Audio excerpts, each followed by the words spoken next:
momentutxo bat, mesedez. Bai. Hementxe, ez da?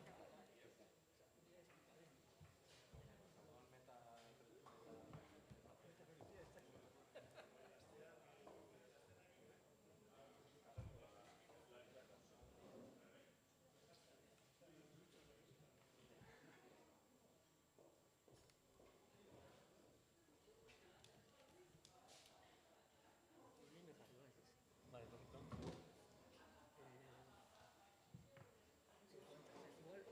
Aurrekoan behin enpresina berdin egin eban. Entzuten nintzena, hemen tamaitek izan dit, aurki batzuk hemen tipo kafete. Badazko gu indi lekuan, igual hortikan jakina bai... Nik uste dut, unikamente mikrofonoa behin igual geratu gontzatekela, baina nik uste dut, hemen hortik behin ikusten da oso bakutxu. Hau dugu nintzen lehenko estuduna eta nintzen dute, eta hori impresio hori nekan, ze behian behar... Berez, claro, gertatzea berez hauek ez dira, mobiliarioa ez hau da, erabiltzen dugun, erabiltzen dugulako, ikasleik gero bezala. Bai, egon da nago, eta ikusten. Baina, bez mobiliario...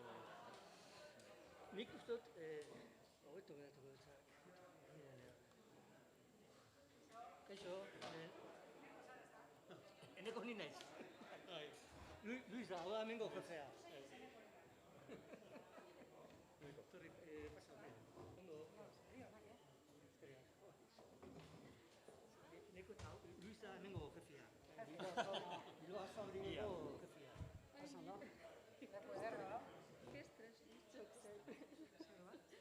Igual pentsatuz ez ginela azten gauetan puntu. Bai. Nire toa pastilla.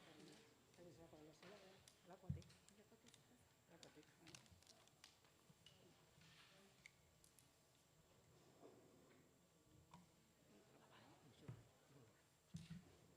Hazen goara, puntual. Bai. Uste nik hasi behar nahitzela, ni hasi behar du, gero Luis eta gero Katalunianete hasiko da resto de ceremonias eta guzti hor pasatuko garela, hor hartuko da, 2 minutu. Bai. Vale, segita funtzionatzen da.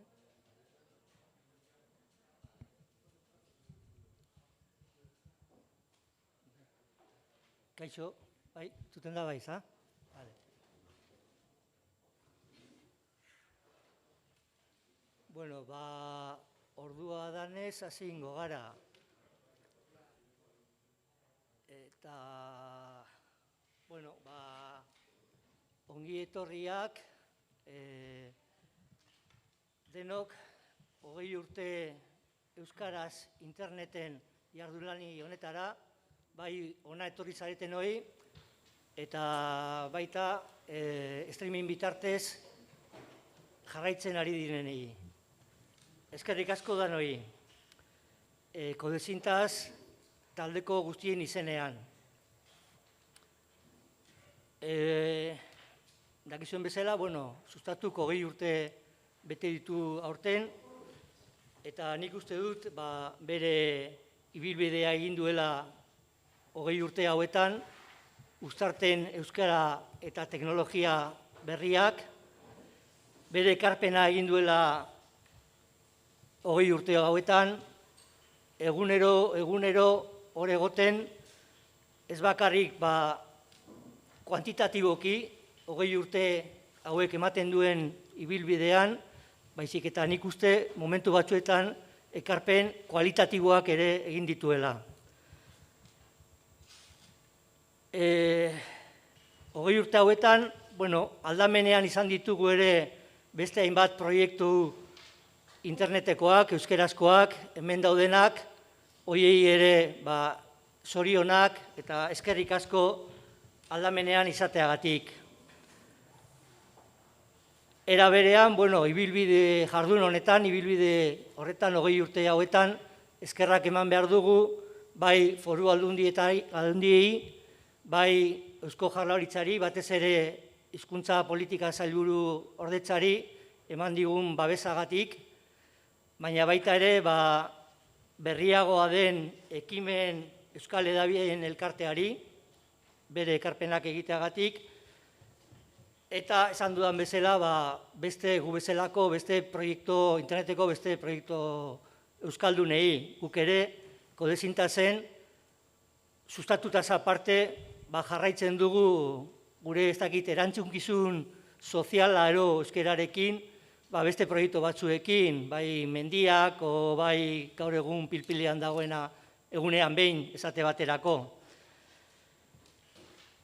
Eta horretan jarraitu nahi dugu. Bukatzeko, nire aldetik,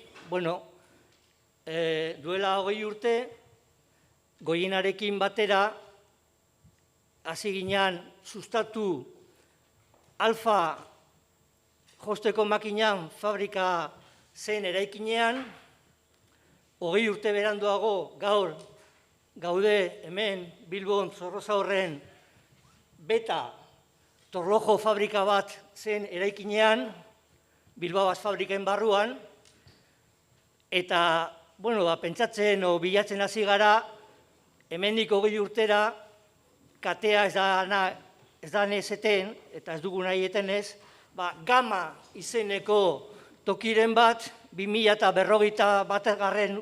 Urtean ere, euskara, teknologiak eta internet pilpilian eta lantzen jarraitzeko. Hala espero dugu izatea, eta ea denok ikusteko gai garen, hemendik 20 urtetara. Eskerrik asko denoi, eta emango diotitza, hemengo arduraduna, Bilbao fabriko arduraduna den, Luis Berasategiri. Eskerrik asko.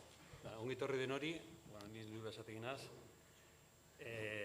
Luisok eskatu zian Bilbao fabrikako proiektuaren dizigapena, aurkezpena, euskara bikain batean egitea, eta horregatik hemen naguze hurrengo testua irakurtzen, bale? Aseguratzeko hori, euskara bikain batean erabeko duana, bale? Topatuko dugun proiektu hau, hobeki definitzen duen hitza, ekosistema da. Biologiako kontzeptu hau hartzen dugu eragile eta jarduera sistema komplexua deskribatzeko. Biologiaren arabera, ekosistema batek organismo bizien komunitatea behar du, elkar relazionatzeko inguru fisiko bat, eta elikagai eta energia fluxuak sortzen dituen komunitate eta inguruaren arteko interakzioa. Bilbao fabrik ekosistema osagai hauek daude. Alde batetik, teknologian interesatutako pertsonek osatutako komunitatea, tailerretan esperimentatzen duten haurrak, maker komunitateak, 6 graduetako ikasleak, irakasleak eta ikertzaileak, etengabeko prestakuntzan daude profesionalak, baita ere, ekintzaileak eta soluzio berritzaileak garatzen dituzten enpresak, berrikuntzaren bitartekari publiko eta pribatuak ere. Eta bestetik, interakzioa eta kokreazio bultzatzen duen espazio fisiko irekia, hori da gure hitza. Irekia. Gainera, ikuspegi neutral batetik dinamizatzen dena. Bilbao fabrik ekosistema epe luzera begira diseinatuta dago. Eta negozio digital garatzeko bizitza ziklo osoa kontuan hartzen dugu. Ziklo hau hiritarren sentsibilizazioarekin hazten da eta zerbitzu aurreratuen eskaintza eta eskaria ezagutzea, teknologia eta negozio prestakuntza eskaintzea, inkubazioan laguntzea eta lankidetzan oinarritutako hazkundea bultzatzea eskatzen du. Era berean, Bilbao fabrik beste ekosistema handiago batzuen barne kokatzen da. Gure muga fisikoak handitzen dituztenak eta beste rol batzuk hartzea eskatzen digutenak. Lehenengo eta behin, Bilboko zerbitzu aurreratuen enpresen ekosisteman integratuta gaude. Hirian zerbitzu aurreratuak eskatzen dituzten startup eta enpresekin harremanetan gaude. Beren beharrak eta aurrerapenak ezagutzen ditugu. Aukera berriak identifikatzen laguntzen diegu eta ekimen ekintzaile berrien sortzea eta talentuaren garapena bultzatuko dugu. Gainera, industria enpresen ekosistemaren parte gara. Azkenik, baina ez azkena, Zorrozaurre Irlako ekosistemaren partaide gara, hiriko berrikuntza barrutia. sormen industriako aitzindariek duela 20 urte sortu zuten ekosistema hau, irlakoa, kultura eta ekoizpen digitala igaro da orain. Kronologikoki, Zorzaurreko familia gazkiak erakunde hauek biltzen ditu. Azeria, ZAP, Espazio Open, Pabellon 6, Zikozaurre, La Carola, Piugas, Digipen, Kustal, Bilbao Asfabrik, Laster Teknika eta geroaldian inork ez daki. Berrikuntza, irekiko kultura kontestuan aritzen diren eragile ezberdinen batasun aberats honek proiektu garaikide eraldatzaileekin amets egitea ahalbidetzen digu. Ekonomian eta gizartean eragiteaz gain nazioarte mailan eta inpaktua lortzen dugulari. Zentzu honetan, irlaren ekosisteman hartzen dugu rola lankidetza aukerak identifikatu eta eskaintzea da, irlako dinamika sendotzeko. Win-win ekimenak martxan jartzeko eta etorkizunera begira, irlaren narratiba koherente erronkari eta inspiratzailea sortzeko. Gainerako patzarra. Eskerrik asko.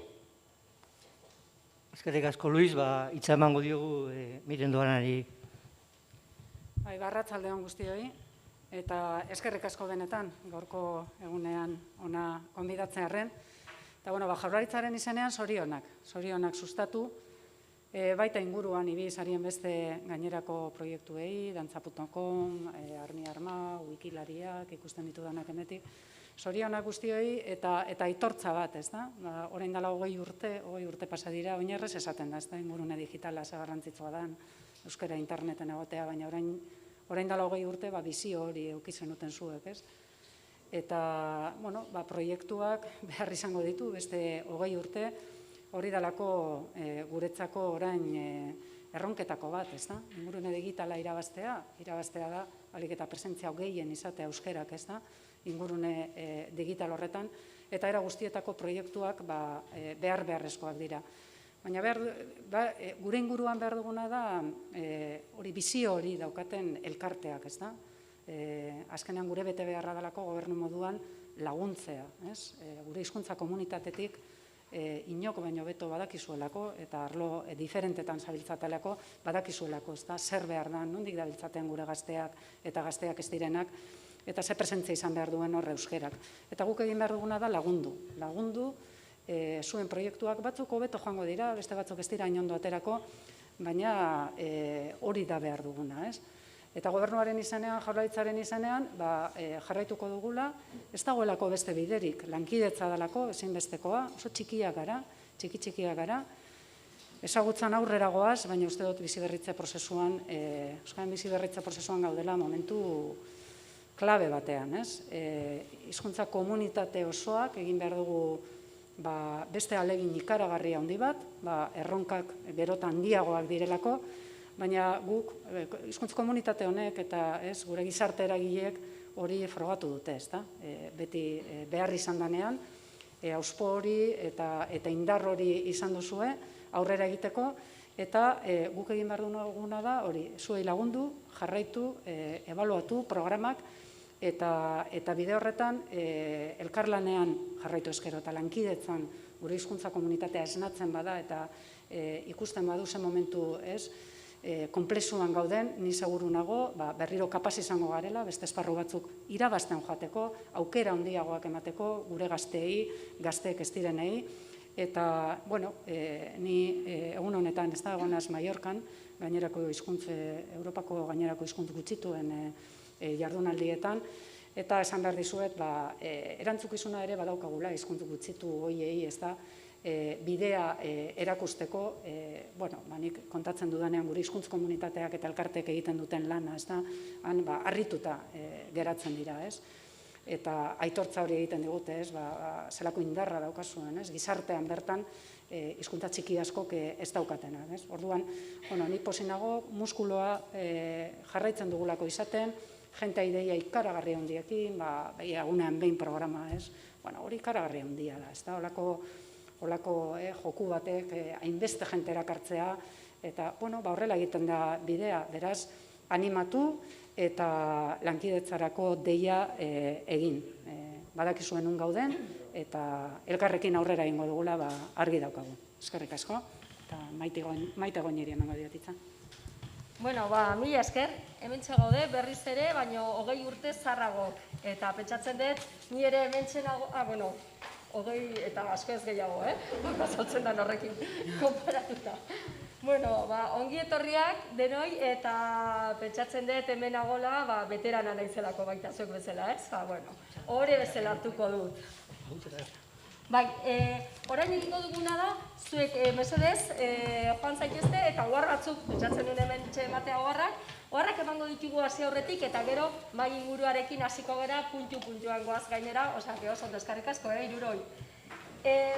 Galderen txanda iristen denean, eta hau nitxok esan din mesedez, garbi esateko, hortxe daukezu mikrofono bat, eta streaming bidez dauzkagunak beste aldean jarraitu alizateko eta entzuteko eta mesedez altxatu, lotxak uxiatu eta joan zaitezte mikrofonora, aurkeztu zuen burua, maite gonina, ordiziarra, holako zerbait, eta egin zuen galdera lasai. Gero, streaming bidez zaudetenak jarraitzen, bi modutara, YouTubeko kanalean egin dezakezue txatean galdera utzi, eta gero bestela ere 20 urte traola denentzat, baliagarria izan liteke hemen zaudeten ontzat, edo bestek daudeterentzat, baino hemen zaudetela albalin bada bintzat altxatu, eta ez geratu traolarekin, hori erosoa da, baina xaltxa pixka bat eukitzeko, hobeto altxatzen balin batzarete.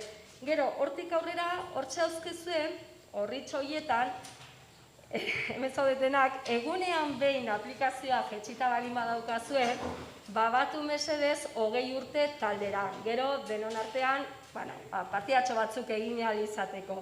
Hor dauzkezue jarraibide guztiak, eta hor daukezue baita wifi-ra eta egitaraua, dena wifi-a badago, baita hemen, eta nahi balin baduzue, ordenagailu ekarri balin baduzue, edo mugikorrak, edo zerbait, lanean egon zaitezkete lasai, entxufeak ere badaude, eskola badau, orduan prestatuta dago horretarako, eta hor daukezue wifi-a eta horiek guztiak. Batu beraz, taldetxo horretara, eta gero, importantea baita, botillarena, hor txaukezue botilla bana, ura edateko, baina egarri handia balin baukezue, edo egarri zetorri balin bazarete, hortxe kanpoan ere pitxarrak badaude gero, jasangarritasunaren izenean, botilla bakarrarekin, eta gero hor pitxarrean beteko dituzue.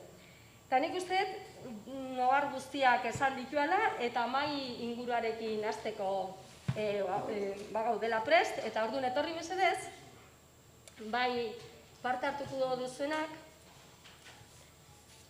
eta ez dut inungo txaloik entzun, eta ez errez aurrekoi, ez hauei, gutxienez, txalo bat edo zerbait gerturatzen diren bitartean,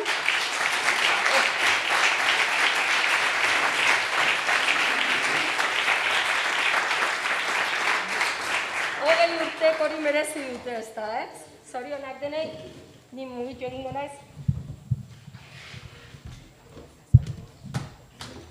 Horrein, bale, hanekin. Mai inguruan, eta hasteko, nire aldamenean, ez dakit ondo entzuten dan horrela, Luitxo Fernandez kazetari izan dakoa, eta Kodesintaxeko fundatzaietako bat, eta Sustaturen editorea. Bera kontatuko dizkigu, 20 urte hauetan egindakoak eta Oiera Araolaza, bere aldamenean, dantzari eta antropologoa, dantzan.com, garai batean orain dantzan.eus, eta horren sortzaile, noski. Patxi Gaztelumendi, bere aldamenean lehenengo Iñaki López de Luzuriaga, itzultzailea dabea, eta Euskal Wikilarien Kultura Elkartekoa. Hala ere, gaur bere izenean datorrez, bere kontakizunak esatera, eta Wikilari. Hori da. Oso ondo. Eta bukatzeko, Patxi Gaztelumendi, kazetari eta komunikatzailea, eta armi-arma sortu duen Susa argitaletxeko bazkide. Hasieran esan dugu, komentatzeko, 5 minututan bakarrik, eta esan diate gaina oso estu jarraitzeko, minutuena, ointxe jarriko dut, ia nola hasi zineten, pixka bat hori, ze espektatiba zen ituzten hasi zinetenean inguru horretan, inguru berritzaile horretan, berrian, eta gerora 20 urte hauek pasa ondoren ia espektatiba horiek bete diren, edo beste nunbaitetik jo duzuen, edo nola zaudeten, pixka bat hori, eta 5 minutu orden horretan ez? Hemen eseri garen ordenean. Eskerrik asko Maite, eta eta etorri zareten guztiok eta maikide hori ere bai. Sustatu 2001 urtean sortu zen, aurreko urtean enpresa bat sortu zalako, nola bai, Kode Sintas izeneko enpresa bat sortu genuen hasieran Eibarko 3 lagunek eta gero pixkanaka 2001an jada hurbiltzen hasi zian beste lagun pare bat eta horrela hasieran bezero askorik ez ere, lehengoak izaten dira bakizue lagunak, familikoak eta tontuak eta hala ere gutxi. Eta orduan proiektu propioren bat ere sortu dezakegu. Eta uste dut hasieratik ginela euskarazko zerbait sortzearen burutazioa bageneukala. Izatezko bezitaz baino lehenago ere, euskarazko interneteko foro batean elkartu ginen pertsona batzuek sortu genuen Kode Sintas. Eta hura zen eibar.org elkartea eta posta zerrenda.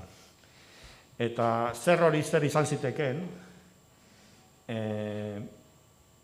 informazioarekin zerikusia zeukan gauzaren batean, horren inguruko hausnarketa batzutan genbiltzan batzuk, jarraitzen genituen nazioarteko weblog izeneko gauza berri batzuk zeudenak, /. Espainiakoa jarraitzen nuenik, eta /. Inglesa gutxiago gehiago gustatzen zitzaidan Corrosion deitzen zian gauza amerikano bat, eta weblog izeneko gauza haiek euskaraz egin zitezkelakoan. Weblog bat orduan, aurrizki horrekin gainera, gero blogera leburtu zen berba bat, edozeinek kargatu eta elikatu zezakeen informatibo bat zen. Bloga gero izaera pertsonaleko edo norbaiten adierazpide bihurtu da, eta medio haiek ziren edozeinek kargatu zezakeen kontu bat irekita albiste bat. Eta horretarako, azpiegitura teknikoa hori egiten eta trebatu gintzezkela pentsatuz, bakarrik baino konpainian hobeto egingo genukela ere pentsatu genuen, eta lagun bat izan zen hortan Zubi, Jose Arantzabal. Ez dago gaur gurekin, tamalez gixajoa Italian dago oporretan,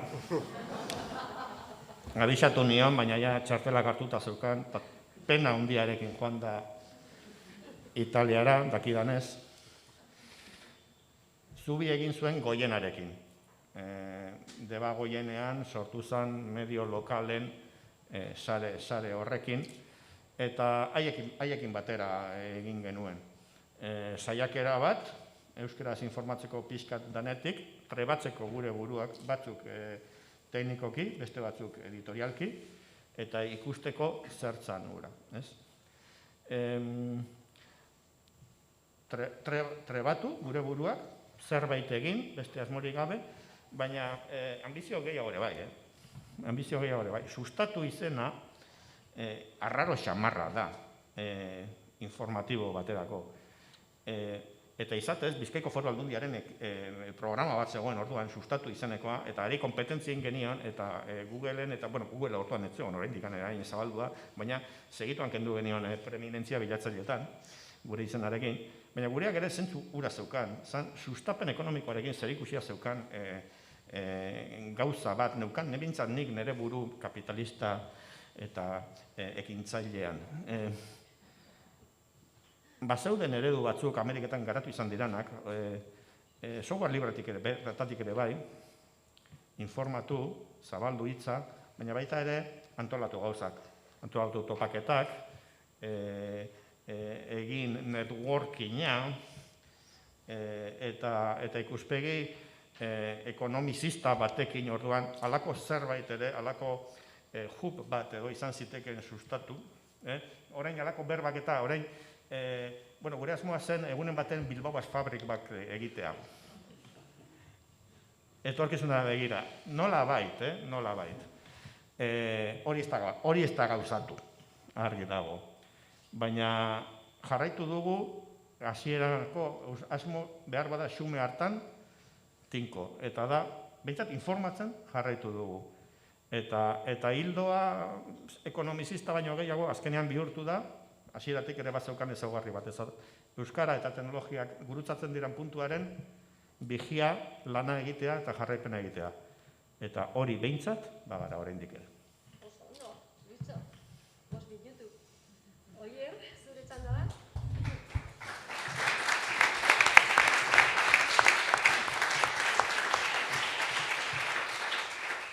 Bueno, arratsalde on denoi eta eskerrik asko gonbidapenagatik, sustaturi eta kodesintasi eta zorionak maikidei ere bai.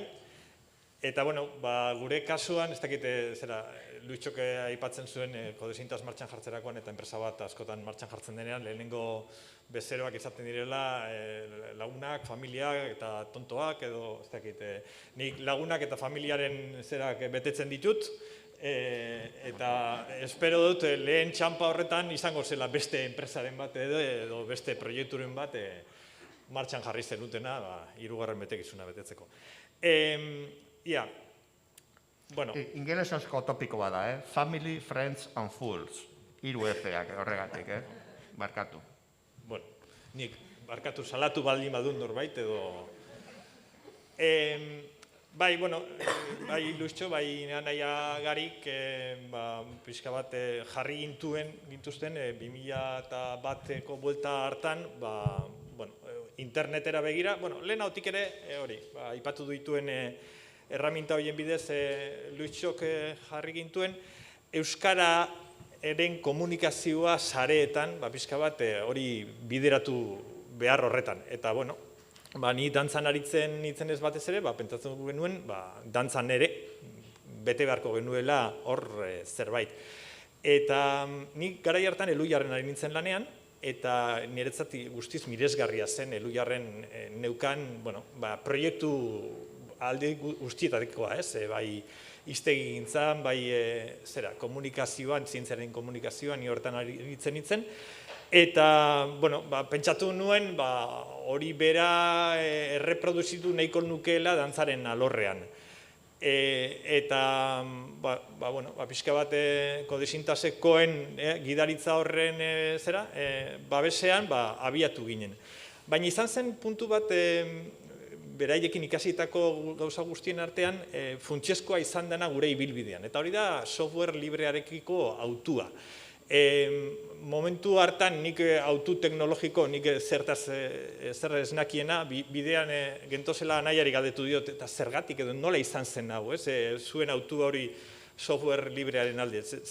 Nik bentsat horretaz esnekin ezerrez, baina beraiek erabaki hori komunikatu zigutenean, zuen webgunea software librean izango da, horren inguruan jasten saiatu ginen, bai beraien bidez, baina baita ere gure kasa, ez? Eta nik ikusi nuen oso erraminta edo filosofia, kultura interesgarria zela, eta baliagarria gurea moduko alor batentzat, eta hori da dantza, ez?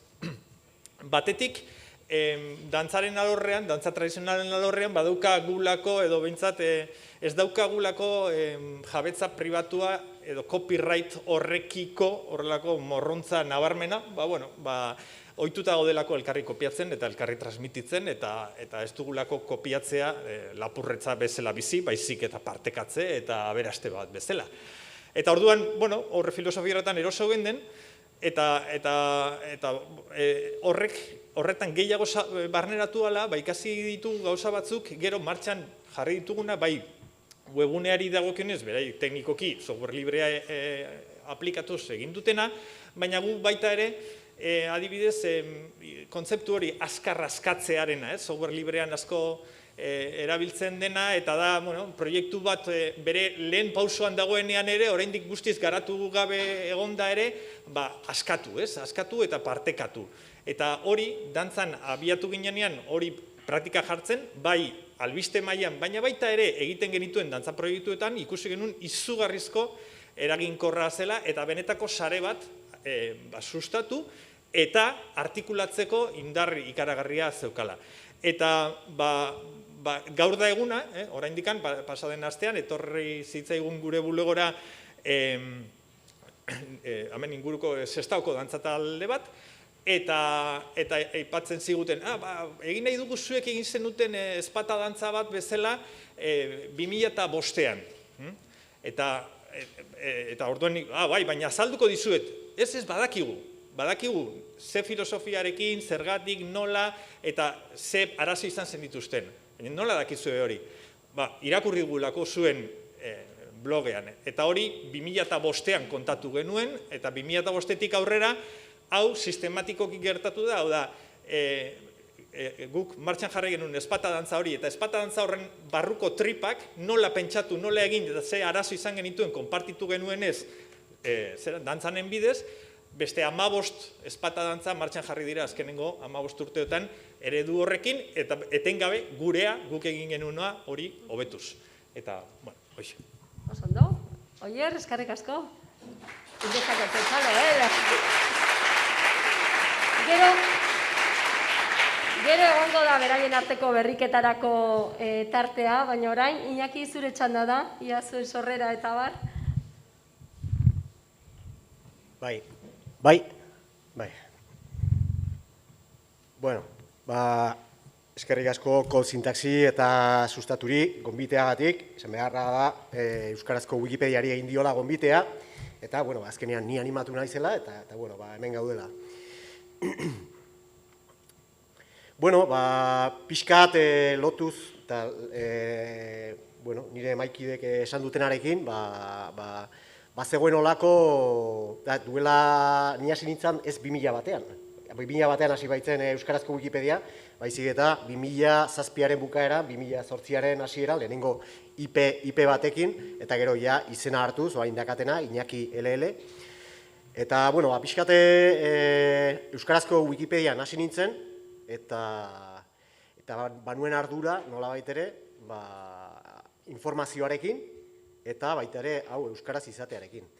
Orduan, bueno, pitxaka gauzak egiten, eta, bueno, ikusi egiten duzu pixkat, ikasleak bezala, ari diranean jolasean, eta klasean, eta jarri egiten duzula, eta hor geratzen dela, eta denboraren poderioz, hor jarraitzen dula, eta, bueno, esate duzu. Ostras, hemen igual jarri daiteke informazioa lehenengo eskutik, ez lehenengo eskutik norberak bizitakoa, baizik, eta argitalpenetatik aukeratu badagoena, jada badagoena, hizkuntza askotakoa, gaztelaniazkoa, ingelesezkoa, eta euskerazkoa noski, eta hori nolabait ere jartzea Wikipedian denen eskueran, zentralizatuta, jada ospetsu bihurtzen ari zen bitarteko edo plataforma digital batean. Eta, bueno, horla 2007an hasi, eta gero, esan behar da, nahiko bakarkako lana dela, segurazki sozialagoa da, bueno, nire maikidek esan dutena, bizkat igual kontaktu gehiago izan zuten, code syntax eratzeko, eta hor elkartu, hasieran egia da, horri ibili gineanak Euskarazko Wikipedian, nahiko bakarka, 2015 arte. Orduan, bueno, genuen elkarren berri, nik 2008an hasi nintzen, baina denbora gutxiz Euskarazko Wikipedian, eta gero ja, junintzan atzerrira, junintzan Ingalaterrara, gero Estatu Batuetara, eta gero hasi nintzen gehiago, bertan ikusten nuena, euskaraz jartzen. Londresko gauzak, Kaliforniako gauzak, eta hori ja euskaraz jartzen. Eta, bueno, banuen ardura, orduak gehiago sartu nintzen ingelesezko Wikipedian, eta banuen ardura, euskarazko gaiak ez zirela tratatzen, iruditzen zait, Euskal Herriko ikuspegiarekin. Alegia, nire ustetan, ikuspegi zintzo batekin. Baizik eta beste nazioarteko edabideek, hobe esan, Espainiako edabideek ematen zuten irudiarekin. Orduan, bueno, saiatu nintzen, hori nolabait ere berdintzen edo orekatzen. Eta, bueno, banuen ardura hori. Eta, bueno, hor aritu nintzen bastante, 2015 arte edo 2016, eta ja utzi egin nuen, etzan oso lan erraza izan batzuetan, beste batzuetan ikusten zenuen, kolaborazioa bazegoela, gauza jartzen zenitula eta kolaborazioa bazegoela, baina beste batzuetan, egundoko egurra, erasoak eta olako gauzak. Bueno, ni hasi nintzen itzultzen gehiago Euskarazko Wikipediara 2015an Donostiako ere etorri zen Donostiako hiriburutza edo, kultur hiriburutza, eta erabaki genuen, bertan ibiltzen ginean lankide batzuek, elkar ezagutzea, eta elkarren berri izatea, eta interesgarritzat jotzea, nolabait ere, euskarazko Wikipediarentzat olako solaskidetza bat edo ordezkaritza bat. Ez da euskarazko Wikipediaren ordezkaritza. Gu azken batean talde dinamizatzaile bat geralako, eta gu baino zabalagoa da euskarazko Wikipedia. Lehenago egin ziren gauza batzuk, adibidez lur entziklopedia, hiztegi entziklopedikoa sartzea euskarazko Wikipedian, okerrez banabil, Eusko Jaurlaritzarekin egindako olako hitzarmen batekin eta Elhuyar tartean zala. Nik etapa hori ez nuen ezagutu, baina, ja badakit, gertatu zala, 2011an, eta orduan ja puztu egin zan, edo ja pixka eta hunditzen, 2008an argia saria jaso zuen euskarazko Wikipediak, eta 2016an sortu genuen Euskal Wikilarien elkartea. Orduan ja, baginen nolabait elkarren berri bagenuen, eta pixka koordinazio bat, gauza batzuk egiteko, eta hor aritu ginen, nik ikusten nuen, falta zala, bai forma eta bai edukiaren aldetik, eskas ikusten nuen, euskarazko Wikipedia.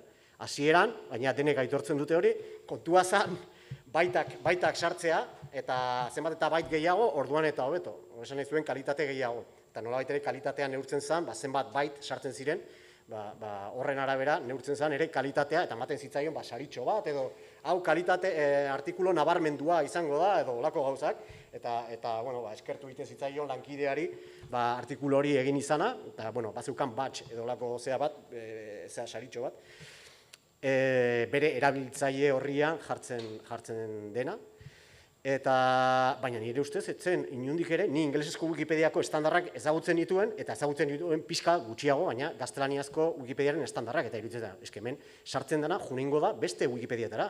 Iruditzen zitzaidan, produktu duin bat egin behar zela, ni itzultzailea naiz, eta nintzen, garai hartan. Eta pixkat, bai formaz, eta bai edukiz, eskaini behar zela kalitatea. Produktu duin bat, euskaraz irakurtzera, euskaraz irakurtzeko saltoa egiten zuen pertsona horri. Eta, orduan, ekarri nituen estandar batzuk ingelesezko Wikipediatik, eta nahiko zorrotza edo ezakit nola ikusiko ninduten ni, baina, nolabait ere, erreferentzia sistema ekarri nuen, zabaldu, esango nuke ez ekarri baizik eta momentu, zabaldu egin nuen, edo egin nuen gehiago normalizatu, noski deneguen bakarrik eta beste batzuek babesa eman zidaten, baita ere, baina, orduan hasi izan, ja, estandar hori ezartzen, erreferentziekin izatea, gero baita ere, esaldiak eta txukun egitea, eta, kohesioa, baita ere, artikuluen kohesioa landu, eta itxura pixka bat ematea, ezta? Ordu arte dena pixka bat ematen zuen sakabanatua, askotan. Iritzen bazaizu, hori bigarren zatirako utziko deu zegoen, Ados. Badauke tarte pixka bat, eta Patxiri pasatuko diogu, txalo bero bat, eta Patxiri, kontu da, gerorakore, hor hartu eman horretarakore, nahi ditugulako, olako tripetan sartzea eta bar. Patxi, ongi etorri eta zurea daitza. Bale, mila esker, etorri zaeten guztioi, batez ere gazteen hoi. Armiarma, zelan hasi izan. Armiarma 2000 urte inguruan edo asmatzen hasi izan, Zuza argitaletxeak urte hurren bat zuen buruan, eta batez ere pentsatzen ari izan, garai batean izandako aldizkariarekin zer egin. Aldizkari horri buruz galdetzen zuen jendeak, eta aldizkari hori ez egon inon eskuragarri, paperezko aldizkari bat, 80. hamarkada osoa iraun zuela, 80. hamargarren zation bat ere bai, eta beste, idazle askoren lehenengo plaza, Lubaki banda ere horrela sortu zen, eta bestez.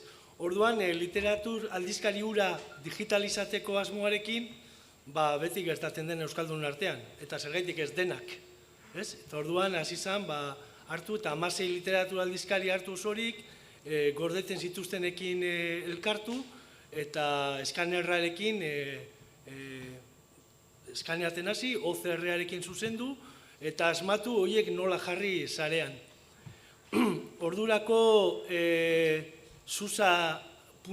susamarraliteratura.com webunea nolabaiteko katalogo digitala online zeukan Zuzak, eta 2001ko martxoan aurkeztu zuen Zarautzen literatur aldizkarien gordailua. Handima Ibinagabeitiaren omenez, handima proiektua ditzen dioguna, eta handima.armiarma.eusen dagoena. Baina ordurako armiarma dominioa hartu zen. Eta hor, bazegoen intuizio bat, edo asmo bat, nolabait literaturaren sarean ibiliko zen bitxo hori elikatzeko, bitxoa eta sarea bera, ez? Horrela, 2002an literatur emailuak egiteari ekin genion, eta nolabait email hitzetik gerora ezagutu ditugun newsletterrak sortzen hasi ginen nonbait, batzuei spam iruditu zitzaien aste horretan bertan, eta hasi ginen inglesezko berba berriak ikasten. Eta orain email marketing deitzen zaio egiten dugun horri.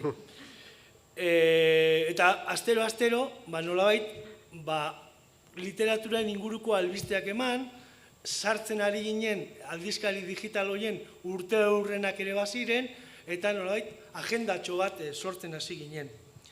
Eta horiek oraindik Susaren webgunean jartzen genituen, eta besteak beste Susaren webgunea hasi zen argitaletxe bat baino zerbait gehiago izaten.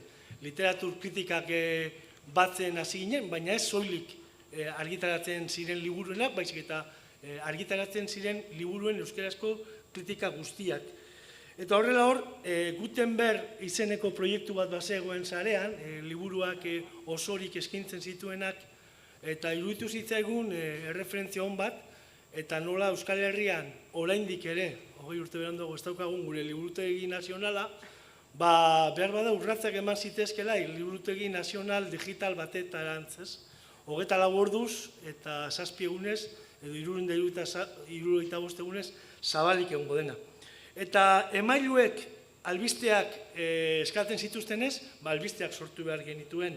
Eta orduan hasi ginen, astero liburu bat osorik eskaintzen. Eta horretarako aitzakiak topatu. Behin baten izango da efemeride bat, bestean heriotza bat, bestean omenaldi moduko bat, bestean liburu berri bat, eta horrela, liburutegi bat osatzen hasi. Efemerideak ere ematen genituen, efemerideak bildu behar ziren, baina dokumentu batean edo datu base batean eukitzetik, hobe horrekin proiektu bat egitea eta efemerideen proiektua sortu zen, gaur egun literatur zubitegia dena, ez? Zubiak egiten dituena, egileak, egileen obrak, egileen obren idazlanak, egile obren sarean daudenak, edo eliburutegian, edo buktegin, edo dena delako, ez? Eta egileak euskarazkoekin hasi ginen, egile gutxi batzuekin, baina egiletza hori ere handitzen da, ez? Dagoeneko aurten, ari dira liburua publikatzen, 21. mendean jaio diren egile berriak, emakumezkoak eta noski gazteak. Aurten 21 urte dituzten neskak batez ere. Eta bateko eta besteko hasi ginen ekosistema bat sortzen, eta armi-arma domeinu horren azpian, azpi domeinu edo azpi proiektua sortzen, ez? Literatura aldizkaria direla, literatur kritikak, efemeridekin lotutako zubitegiak, eta beste klasikoen gordailua beronduago. Bai, oso ondo, Patxi. Eta hori zen. Baina esaldia bukatu. Bai, esango nuke gaur egun ekosistema bat dela, uste nuen lertu da, zerbait. Ekosistema bat dela, literatur liburutegi nazional baino, internazionala, mundu guztiktik sartu daitekelako, une oro eta helburu batekin, divulgazioa, Oiarrek esan duen bezala, baina horrek gain, sorkuntzarako ere tresna, ikerketarako tresna, historia sozial bat egiteko argitaletxena, idazlena, gure herriarena, pasadizona, altxorra handi bat. Eskerrik asko.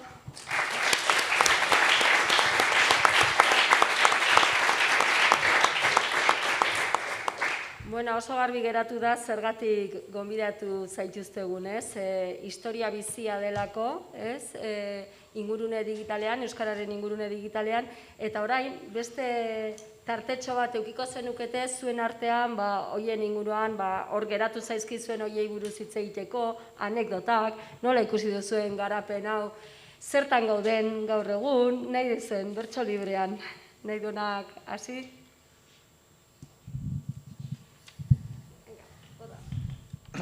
Bueno, lehenengo eta behin, aitortza bat aldamenean daudenei, nik uste dut, 3 proiektu horiek direla sustatu baino askoz importanteagoak une honetan. xumeki esaten dut, baina miresmenez. Eta Wikipedia, segurazki, euskaraz interneten daukagun gauzarik handienetako bat.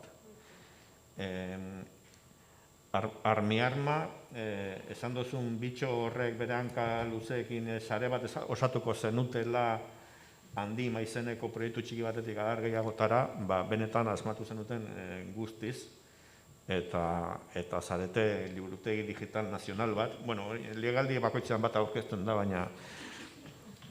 baina zuek ero esatu duzue beste bat, ez?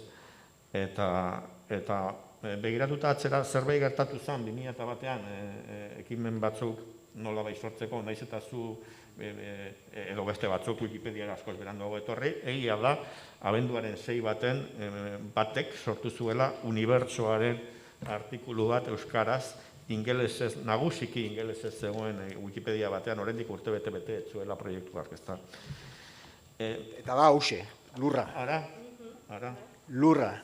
Hause da, lehenengo edizioa. Gaizki esan dut, eskerrak etorri da Wikipedista hon bat, gauzak zuzen esatera. Hala ere, garai hartako beste gauza batzuk, edo ondoren urte batzutara etorri zirenak, batzuek iraundute. Veterano batzuen testigantza geroago ere ukiko dugu hemen, baina bidean beste gauza batzuk ere galdu dira. Gazte batzuek unibertsitatean ez honetan, baina beste batean eremu lauak izeneko kulturblog rebelde bat sortu zuten, orain intelektual jaioak dira. Ricardo Arregi sariak ematen dizkiete. Baina eremu lauak ez dago sarean. Eta blogintzaren garaian ere proiektu importante bat blogari.net izan zen. Eta hori, ez dakit, batzuetak jakingo duzuen, zerbitzari batzuk gaizki antolatuta zeudelako Frantzian, desagertu egin ziren blog horiek aurtengo udaberrian.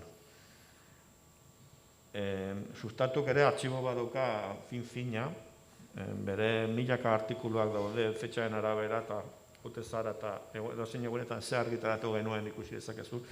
Eta begiratzen duzu 18, 19-20 urte atzera, edo igual 10 urte atzera ere bai, eta irekitzen duzu gauza bat eta klikatzen duzu han dauden esteka guztietan ze estekak jarri egiten ditugu, eta kanpora begira, ez eldiario.esen bakarrik bere referentziak egiten ditula, adibidez.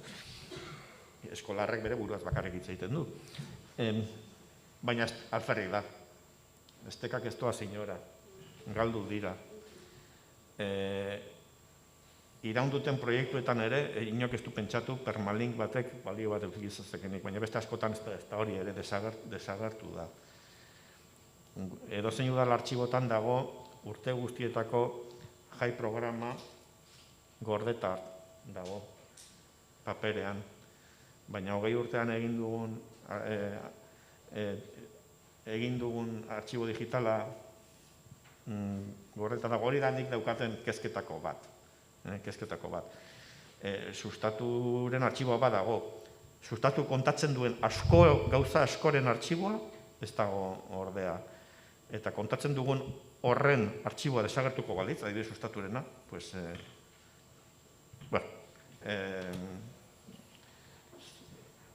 ospakizunetatik beldurretara barkatu. Zerbait aipatze darren.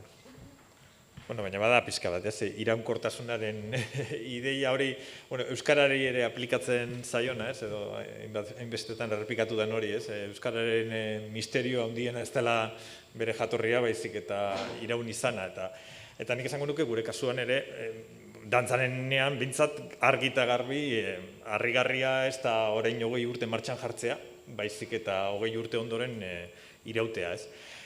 Eta zentzu batean, esango nuke horren erantzule, lehenengo interbentzioan aipatu dudan software librearen ikuspegi eta kultura hori ere badagoela. Zain zuzen ere, aipatzen nuen Elujarren ari nizela lanean, eta nik Elujar moduko bat nahi nuela dantzarako, baina ez nuen baliabiderik horretarako, ez gaitasunik.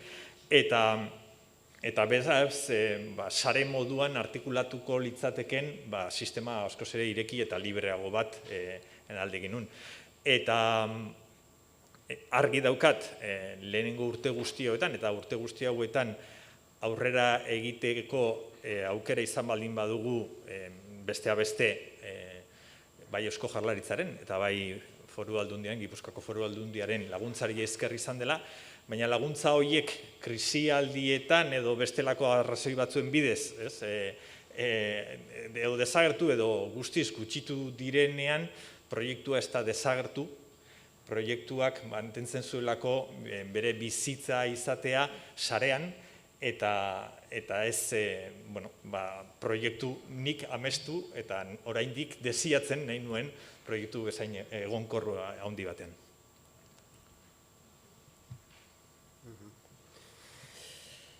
Ez dakit, nondik heldu orain arte esandakoari.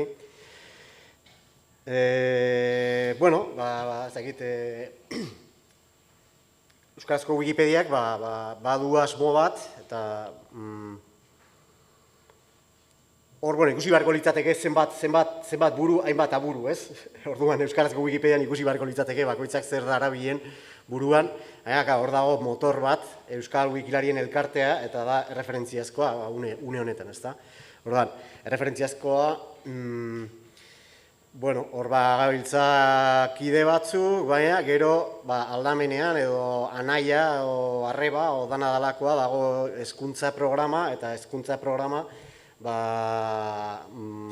Oierrek aipatu duen bezala, horrek badu dinamika bat diru laguntza jasotzen diranean, hor hezkuntza programak gauzak egiten dituelako denbora guztian, eta gero dago Euskal Wikilarien elkartea bera, nola baitere, hor voluntarioak egoten geha, nola esateko gizabanakoak edo hor gauzak egiten, eta beti hori hor badago, porque ya badago ja fatxada bat edo, esan ezago, Euskarazko Wikipediaren hori mantendu egiten da, baina gero gainera badago hezkuntza programa gauza asko dinamizatzen.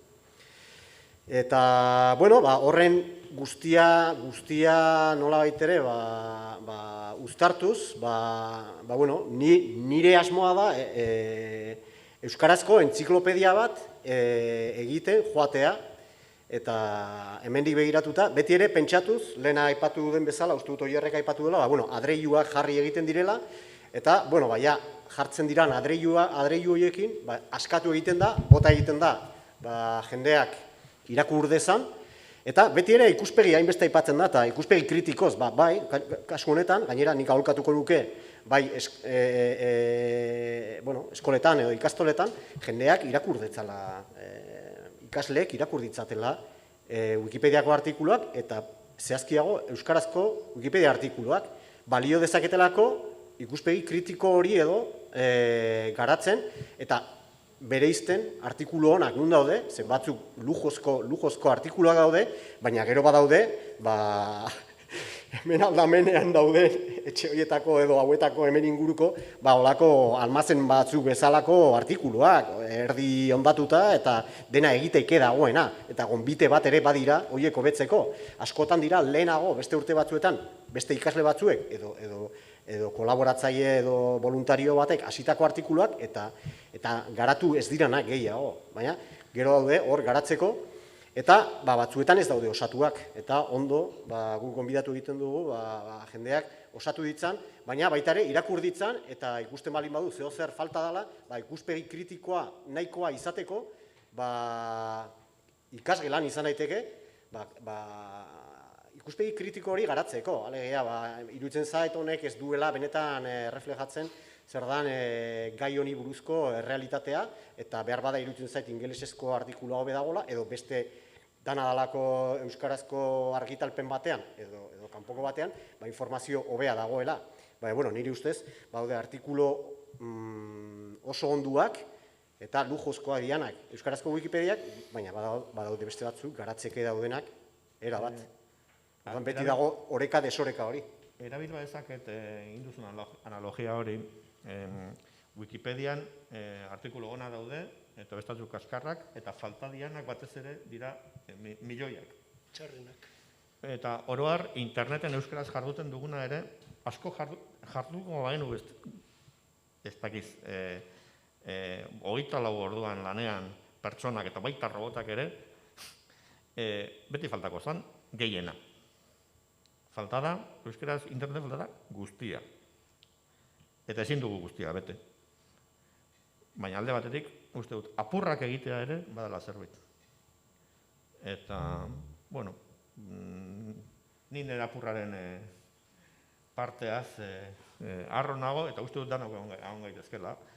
Eta, bueno, pixkat, hori ere badala jarrera.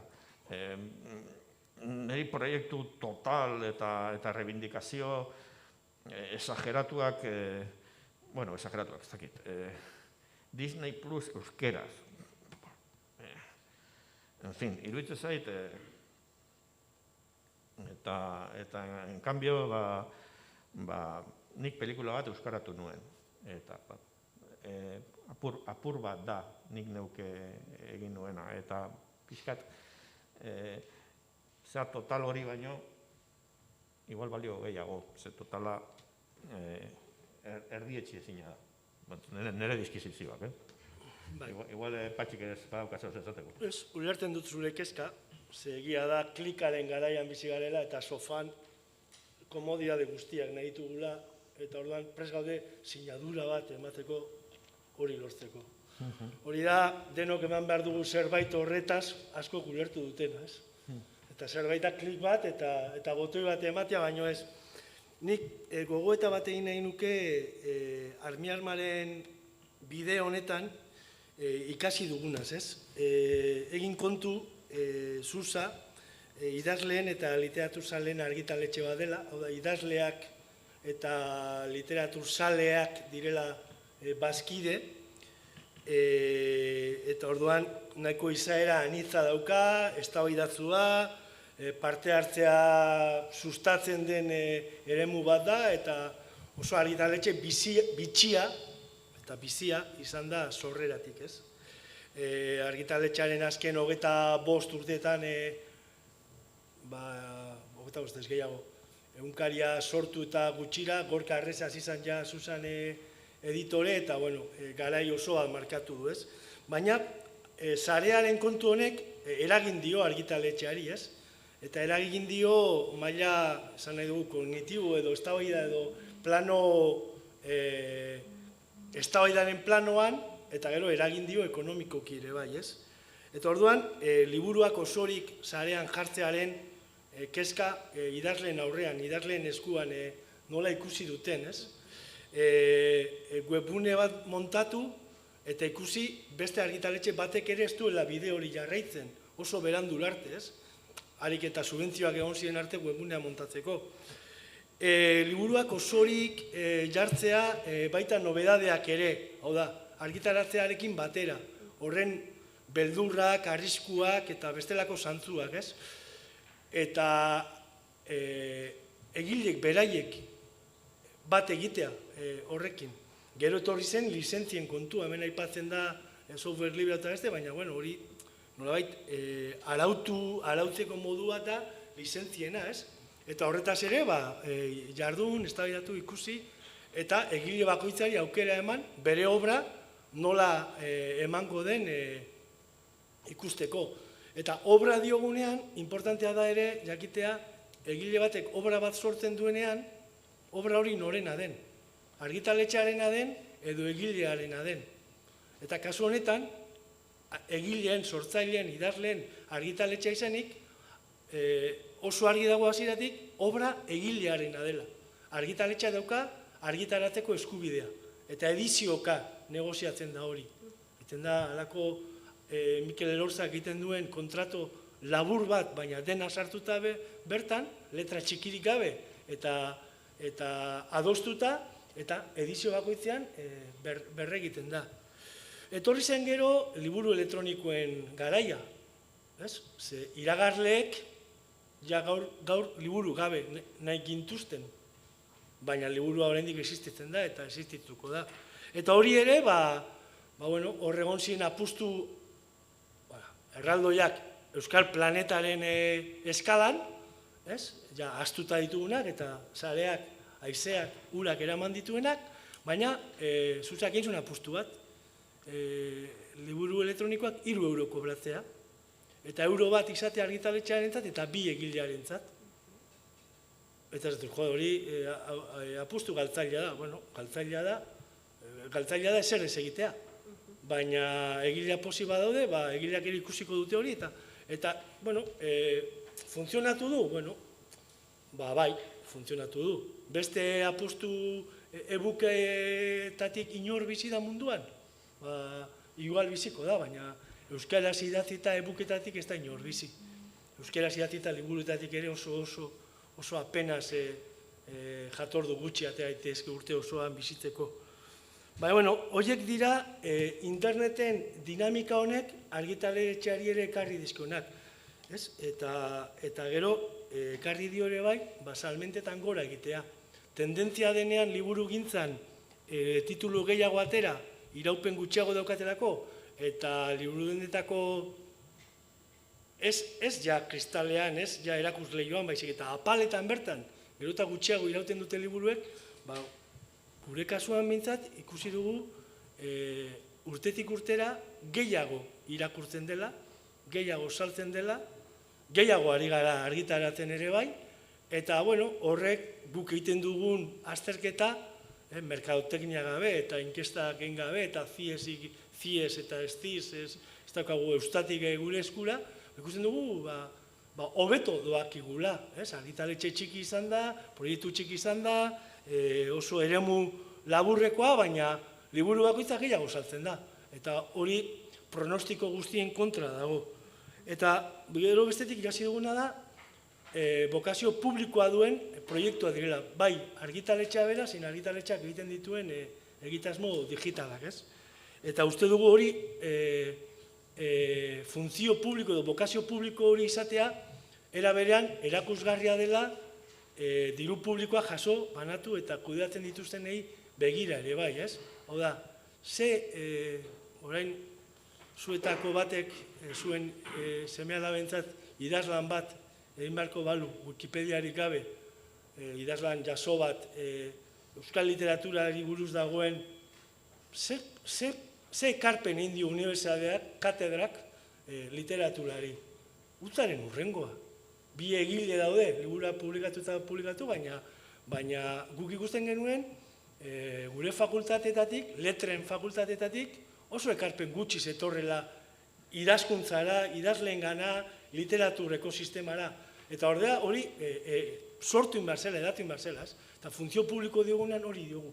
Eta horregatik, hemen aipatu da, subentzioen politika eta gu aspaldi honetan gauza bat eskatzera goaz.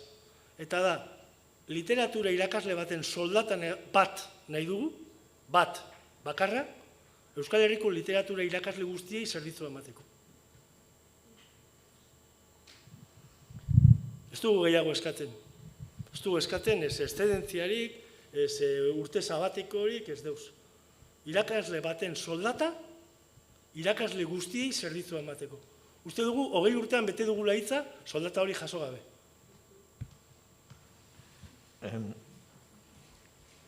Esan duzunean, uste dut ulertu dudala, Susarentzat onuragarri dela armi-arma. Armi-armaren eragina. Armi-arma bera zulo bat da. Armi-arma dauzka zulo asko. Alde horretatik nik ere uste dut sustatu diru laguntza jasotzen dituen gauza bat izan delarik urte gehienetan, ez guztietan, baina gehienetan bai. Hala ere, deskribatuko nuke proiektu ekonomikoki onuragarri bat ezala. Uste dut euskalgintzaren alorren edo euskalaren munduan ekodesintasek euki ez duen komertzial hori dela. Bestela komertziala ni naiz, eta ni naiz komertzialen lehiaketa baten, sitcom batean agertu ninteken. Baina uste dut alde batetik hori, eta beste alde batetik bigia teknologiko bat egiteko kodesintasek euki duen txoro hau, batez ere, lankide batzuk ere bai, eta hasiera hartan goiena ere, baina zaintza teknologikoa funtsezkoa dela, eta hori ere egin ahal izatea onurarako izan dela, ez, orduan, eta hau esaten dut, subentzioa jasotzeaz gain, subentzioak produktibo izaten deanean, hobeto dalako, ez da uste dute hori dela ikuspegi zentzuzkoa, ez bakarrik dirua jaso, eta dirua jaso, eta gainera, irabazteko balio badigu, hori, nik ora ulertzen dut, ekonomiaren sustatzeko modu bat, ez da. Bueno, uste du galtzen naizela beti, digresio batekin. Dirua galtze hau. Bueno, oin gazte guztiak sozialistak dira, baina, Eibarko alkatea ere bai, baina, bueno, ni ez. Bueno, ez dakit zerbait gehiago daukezuen gehitzeko, txanda honetan, agian pasatuko dizuegu orain itzazuei. Badakizue, hortxe daukegu mikrofono zoragarri bat, haize ondo, Javi, lehenengoa badaukagu, ze uste nun denbora pasa beharko genukela, hor beroketariketak egiten. Bai, bigarrena ere jar litekela esaten du Luistxok atzean, orduan. Indezakezu hilera eta banan. Zuria da itzan. Arratsaldeon. Bueno, ni Javi naiz, teknofilo sutsua duela 20 urte. Orain teknoesteptiko samarra, edo agoa behintzat, ez negazionista, relativista igual bai. Baina, hemen gaudenon, eta orduan ibiltzen ginen, eta hemen gaudenon adinak ikusita, gaina lehenpatxik esan dugu gazteinatakoa gare, eta ni ja semifinaletan nago. Ez dute duzue pentsatzen, ez dakitan galdera kapzioso edo retorikoa den, gaur egungo gazteria, ez dakit, sustatu, zuzeu web 2.0 garaiko eremu hauetatik oso desbinkulatuta dagoela. Eskerrik asko. Bueno, sustatu aipatu duzunez, dudarik gabe, gazteria, adin ertainak eta nagusigoa ere bai.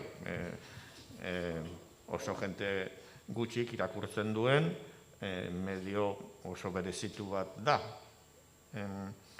Garrantzi historiko gehiago izan zuen Euskararen interneteko esparruan sustatuko jala 20 urte, espazio espezifikoa portzentaian, asko handiagoa zeukan, pixuz eta irakurketaz ere bai, apenas egoelako ezer gehiago. Orain gauza gehiago dago. Gazteek irakurtzen duten, ez zaite iruditzen, eta gizi irakurtzen duten ere. Irakurri izkero zerbait, gedar irakurtzen dute, sozialista horiek, bueno, no se. Tostoi batzu publikatzen dituzte, bueno. Baina gainerakoan ere ez. Hala ere nik uste dut, jente gazteen artean ere, badaudela iniziatiba batzuk, kaso beste lenguaia batzuk ere bai, eta ena izain negatiboa, ni irakurtzen ez nautelako pentsatzean ez dagoela ez error. Nik hor, puntu bat bai aipatu nahi dut, eta uste dut garrantzitsua dela. Askotan, pertsonek egite dituztenean, bilaketak egite dituztenean, bilatze dituzte termino neutroak edo izan daitezkenak edo zein hizkuntzatakoak. Eta euskarazko Wikipediak badu gabezia handi bat, eta, bueno, baina balio dezake metafora bat euskarazko interneterako metafora gisa. Oantxe egin dute code-syntaxek edo egunean behinek, edo, lortu jende gehiago jartzea bere konfigurazioa edo telefonoena edo tabletena euskaraz jartzea. Horrek seinaleak bidaltzen ditu. Zenbat eta konfigurazio gehiago euskaraz eduki, orduan eta seinale gehiago. Eta gero horrek eragiten du negozio aukerak, negozio erabakiak, hor dauden korporazioiek, hor goian daudenak, azkenean egitera alde batera, hizkuntza batera, edo bestera egitea. Orduan, bai gertatzen da, naiz eta hiztun asko garen, hiztun batzuk garen euskaraz egiten dugunak, gero internetera, azkarrera, errazera joatean, emaitzak etortzen zaizkigula lehen etxita edo lehenengo postuetan, bilatu nahi denean, inkluso, baitare, euskarazko gauzak, etortzen dira ingelesez, etortzen dira espainolez, hori gertatzen da Wikipedia guztietan, hizkuntza gutxitu guztietako Wikipedietan. Orduan badago hor problema bat, deitzen diote Search Engine Optimization, deitzen diote. Orduan, horrek eragiten du, azkenean, ez baldin bada ondo konfiguratzen, zu zabiltzan plataforma digital hori, azkenean, ematen ari zea jaten beste hizkuntzari eta hizkuntza hegemonikoari. Alegia, gaztelaniari, frantsesari edo ingelesari.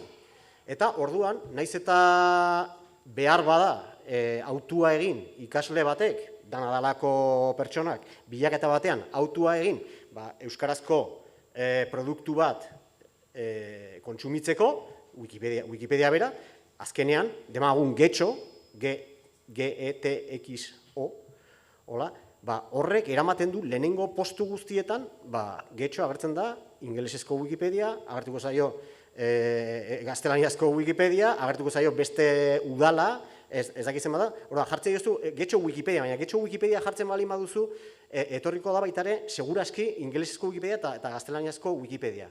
Orduan, bai egin behar da, lortu, eta hor dago estrategikoa da niretzat, gailuak izatea, plataforma batzuk konfiguratuta, euskaraz konfiguratuta izatea. Zaila da, egiten baldin bada, naiz eta kriston, niri oso ondo iruditzen zait, egin dutena, sintaxekoek, kanpaina hori, euskaraz dakazun, zure nabigatzailea euskaraz daukazun, azken batean horrek baldintzatzen du, zuk nolako emaitzak hartuko dituzun. Eta, bestela, pixkat kontzientzia baldin badaukazu eta joango zera azkenean euskara bilatzera, baina gaztetxoenak diranak azkenean eskuratzen dituzten emaitzak errazenera joan da eta azkarrenera joan da hartuko dituzte berehala heltzen zaizkien demagun kasu honetan Wikipediako emaitzak. Horietara joango dira eta horiek gaztelaniaz egongo dira edo ingelesez egongo dira. Baina berdin dio, nik konbentzituta nago, hori azkenean batean dela, euskarari internet osoan gertatzen zaion arazo bat. Orduan, bai egin behar dela apustu, bai plataformak, nik ala ikusten dut, plataformak euskaratzea albait eta gehien. Eta ez bakarrik gizabanakoak, pertsona voluntarioak, hori ondo dago, baina bestela pertsona voluntarioak bakarrik baldin bagera, hor goian erabakiak hartzen dituztenak, eta korporazioez ari naiz, produktuak eskainiko dituzte beste hizkuntzetan, eta behar bada, guk telefono batzuk baditut guk konfiguratuta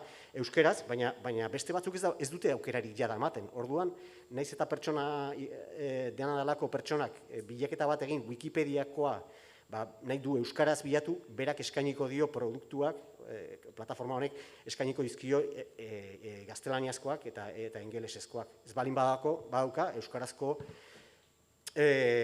aukera hori. Orduan hor, bai, ni iruditzen zait muskulo egin behar dela, nolabait ere, konpainia horrek arditzan, mezu hori ardezan.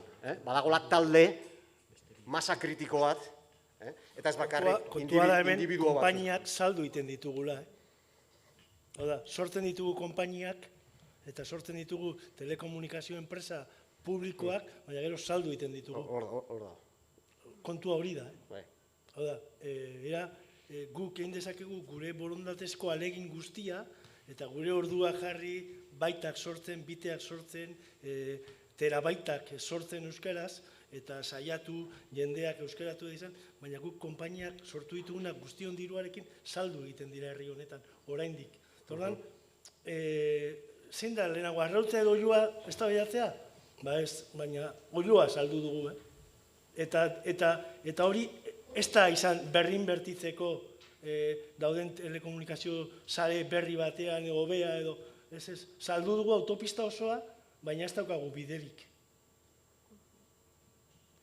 Eta hori da gure paradosa, hemen eta orain, 21. mende honetan. Oda, ni errepasatzen egon naiz, argia saria eman zigutenean Javi eta bi hori eta irratiako hemen, orduan konekta zaitez kanpaina zegoen. Eta orain irakurtzen zen, usta, koneta zaitez, gero kasetagunean zen, bueno, bazegoen bide bat, bazegoen nora joan, eta eratzen hasian, fibra, besteak, RDSI-a, gero ADSL-a, gero orain, baina bapatean, nire aitaren etxea desagertu eginda, eta gaitu gara, besorik gabe, minik gabe, bihotzik gabe, eta etxerik gabe. Eta gu gabe, gure entusiasmo guztiarekin, hizkuntzaren alde, eta Mallorcara goaz, da txalotzen gaituzte bai, eta Finlandian, eta Islandan, eta asko dauzkagu begira, baina etxea saldu dugu. Eta saldua, betiko galdua. Euskal Tele zari zara?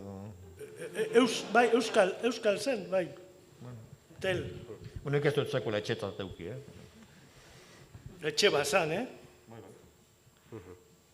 Nik, Javi, zuk indako galderari erantzuna argia da, ez. Gure gaztea bintzat ez daude dantzan konsumitzen edo dantzanen parte hartzen ez gara TikTok, eta gaur egun dantza TikToken dago munduan, ez da? Baina bestetik, eta ez da bakarrik gazte kontua, oraingo gazteena, guk webgunea orain dela 10 urte zituen estadistika parekoetan daude, eta badakit oroar edabideak, goruzka jarraitu dutela 10 urte hauetan, eta pandemia garaian gehiago, ez? Baina nik gaur hemen nago beste neukan gure proiektuko beste lan bat utzita, eta hori zen ikastaro bat, Beasainen, oraintxe biltzen izango direna bertan, eta dantzako ikastaro bat, eta aurrez aurreko dantzako ikastaro bat. Eta gazteak, ez dakit, gure webgunean ez daude, baina dantzarako bai daudela. Eta daude Euskal Dantzarako ere bai, bereziki Euskal Herrian Euskal Dantzarako daude gure gazteak. Militatzeko prest, ikasteko, eta erakusteko, eta aritzeko. Naiz eta oroar, zurrunbiloak eta zurrunbilo mediatikoak esan nahi dut, eta oroar dana da garaikidea, eta hori ere oso ondo dago, baina gure gazteak Euskal Dantzan oso gustora dabiltza. Eta gaur, Beasainen antolatutako ikastaro horretan, Euskal Herriko hainbat txokotatik hurbilduko dira 50 lagun, eta horietatik 30 edo 20 urtetik berakoak dira, eta haiekin komunikazioa sare bidez izan dugu izen eman dutelako, ordaindu dutelako gaurko saiorako zera, dena euskeraz gure informazioa gure webgunean jaso dute, beraz handik edo hemendik iristen dira, interesatzen zaien horretara behintzat, eta gero ni zerbaitekin baldin manago dantzan.comen eta dantzan.oisen jarraipen horretan, ibilbide honetan da, iruditze zaitu dela, dantzaren esparrua, euskal dantzaren esparrua, bere jarduera, funtzio normalean, euskalduntzen lagundu dugula. Hau da, bintzak kontribuidu dugula horretan, ze orain dela 20 urte, dantzan martxan jarri aurretik, euskal dantzan ere gazteleraz eta frantsesez aritzen ginen. Guztiz, erabat. Bai komunikazio, baina baita aurrez aurreko harreman eta praktika guztiak. Eta, gizartea aldatu da, hezkuntzak ere beste belaunaldi batzuk ekarri dizkigu, baina iruditzen zait, dantzanek ere lagundu duela horretan, hain zuzen ere, terminologia eta ohitura sortu duelako, ohitura ez zegoen eremu batean euskaraz aritzeko. Eta, horrekin konformatu behar. Bitartean gazteak TikToken. Dantzan. Nik gozat esan nahiko nuke, jaki gazteen kontua atera, nik 2001an 17 urte nezkan, orduan gazteago nintzen orain baino. Esan nahi eten goza bada, oso ondo dago gazten inguruan hitz egitea, ikusten ari naiz, da igual hemen inez gazte sektorekoa. Dago joera bat, garai hauetan gainera ikuspegi eszeptikoa edo ezakitez, negatiboa eukitzeko gazteen inguruan. Eta nik esan nahi dut, gazteek 3000 tweets antolatu dute. Osea, gazteek inoren baimenik gabe antolatu dute dinamika bat gaur egun dela euskera interneten sustatzeko kanpaina moda potentenetarikoa, antolatu dute berai bakarrik. Orduan, gazteek gaian erabiltzen dituzte beste forma batzuk, baina daude saretzen berdin. beste bideo batzutatik, TikToken dago kriston euskal komunitatea, eta zuzartzen zea, eta flipatzen duzu, jendea, supergaztea, eta ez ideologizatua, euskeran batzen, hori kristona da. Osa, nik hori esan ondo dagoela, gazte ez esatea poa, no seke, gazteak hor daude. Igual ez daude, gure espazioetan, igual ez daude, gubiltzen gan lekutan, baina hor daude. Nire aldetik bentsat ez egon inolako asmorik gaztei kritikatzeko, baizik eta gure buruari egiteken nion kritika dela, hau da... Ez da justo zure interventziari, porque hasi da gai ateratzen, eta zen simplemente nahi nun espresatu hori, iruditzen zitzadelako aizalea ematen ikuspegi bat de, gaztea galtzen nahi gara. Bueno, ez dakit. Nik balorean jarri nahi dut, 3.000 komunitatea sortu dutela gaztentzako. Osea, ez dago helduen baimenik, ez da eskatu helduen baimenik. Antolatu da gaztentzako. Eta euskararen bueltan, hori kristena da. Bai, eskarrik asko, nik uste dut gaina, ekarpen interesgarria dela, askotan horrelakoetan ez, 20 urte pasa dira eta ematen du malenkoniatzu jartzen garela eta baina badaude gauza mordo bat egiten ari direna gazteak eta hortxe daudenak, eta ni erabat, ados nago, ez nago iritzi emateko, baina bai. Beste galderatxoren bat egongo da, ez da? Badaukagu tarte txiki bat, beste baterako? Venga, animo. Bai, orduan iruditzen mari bat zaizue, beste zerbait geratu zaigu hor esateko? Bai, aurrera? Bueno, guk jarraituko dugula eta gogotzu, eta erronka asko jarri dizkogu gure buruari, datozen 20 urteetarako, baina batean labur bilduko dut, ez? Eta da, irakurketaren eta gozamenerako eta plazerrerako sortzen jarraitzea, ez? Eta azken finean, hizkuntza bizi bat hori da, ez? Gozatzen duzunean, ez? Eta askotan lotzen diogu euskara hizkuntza txikia delari, zapaldua, eta hori guztia ere bada, baina lortzen badugu plazerruneak euskaraz izatea, fikzioak horretan laguntzen du, ez? Eta gurean bintzat apustu hori da, ez? Hortan tematzea, saiatzea, eta Durangoko azokak emango dizkigun etekin guztiak berriro horretara bideratzea. Hasi datorren astean izena ematen, txandaka, eta txintxo eta txartelarekin. Bai, titular moduan ere besteok, pixka bat etorkizunari buruz edo? Pixka nabarmendu nahiko nuke, azaldu duna, nahi ustez gakoa dago, azkenean plataformak nola konfiguratzen diren, euskaraz jartzea, hor azkenean datuak gu bilatzen ari gehan mezua hori da, eta gaztelaniaz balin badakagu, ingelesez balin badakagu, hori da bidaltzen duguna, eta hori da eskainiko zaiguna. Da azken batean sorgin gurpil bat, eta naiz eta pertsona individual bere bakardadean, bilatu euskarazko zerbait, gero baldin badago sistema digital guztia, baldin badago beste hizkuntza batzuetan, jasoko ditugu produktu horiek, eta erabakiak bai pelikulak euskaraz eta dana dalako produktuak, kultura produktuak, izango dira beste hizkuntzetan. Orduan, ne ustez, hor dago erronka, eta ez da bakarrik individuek hartu behar duten erabaki bat. Baizik eta hor badaude baitara instituzioak, eta hor babestu behar dute, eta egin behar dute bultzada bat, azken batean euskarak presentzia digital bat izaten jarrai dezan.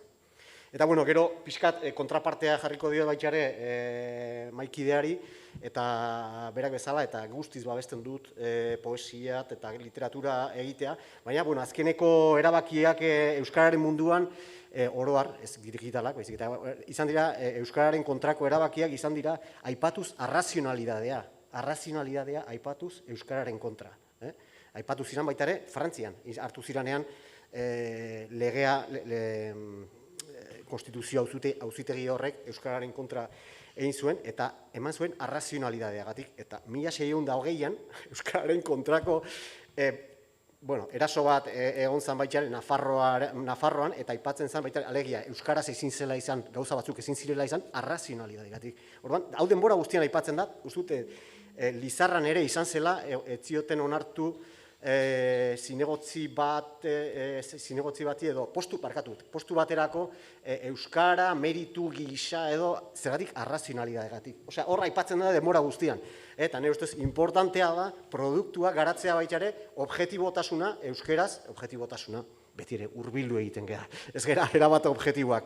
Baina literaturaz eta dantza, antzerkigintza hauek oso ondo daude eta beharrezkoa dira. Baina ez ahaztea, gauza baita ere produktu nolabait ere objektibotzat edo hartzen dira noiek ere euskaraz landu ahal izatea eta hor dago Wikipedia horretan saiatzen.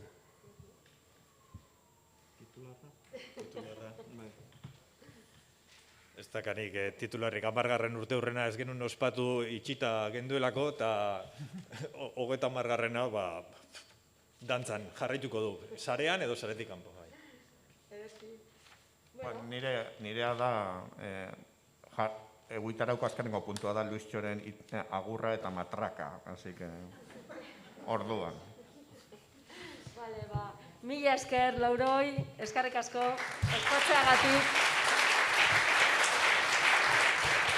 Elkarrekin urteurren hau. Eta urrengora pasatuko gara, orain formato aldatuko dugu, 5 minutuko hitzalditxo laburrak egingo ditugu. Hortxe dituzue, lehenengo 3 igo mesedez, Aitor Zuberogoitia Mondragon Unibertsitatetik datorkigu, berrikuntza soziala eta eraldaketa digitala unibertsitatetik, hori dena. Arratsaldeko ordu hauetan, Aitor. Hori dena esan behar diguzu. Anartz Bilbao zuzeutik artxietxaiak aliatu hori daukat nik izenburu bezala jarrita. Anartz aurrera baita, hemen egon zaitezkete lehenengo 3, eta Jurdana ere, Jurdana Akasuso, Azkue Fundaziotik datorkigu eta asmoak gorpuzten. Izango da bere petxakutsaren izena. Orduan, Aitor, az zaitezke, arratsaldeon, ongi etorri. Arratsaldeon, entzuten da? Ez, nik uste.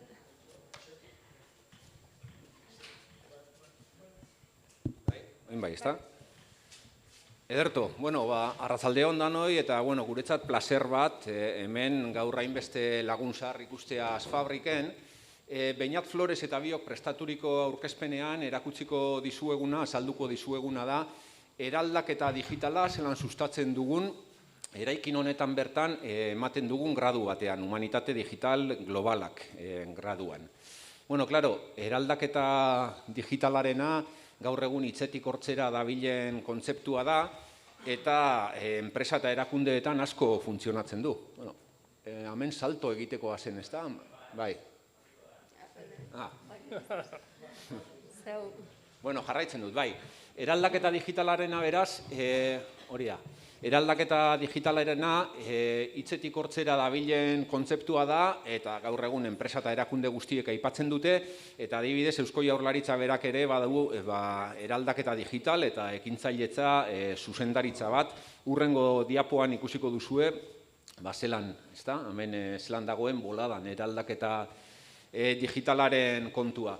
Karo, zein da asuntoa, orain bai, baina duela 20 urte hori etzen egin evidentea eta oso gutxi aipatzen zen, ezta? Eta orduan, sustaturi aitortu behar zaio, meritu hori euskaraz eta sarerako propio pentsaturiko proiektuez jarduten aitzindari izan zela. Hor dituzue, pare bat adibide duela 20 urtekoak. Baina, klaro, eraldaketa digitalaz ari gara, eta zer da eraldaketa digitala? Definizio kanoniko bat irakurriko dizuet. Eraldaketa digitala da bidaia bat, zure erakundea daramana antolaketa aldaketara, estrategikoki planifikatutako bidaia da, eta baliatzen ditu teknologia disruptiboak zure erakundearentzat plaza publikoan zuretzako lain leku egin alizateko. Hori gogoan guk gradu hori diseinatu genuen, gaur egun funtsezkoak diren bi aldagaitan oinarrituta, aldagai digitala eta aldagai globala. Eta graduaren bi ibilbideetako batean, humanitate digitaletan, eraldaketa digitala da ardatz. Baina, klaro, zer dira humanitate digitalak? Humanitate digitalak izan 3 arloren uztarketa dira. Batetik, hemen dituzuen giza zientziak eta humanitate klasikoak, filosofia, soziologia, antropologia, historia eta hori guztiak. Bestetik ditugu pentsamendu konputazionala eta teknologia digitalak. Eta hor ditugu, hizkuntza informatikotik hasi, datuen kulturatik segi, eta geolokalizazioa, laser mosketa edo 3D inprimatze tekniketara artekoak. Eta azkenik, diseinu pentsamendua. Hau, euskarazko Wikipediaren arabera, konponbideak sortu eta arazoentzat irtenbide praktikoak lortzen dituen metodoa da, beti ere etorkizuneko egoera hobetzea izanik abiapuntua. 3 elementu hauek guk jorratzen ditugu 4 urtetan, humanitateak eta giza zientziak, pentsamendu konputazionala eta teknologia digitalak eta design thinkinga, 4 urtetako ibilbide batean. Eta hasten dira ikasleak lehen urtean, gizarte beharrak interpretatzen, gizartea bera interpretatzen, eta behar sozialak detektatzen. Eta ondoren, teknologia digitaletan trebatzen dira, batez ere, laser mosketan, bideo edizioan, 3D inprimatzean eta Arduino bidezko programazioan. Behin hori eginda, gizarte eragileekin kosorkuntza saioak burutzen dituzte, eta aurten Bilbao ekintza ere bidelagun izango dute. Ikasturte amaieran, hemen bertan egingo den ekitaldian aurkeztuko dituzte euren prototipoak ikasleek. Claro, eraldaketa digitalak gure erakundearen antolaketa aldaketara garamatza, eta horregatik hain zuzen, bigarren mailan antolaketa modu berriak aztertzen dira, eta hori egiten dugu hemen Zorrotzaurren uhartean dauden enpresen antolaketa aztertuz eta analizatuz. Hori egiten da abiapuntu modura, eta gero Zorrotzaurreko enpresa horietatik lortutako informazioa euskarazko Wikipediarekin elkarlanean eta mapeo multimedia eta geolokalizazio teknikak baliatuta sarera igoko da. Bigarren maila amaituta, gero ikasleek egin behar dute hautatu ibilbidea, Global Studies edo Digital Humanities.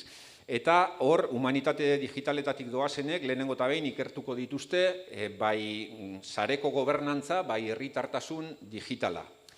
Eta behin markoa jarrita, gauzen interneten barneratuko dira gero, hau da, objektu interkonektatuz jositako unibertso horretan, eta aztertuko dituzte bai IoT teknologiak eta baita robotika eta eskaintzen dituzten aukerak ere. Claro, gauzen internet ganoraz ulertzeko, beronen azpian dagoena bere tripak aztertu behar dira, edo ezagutu behar dira, eta horregatik erreparatu behar zaie ezinbestean, hizkuntzaren prozesamenduari, metadatuei eta web semantikoari.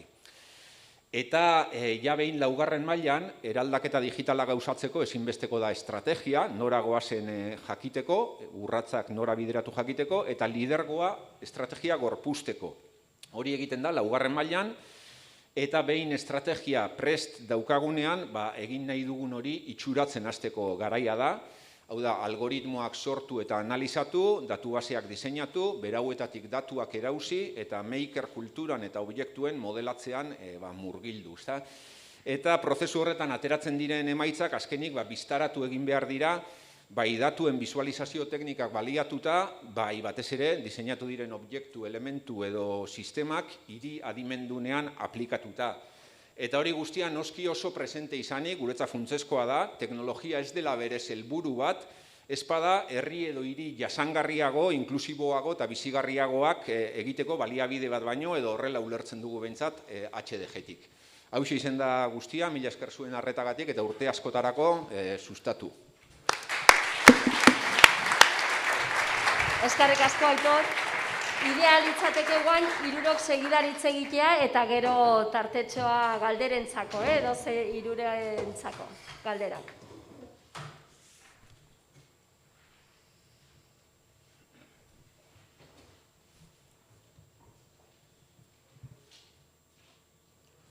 Anartz, nahi bezunean? Bueno, eskatu digute zutik agian hobeto egingo genuela, beraz, saiatuko na zutik egiten. Eta ez dakit atzera kontu edo horratzetik emango didazue?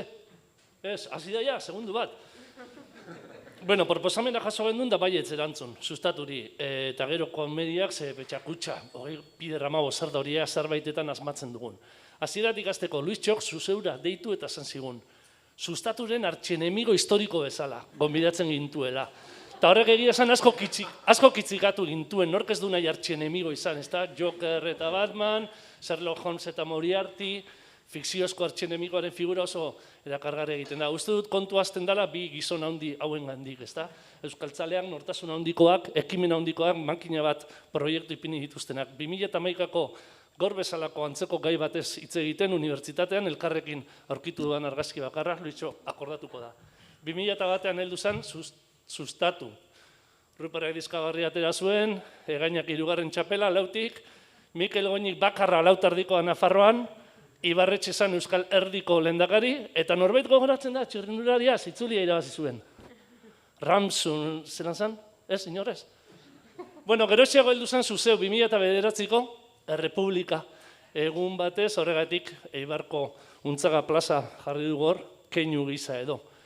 Zuzeu heltzen da orainkari horizontal bezala, edo nork argitara dezake. Idatzi ez, argitara dezake. Zuzeun, baita goitizenez ere horrek dakartzan, batzutan arazo eta kontuekin, baina feika da argazkia, ez genuen egin kanpaina promozionala Bilboko metroan. Zertaz idazten da, gaiak eta interesak ugariak dira, baina obsesioa bakarra da euskara. Naiz eta ez dudan ulertzen zergatik hor Iruña Beleia ez den inon agertzen. Euskara da gure obsesio, eta eztabaida sustatu nahi da. 12 urtetan 58.000 iruzkin izan ditugu, baina noski, azten zara estrategia independentistetaz, eta azkenean sexuaz eztabaidan bukatzen dozu, ezta? Hori gertatzen, gero hori da gaia, ez? Uste du Landabaso eta zintzu datoz, bai. Eta, bueno, gure altxorra, zuzeuko altxorra da, 500 sinadura bildu ditugula 12 urtetan, gizon emakumeak, izen abizenez eta beraien aurpegiz, gurean idatzi dutenak horreun, baino ez dira agertzen. Eta uste dut arro egoteko modukoa dela, podcast gintzan gabiltza gaur egun, batzuk jada hor jarraitzen dute beraien bidea, zuzeuko aterpetik kanpo, beste batzuk geldituta. Iragarri behar dugu, Bipar eta Laster bueltatuko dela, Eusko Gaizkileakek atal berriak izango dituela. Eta tira, ez horren komunitateaz hitz egin nahi nuen, gure komunitateaz, baina hau bakaz tekniko bat da, eta agertu da, uste dut hauek direla, diru laguntza zuzena jaso dutenak, hor bozentu eta da nagusi ez, hau barkatu, okartu naiz diaporamaz. Hau da, azken batean sentitzen dugu zuzeuk badaukala bere tokia, iritzi eta eztabaida bultzatzen, komunitatea egin duela. Argia, berria, sustatu bera, eta beste askorekin batera horra agertzen dira pila bat edabideetan, ezta? Eta guztion artean, bari garela pixka bat, maileguan hartuta, puntu euseko lagunei, maileguan hartuta ideia, internet bihurtzen 8. lurralde, naiz eta paratxutista bezala bakoitza bere aldetik edo lanean ari garen. Eta biharko eguna ez dakigu gu txolo bezala partido goaz, ez dakigu tren lasterrean joango garen edo tren lasterraren bidetik bizikletan geldo. Baina gure zailtasunekin aurrera egin nahi dugu, egitasmo asko jarri ditugu martxan, arnasa luzea, zuzeu gaztea saria, askorekin batera, helduko direnak berriak. Doraemon jarri nahi nuen diaparama batean, nork esango zuen hain arriskutsu bihurtu kezenik. Lehen esan dut obsesio zuzeukoa euskara zala, baina azte hon ikusi dugu ez dela bakarrik gure obsesioa, ezta? Beste askoren obsesioa ere badela. Eta tira, jarraitzen dugu hasierako oinarriak edo oso present daukagu egunerokoan hasier, baina webguneari bere nortasuna ematen diola da unean daukan lantaldea. Eta orduan, horrek markatuko du bidea, egin nahiko genukena, biraka jarraitu nahiko genuke gutxienez 2029 arte. Motibatu egin gaitu asko sustaturen jai honek, guk ere 20. urte mugara heldu nahi dugu, ez leia horretan. Ez daki, auskalo, invasio zombikoaren urtea izango ote den. Bueno, Luitxok esan zigun, artxienemigoak aliatu izenburua, da esan zigun, espatak ateratzekotan ondo zorroztuta ekarri. Hor daukazu Roronoa Zoro, Granlainen sartu den munduko espataririk onena, Monkey de Luffyren laguna. Dauka teknika bat 3 espatekin ikaragarria. Baina ez gara borrokara etorri, zorionak aurrezkoa dantzatzera eta zorionak ematera etorri gara, dantzan, arma, euskarazko Wikipedia da sustaturi. Eta esatera, bideo horretan, artxienemigo baino gehiago, aliatu sentitzen garela. Arkitu dut, bezarkada bat bizarren artekoa. Gutxienez beste 20 urtez, edo gehiagoz, elkarrekin egiten dugun bidea. Eskerrik asko.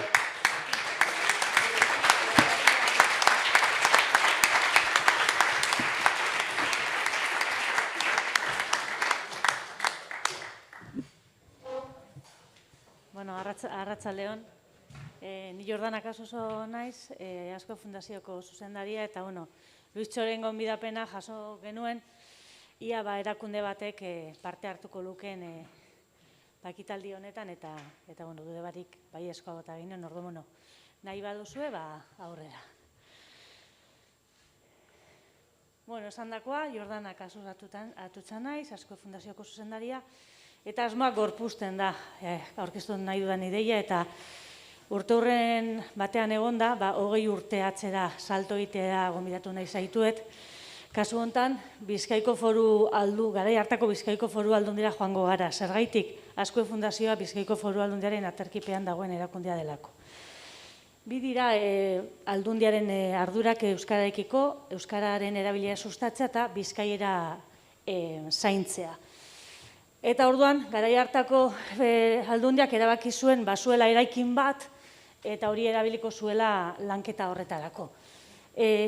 Zainase osoa, Bilboko zainase osoa, Frankok estreinatu zuen, eta 50. urtean, eta eraikin hori 2002 urtean bota egin zen, eta 2002 urtean berriztu zen, eta Euskararen etxe izenarekin estreinatu zen.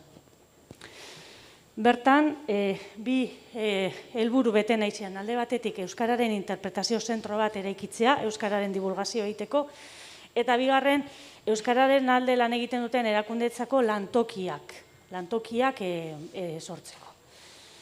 Gerora, 2009 urtean, Aldundiak beste 4 eragileekin guztiak erakunde publiko, sortzen du Azkue Fundazioa, eta esaten dio Euskararen etxea kudeatzea. Orduan, hortik dator gure izaera hibrido eta batzutan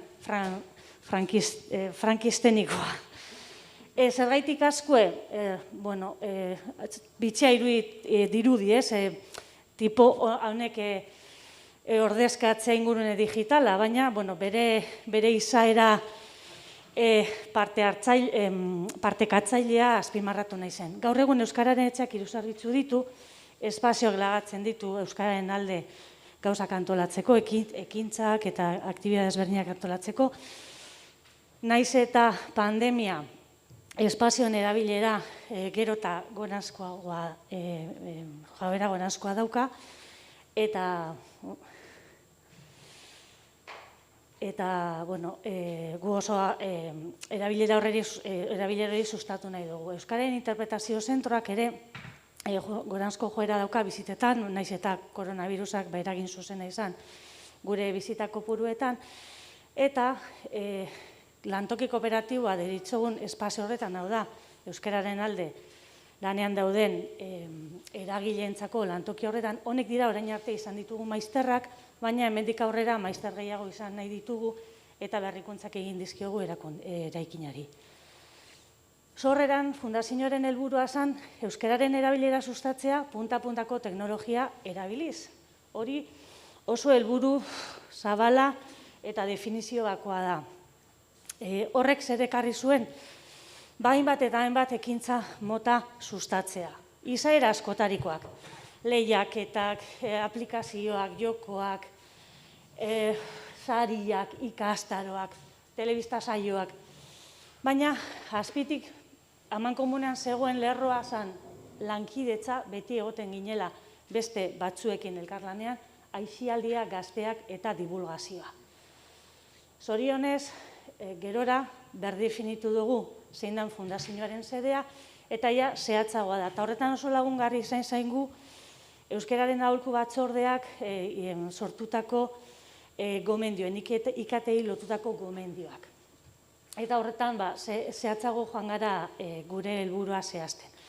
Bigarren gomendio liburuari esker ere, gaur egun esan dezakegu euskarazko eduki digitalen sustapenean dagoela gure lanlerro estrategikoetariko bat, aisialdirako ikusentzunezko alorra sustatzea bezereziki gaztei begira, eta mota horretako ekintzak egiten ditugu,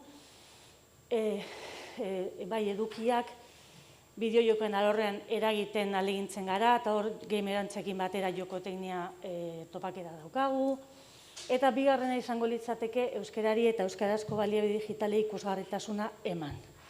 Gomendioa izango litzateke zabalkundea bermatzea, dauden baliabideen zabalkundea bermatzea. Eta horretan, Gure lana azkenengo urteetan oso intensoa izan da, bai gure blogaren bitartez eta bai gure sare sozialen bitartez. Kaso hori da, askotan, Azkue Fundazioari buruz buruetara etorten jakuna. Esan dakoa, gure izaera hibrido edo frankisteniano hau, gorpuzten da guretzako Euskararen etxea Azkue Fundazioaren jardun digital hori garatzeko ezinbesteko leku osagarria delako. Parkatu oso urduri jarri naz, trabatu naz bigarren edo, eta baina, bueno, alegindu naz, alik eta ondoen azaltzen.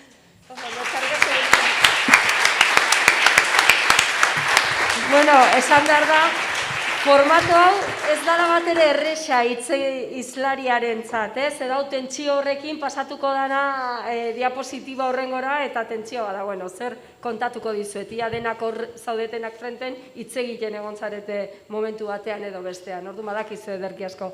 Bueno, eta orain, hirurak entzunda gero, galderetako txanda eta gero beste urrengo biak pasatuko dira, orduan. Badaukezue, eskerrik asko, Aitor, Anartz, Iurdana, badauzue galderarik beraientzat? Oso ondo, Jose? Azkarregi juntzeate hemendik, Ze galderak badaude. Bai, bueno, nire galdera Anartzentzat da. Oso ondo, Anartz. Oso transcendental eta jartzen ari gara, eta nahi dut salseo eta tarantuleo apur bat. Eta orduan, hor, Luis Txoketa kontatu digu, azken urteotan, bueno, nabaritu dutela nolabait, presentzia galera bat, edo, sustaturen pisuaren disoluzio moduko bat.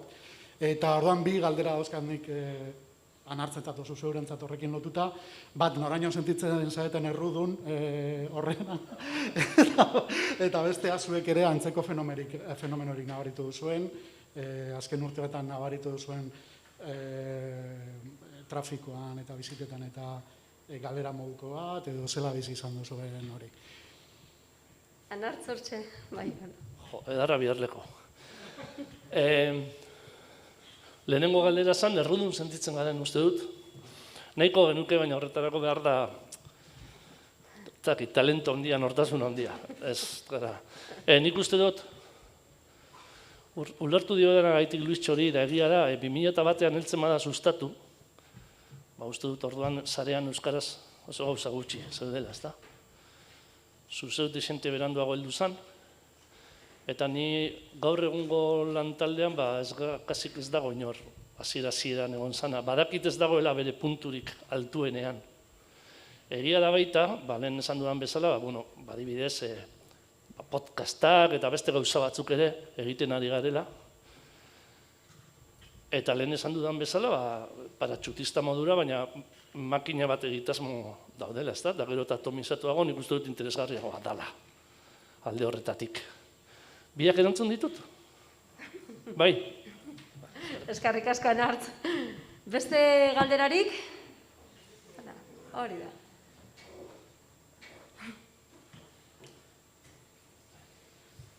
Arratsaldean, nik ere faranduleoarekin jarraituko dut. Eta galdetu nahi nizun, Anartz, entzuten da? Pizka gehixio gerturatu agian aintzane. Eske, oso altuak zeate dena, eta galdetzen zait. Galdetu nahi nizun, ez dakizeinek egin duen aurkezpena, baina zergatik egokitu diozuen Luis Txori Txillida eta Soteiza, ez dut ulertzen.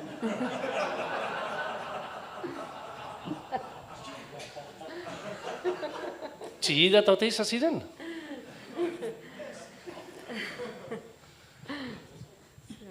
Ez dakit, egia esan. Telefono ziduditu zait, ez zaila gustatu jaso duenean, baina defentzan, esan behar dizut, esan didala Oteiza ere elukena nahiko. Eta ez dakit, nik ez dakit, badakit adibidez, Asier bera, oso artezalea eta basala. Ez dakit, Txillida eta Oteizarekin harremanik zaukan, zer nahiagoko zuen. Baina, egia esaten badizut, probak egiten egon nintzen. Eta ez dakit fijatu zareten, oin teknikoki esango dizut. Sustatuko logotipo ipini dut Txillidari hemen, eta zuzeurena Oteizari hemen. Zuzeurena beltza denez, hori logotipoa Twitterretik borobila atera nuen, baina gero karratua da, ni teknikoki oso kutrea naiz gauzak egiten. Eta orduan hemen, ingurukoak kentzeko desente errezagoa neukan horrela, beltzearen gainean egitea. Horregatik, egokitu zaio, Luis Txori, txillidak jaka argiagoa zeukalako larua edo, bai? Eta beltza oteizak.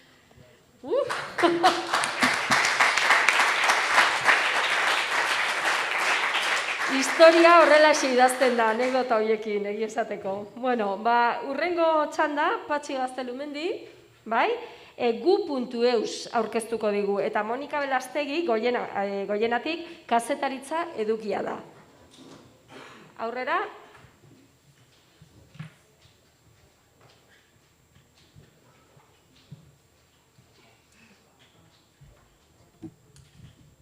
Bueno, esango ditudan berbak, nire neureak dira, ez du zer ikusirik Armiasmarekin. Armiasmaren trajearekin lehetorrik naiz, eta orain kaleko nator, bale?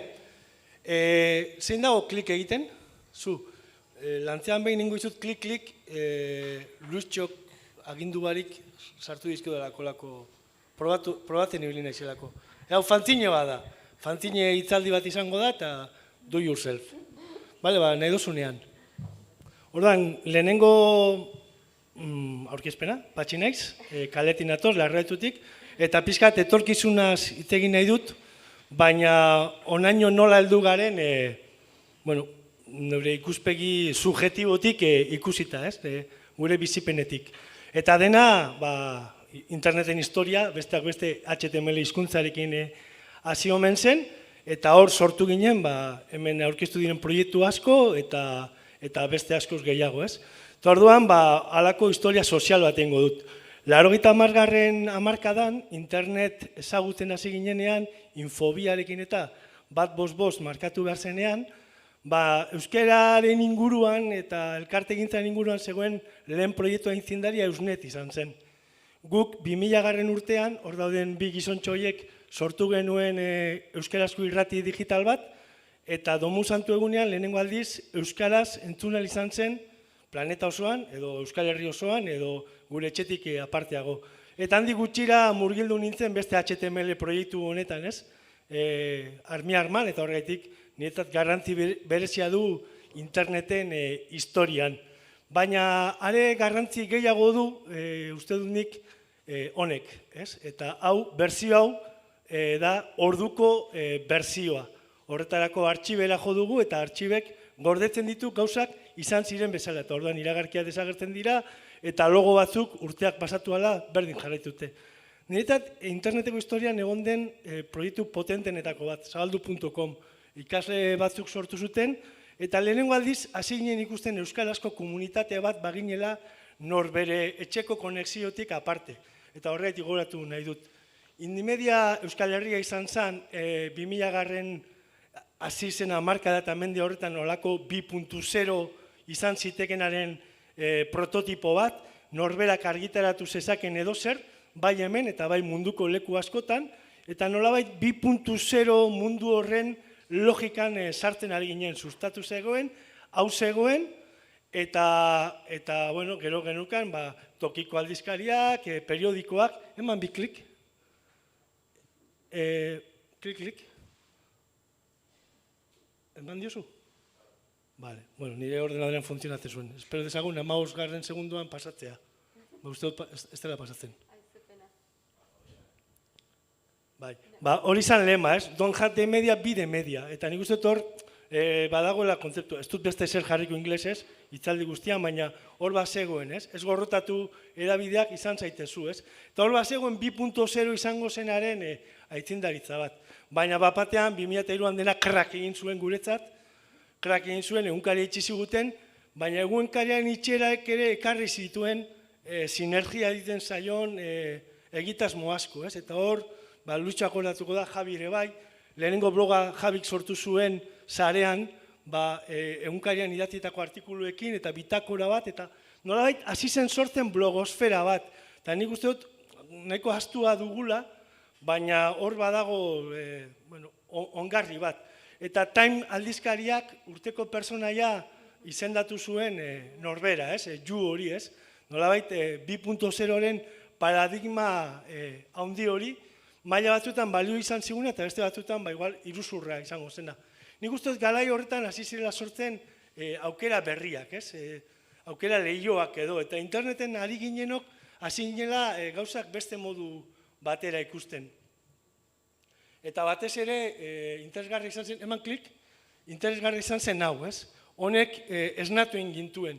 2005an hizkuntza txiki, ez dakit txiki esan, baina hizkuntza ez hegemoniko batek, ere murrikoa, ez dakit esatea, baina asmatu zuen domeinioaren logika, klik. Eta orduan, hurrengo urtean montatu genuen Euskal Herria 2.0 hori nola izan ziteken klik-klik, eta orduan hasi ginen, abia puntu bat markatzen, hor batu zen mundu guzti hori nolabait antolatzen eta interneti logika bat ikusten Euskaldun bezala eta munduan, Eta horren ostean, nik uste dut, etorri zela importantena, Handik urte batzuetara, hurrengo urtean aurkeztu zen asmoa, baina 10 urte baino lehenago lortu zen euskaraz eta euskal kulturatik munduan agertzeko modua. Nik uste dut hori izan dela 20 urteotan eduki dugun gauzai potentena. Etorkizuna zein da? Etorkizuna ziurrezki asmatu inbarko dugu eta jarritu barko dugu lantzen. Hemen gauza asko bota dira, nik uste dut txinaurri lana asko dagoela egiteko, elkar lana, eta kontutan ukin behar ditugula gailuak, gaur egun gailu asko dagoela, multipantaila dela dena, eta konsuma handiena tresna txikienetatik ematen dela, baina badaude eredugarriak diren asko, Eta ero kontzeptu bat, nik uste dut inteligentzia abertzalea erabili behar dugula. Asko hitz egiten da inteligentzia artifizialaz, nik uste dut herri bezala eta hizkuntza bezala eta jendarte bezala hasi behar dugula pentsatzen, eta jardunaldien arotik ekintzen arora pasa. Hasi, pentsatzen eta egiten.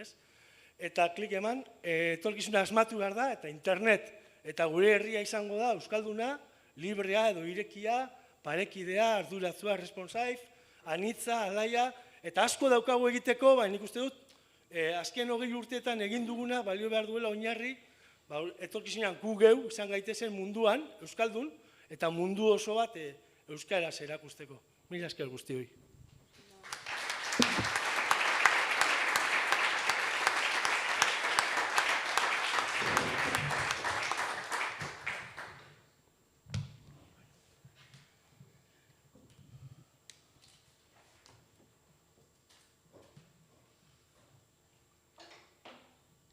Bai, nahi duzunean. Arratsalde on guztioi, eta eskerrik asko sustaturi gaur ekitaldi honetara gonbidatzeagatik. Hain zuzen, Luitxok gonbidatu ninduenean etortzera, proposatu zidan kasetaritzatik egiteko ekarpena. Horretan saiatuko naiz, eta hortik izenburua, kasetaritza, edukia da. Weblog deitu genien hasieran, sustatu ere webloga zen hasieran, blog gerora, eta gero eta gutxiago dauden arren, uste dut aldarrikatu egin behar dela duten garrantzia. Testuekin bakarrik hasi zen sustatu, argazkiak gehitu ziren gero, eta ondoren etorri ziren bideoak, naiz eta eurak sortutakoak izanez, eta bideo sorkuntza aldarrikatzea ere tokatzen da, izan ere euskarazko ikusentzunezko asko falta da gaur egun oraindik sarean. Sustatu.com zen hasieran, .eus gero, gaur egun, eta hori da, .eus da gaur egun, eta bidean, hainbat URL apurtuta geratu dira, eta edukia galdu eginda, ezin ikusi geratu da. Gure memoriaren antzera, galdu da memoria digitala, sareko hainbat eduki galdu eginda, eta hortxe beste aldarrikaton bat, sortzen duguna ondo gorde behar dela, sortzez digitala dena ere bai, ondo gorde, eta erabilgarri jarri. Sustaturekin ikasi genuen kasetaritza hizkuntza berri batez, internetek baduela bere hizkuntza propioa, bere estiloa, ikasi genuen titularrak zehatzak izan behar zirela, poesia literaturan egin behar dela, testuak deskriptiboak izan behar direla, eta aukeran motz xamarrak eta zehatzak, eta nik uste sustaturekin ikasi genuen horrek gaur egunean ere badirauela. beste erronka diren beste berba batzuk, gertutasuna gaietan. Handik eta hemendik, informazio uholde eristin zaigun sasoi hauetan, gertutasuna da, ez da, geratzen zaiguna. Eta sustatuk hori erakutsi du bertako eta munduko beste leku batzuetako gaiak guretik lantzen. Ukaezina da, ikusentzunezkoek saretan duten pixua, eta gaur egun, lehen esaten nuena, ez da, euskarazko ikusentzunezkoetan utxunea dago. Edabide bakoitzari, oso askardoa hau, edabide bakoitzari lotutako hizkuntza, ez da berdin idazten sarean, telebistan edo paperean. Inpartzialtasuna eta sinesgarritasuna, edabide bat zerbait izan behar bada, da sinesgarri, ez da? Eta horretarako, izan behar da, inpartzial, horreka mantentzen saiatu behar da. Azken batean, hoxe, ez da? Berdin da novela bat, komiki bat, edo albiste bat idaztea, gakua da, sinesgarria eta erakargarria izatea. Sustatuk lortu du hori, teknologia eta hizkuntza gaia jorratu izan ditu batipat, eta lortu du nik uste, sinesgarri eta erakargarri izatea. Berehalakotasuna, sustaturekin ikasi genuen, beste gauza bat izan da gertakarien berri momentuan bertan ematen. Informatiboak, egunkariak, astekariak egiten genituen, baina sustaturekin berehalakotasuna irabazi genuen. Hoxe, esan ditut lehen beste zenbait erronka, ez da, kasu honetan, euskararen kasuan, masiboa izatearena. Euskarak behar du iritsi, ahalik eta erabiltzaile gehienen gana. Ohituta geunden, irakurleei, ikusentzulei, ematera, norabide bakarreko komunikazioa gailentzen zen, baina, sustaturekin entzutera pasa ginen, ez da, erabiltzaileak euren iritzia ematen hasi ziren sustatun. Sustatu komunitateari entzuten hasi zen, esango nuke entzutearik eta horretan, danetariko komentarioak ez da kudeatu behar izango zituztela, guri goiena eusen gertatu izan zaigun moduan, badakitzue, anonimotasunean ez, babestuta errazagoa dela, direnak eta ez direnak esatea, eta hori kudeatzen ere ikasi behar izan dugu. Sustatu goienak EITBek edo edozein hedabidek funtzionatuko du baldin eta hemen orain arte esandakoaren laburbiltze txiki bat egingo dut, edozein hedabide funtzionatuko du baldin eta sinesgarria baldin bada, erakargarria baldin bada, kazetaritza zintzoa baldin bada, kazetaritza zena dutenek egindakoa baldin bada, eta izenburuan esaten nuen moduan, edukiak du beti garrantzia. Eta sustatuk, jakin izan du, ez da gauzak ondo egiten, izan webblog edo blog. Eta esandakoa, ze bestela zer gertatzen den? Humore toketxo bat jartzearen, bestela plof. Eta, hoxe, eskerrik asko guztioi, zuen arretagatik, zelan ez, zorionak sustaturi egindako lan guztiagatik, eta, beste horren beste urte segidezala. Mila esker guztioi. Osondo, eskerrik asko. Monika, Patxi, ezaitezte joan oraindik, galderan txanda izango litzateke oraintxe. Hortxe daukazue mikrofonoa, eta Patxiri eta Monikari galderak egiteko tartea da. Aurrera, Elena. Arratsaldeon, Luitzok agindutako galdera espontaneo bat. Ni Elena Alaka naiz, eta ni naiz aldieretakoa. Eta galdera bera egingo nizueke Monika eta zuri Patxiri. Biok esan duzue, eta lehen ere Luizek esan du, interneten euskaraz oraindik eduki asko falta dela eta esparru asko falta direla.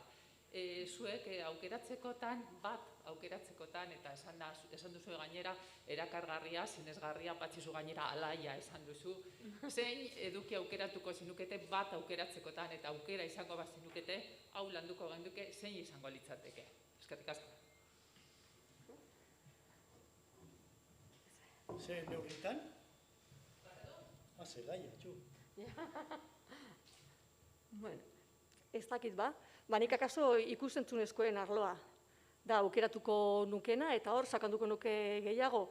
Zergatik, akaso aukera ematen duelako alde batetik, gaur egun horren beste erabiltzen diren sare sozialetan pilula txikiak egin, eta horrek ara eta ona zabaltzeko, eta beste alde batetik, telebista dela edota sarean bertan, webunetan bertan, ez dakit patxara gehiagorekin ikusteko moduko dokumentalak ere txertatu eta ikus daitezkelako.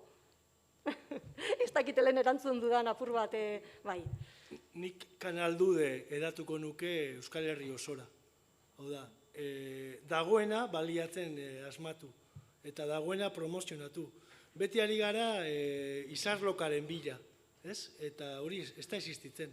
Hau da, ez dago barita magikorik, ipuinak fikzio ondo dago osamenerako, baina realitatea dena da.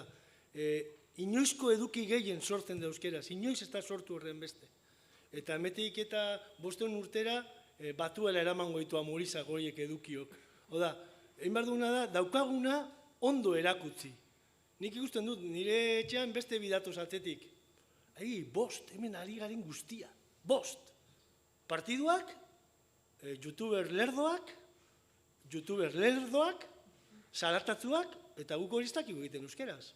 Zarata kalean egiten dugu tabernan, baina interneten askoa zarata egitera. Orduan, daukaguna erakutzi, eta asko daukagu. Eta segurazki gaur denok hemen atera dugu zerbait berria.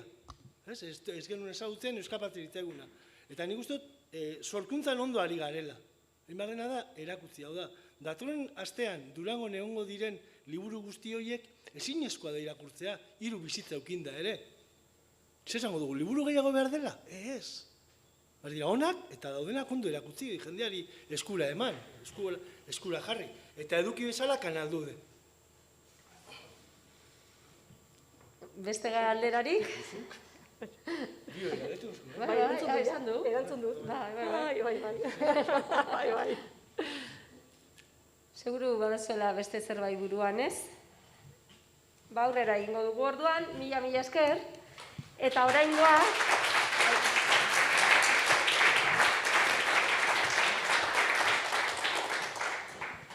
Azken petxakutxa motako itzalditxoa Londonetik datorkigu, ikusten duzue nazioarteko jardunaldi bat dela hau, eta Mikel Artetxe dugu beste aldean, hor bali badaukegu konexioa, eta berak Facebooken egiten du, Facebook iResearch da, ikerketan dabil, Euskal Herriko Unibertsitate hemen ezaguna oso, egin dituen gauza askorengatik, eta bera izango da orduan Euskararen teknologia 20 urte barru izenburu iradokitzaile horrekin etorriko zaiguna. Ongi etorri, Mikel, nahi duzunean? Entzuten diguzu, Mikel? Ez dakit kontroletik esan behar diozuen, zerbait? Kaixo, Luistxo?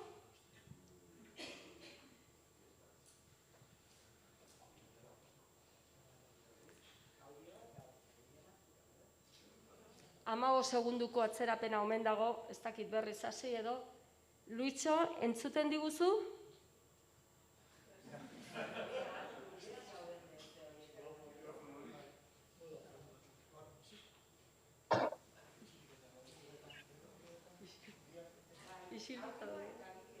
Azter naiz edo? Bai. Hasi, Luitxo. Nik ez dute zerra hitzen guain. Luitxo, mutututa zaude.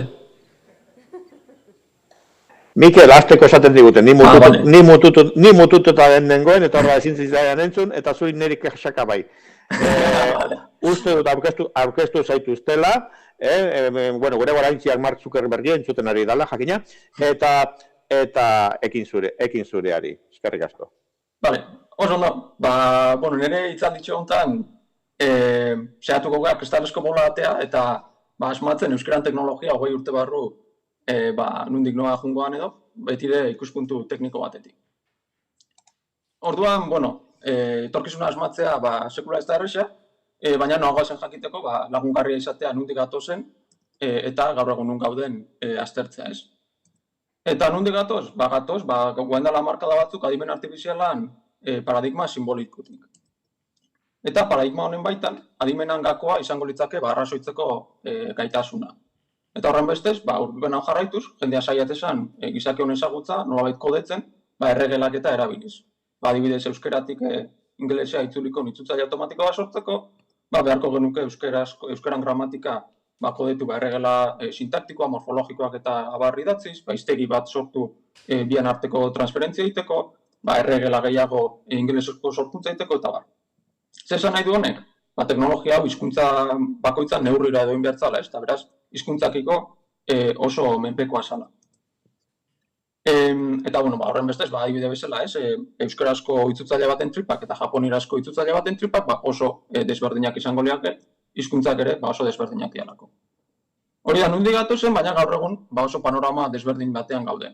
Zer gaur egun gailendu da adimen artifizialan hurbilpen konexionista ditze zaiona, eta hurbilpen honen arabera, adimenan gakoa ez litzake hainbeste izango arrazoitzeko gaitasuna, baizik eta ikasteko gaitasuna. Eta horren bestez, da honekoz, ez ditugu eskuz erregelak eta idatzi beharko, baizik eta inai deuna tasa horren adibideak, datuak bilduko ditugu, makinai eman jaten, eta makina izango automatikoki ikasiko una inbeharrekoa egiten.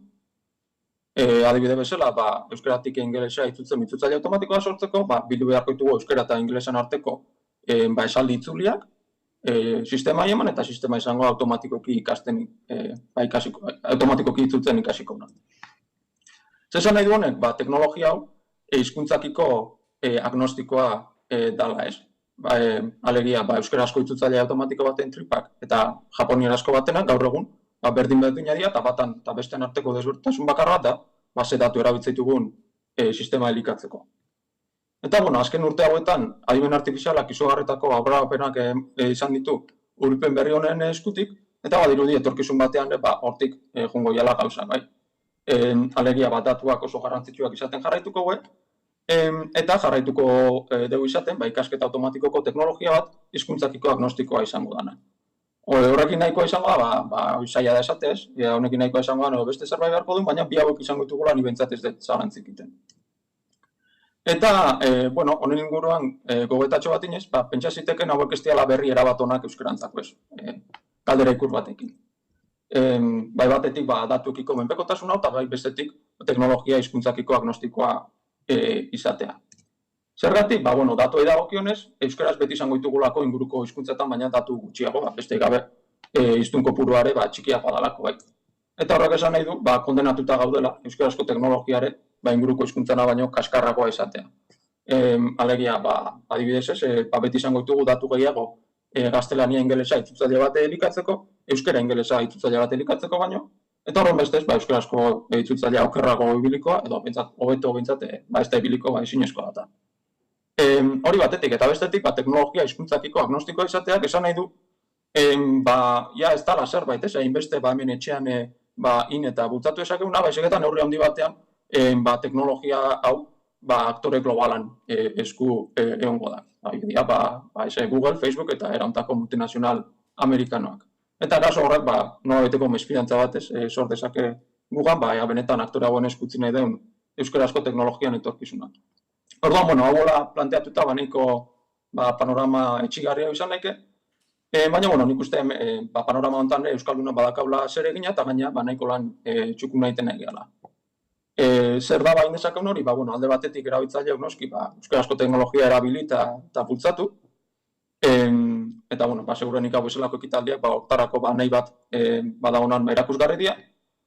Bestetik, esate genuen bezala, datuak oso garrantzitsuak dira, eta behar ditugu, datu horiek, eta euskarazko edukia sortzen jarraituko duen sortzaileak, eta garrantzitsua baita ere aldan neurrian eduki hori modu irekian partekatzea, Creative Commons eta antzeko lizentziak erabiliz, eta bukatzeko, bestaldean gaudenak ez, arlontako ikertzaile eta garatzaileak, saiatu beharko aldeun neurrian munduai gurea ematen, eta mundutik gurerare ekartzen. Alde batetik euskarazko baliedeak sortu eta bultzatuz, aktore global horiek euskarare barneratu esaten behien teknologian, eta bestetik, zorionez, arlo hontan, bentsat ikerketa mailan, nahiko filosofia irikia edo da, eta Google, Facebook eta alakoek sinistu edo ez, behien oinarrizko teknologia modu libre batean partekatzeu, aspaldion bintzat, eta hori aprobetxatu eta teknologia hori euskarara ekartzen ere zeregina badakau.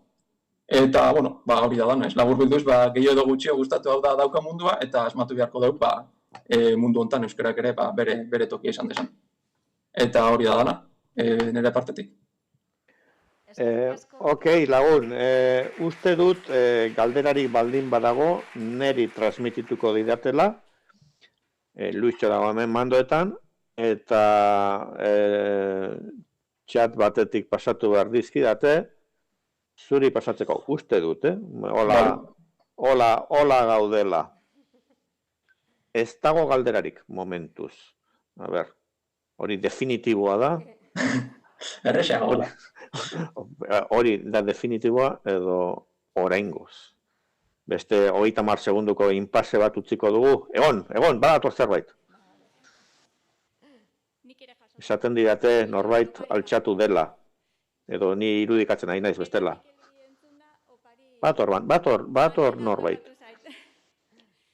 Uste dut irati izziar, alias izziar, ueukoak baduela zerbait.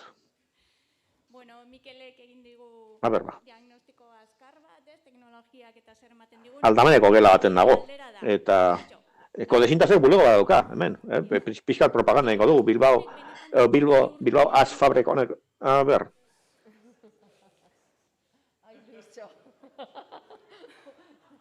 Luisa, disimulatu arpegiarekin. Mikelek egin digu diagnostiko azkarra. Diagnostiko honek benetan 20 urte irango ditu? Horixe galdetu digute. Bai, galdera ona da. Zaila da jakitea. Egia esan aldaketa hau eman da azkeneko 10 urtetan edo, eta gauzak oso azkar aldatu dira. Zaila da jakitea, zenbateaino irango egun edo, momentu batean hori zerbait berriro beste haustura batean goan eta berriro beste paradigma aldaketa bat. Baina nik uste perspektiban jartzeko komenia ikustea nondik gatozen, beste urrulpenakin eta jendea urte luzetan saiatu izan da eta beti muga oso fuerteakin topatu izan geha. Eta bide berri honetatik, izugarretako aurrerapenak egon dira, eta nik uste hori da pixkat nik iten diagnostikoa. Iruditzen zait, soluzioan parte hau izango dela, eta hemendikan zerbait izango deula 20 urte barrure. Zalantzan dauna da, hau bakarrikan izangoa, edo ontaz aparte, beste zerbait ere ongoan, kaso eskemak zertxo baite aldatu araziko izkiguna. Baina hemendikan zerbait egongo dela, nik uste nimentzan nahiko konbentzitutan hau. Eskerrik asko. Usten badiaten nire lankideek kontrol maitik, nik neukere galdera bat, beste galdera bat dator. Bueno, nik beste bat daukat, baina oraingoan Goio Arana, Mondragon Unibertsitateko irakaslea, altxatu omen da, eta badator zerbaitekin. A ber, uste du zuretzat dela eta ez Mark Zuckerbergentzat, oraintxe pasatuko didate. Altxatu da, A ber... Nik ere badaukat beste bat tarteko, ez dakit orain esango dudan, edo gero. Konfunditu egin da. Lontxo Sainzekin konfunditu dute Goio Arana. Barkamenak biei. Lontxo Sainz da alor digitaleko arduraduna EITB-en. Biak musukoarekin eta biak adinean aurrera horregatik konfunditu dituzte. Hori da esaten diaten Daniel Ixo, Luixo. Venga, hori ere esan diate.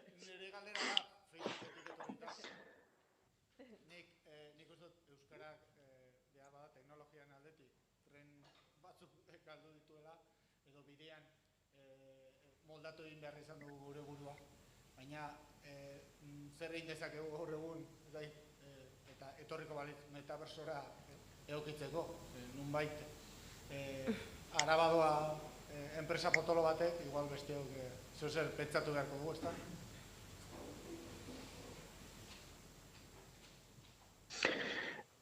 Facebooketik etorrita, edo bertatik konektatzen zarela gurekin, Euskarak tren batzuk galdu dituela, edo hala ere moldatu dugula gure burua, zer egin dezakegu metabertsora egokitzeko? Hori da, galdera bat, eta bigarren parte bat ere badu. Enpresa potolo bat horretan ari bada, zer egin behar dugu txikiok?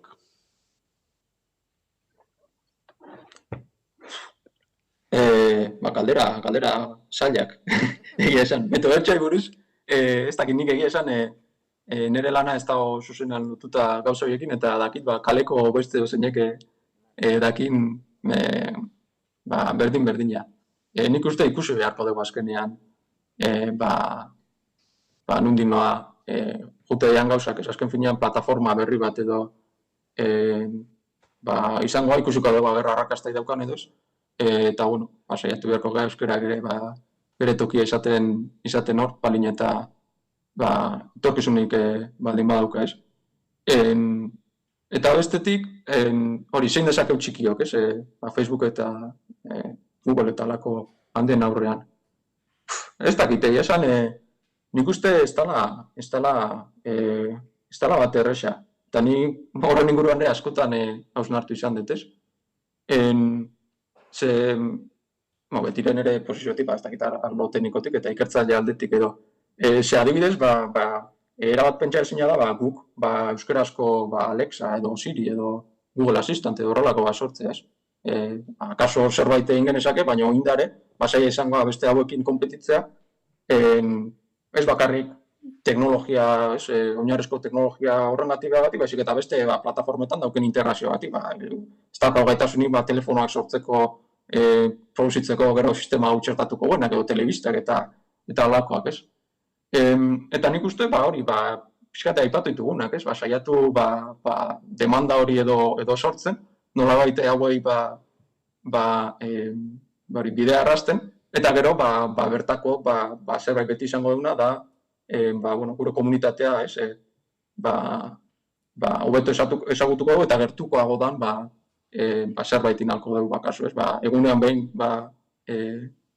kaso ez da izango teknikoki mundu aplikazio onena edo bai, zergatik ez, baina bai lortu du euskaldunoi gertuago edo izte zaigun zerbait sortzea, eta hori nekez inalko erauntako monstruo multinazional batek, ez. Eskerrik asko, Mikel, uste dut, Maite Goñi moderatzaileak berak ere baduela galdera bat. Bueno, nik uste aurrekoarekin, nik nahi nuen jakinia bea metabertsoan, adimen artifiziala ari zen garatzen metabertsorako eta Facebookerako. Eta kasu horretan, ia eragiten zion zalantza etikorik, baina, bueno, uste deia, hori aurrekoarekin ja, erantzun digula, pixka bat. Orduan, bueno, pixka bat ez osorik. Orduan, aurrera, Mikel, eta jarraitu ikertzen, eta jarraitu gauza zoragarriak ekartzen. Bueno, metabertsoak ea zalatza etikorik edo sortzen dute zuen, baina dio Maitek aurrekoarekin erantzun diguzula. Beraz, aurrera Mikel eta jarraitu ikertzen, hori da bere mezua eta beste askorena ere bai, uste dut. Eskerrik asko. Aizuek. Txaloka idea,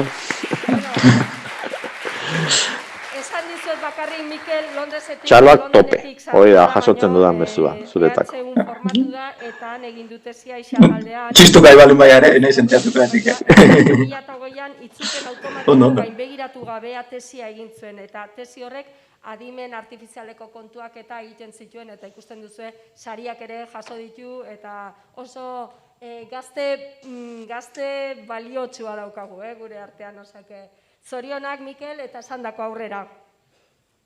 Bueno, jarraitu egingo dugu, galdera guztiak eginda eta orain pasatuko gera, beste urrengo fasera. Eta urrengo fasean, badaukagu olako solasalditxo bat, interneten bi emakume oso asko biltzen direnak, eta oso ezagunak direnak, alde batetik Goizalde Landabaso kazetaria, EITB-en, Radio Euskadin, dabil oraintxe, eta idazlea, eta seguru aste honetan ikusi duzuela alde guztitan, ze Krakovia izeneko liburua oraintxe argitaratu du, eta prentsan non nahi atera da, bueno, hortxe ikusi dugu, ez? Bideoetan eta toki guztietan. Eta beste batetik Leiren Arbaiza, Euskara irakaslea, blogaria, zutabegilea, iritzigilea, bueno, askotan ere, sarean, hemen gaudenok, askotan topo egin dugu berarekin. Eta baita sustaturen kolaboratzaile fina izan da. Orduan, eman diezaiegun ongi etorria merezi duten bezala.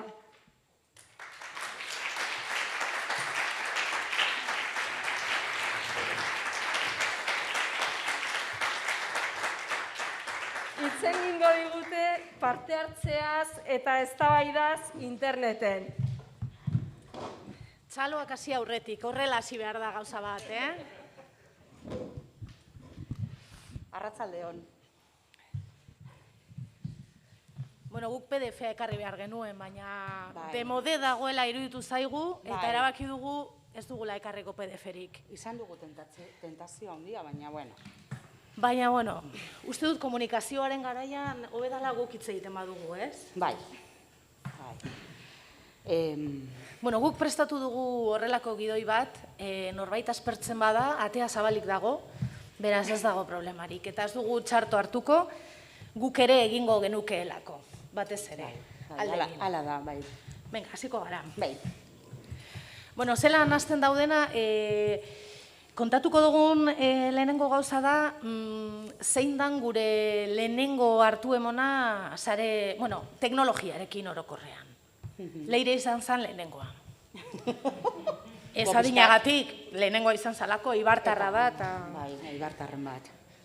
Kontua da, pixka bat prehistoriara joango garela iaia, mende honetan, gogoratzen dut noiz zabaldu nuen nire lehenengo e-maila, 2000 urtean. Eta ni pixka bat teknofoboa nintzen, zeinik esan gero. Eta bai, teknologia eta banekien eibar.org existitzen zena eta zetan dabiltza horiek hor.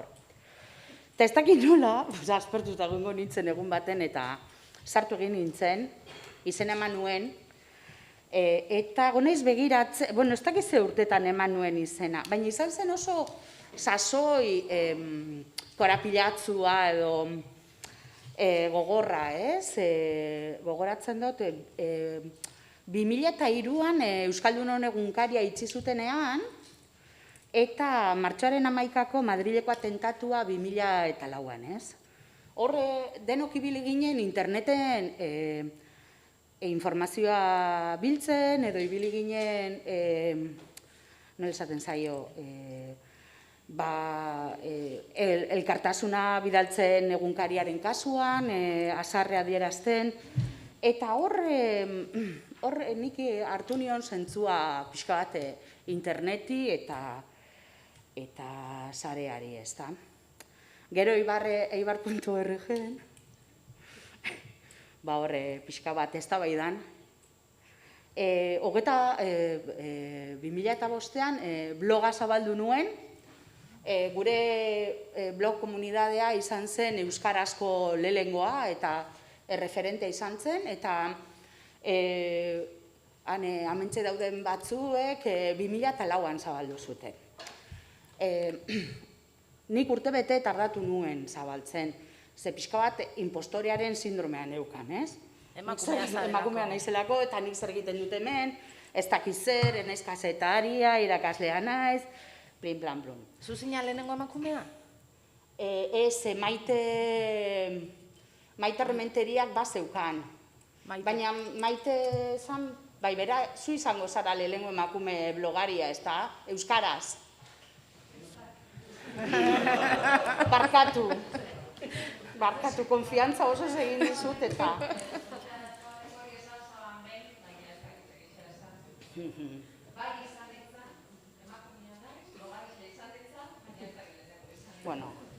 Bueno, berdin da, bera bazegoen, baina berako dezintazen egiten du lan. Bai, sektan dago, esan nahi dut.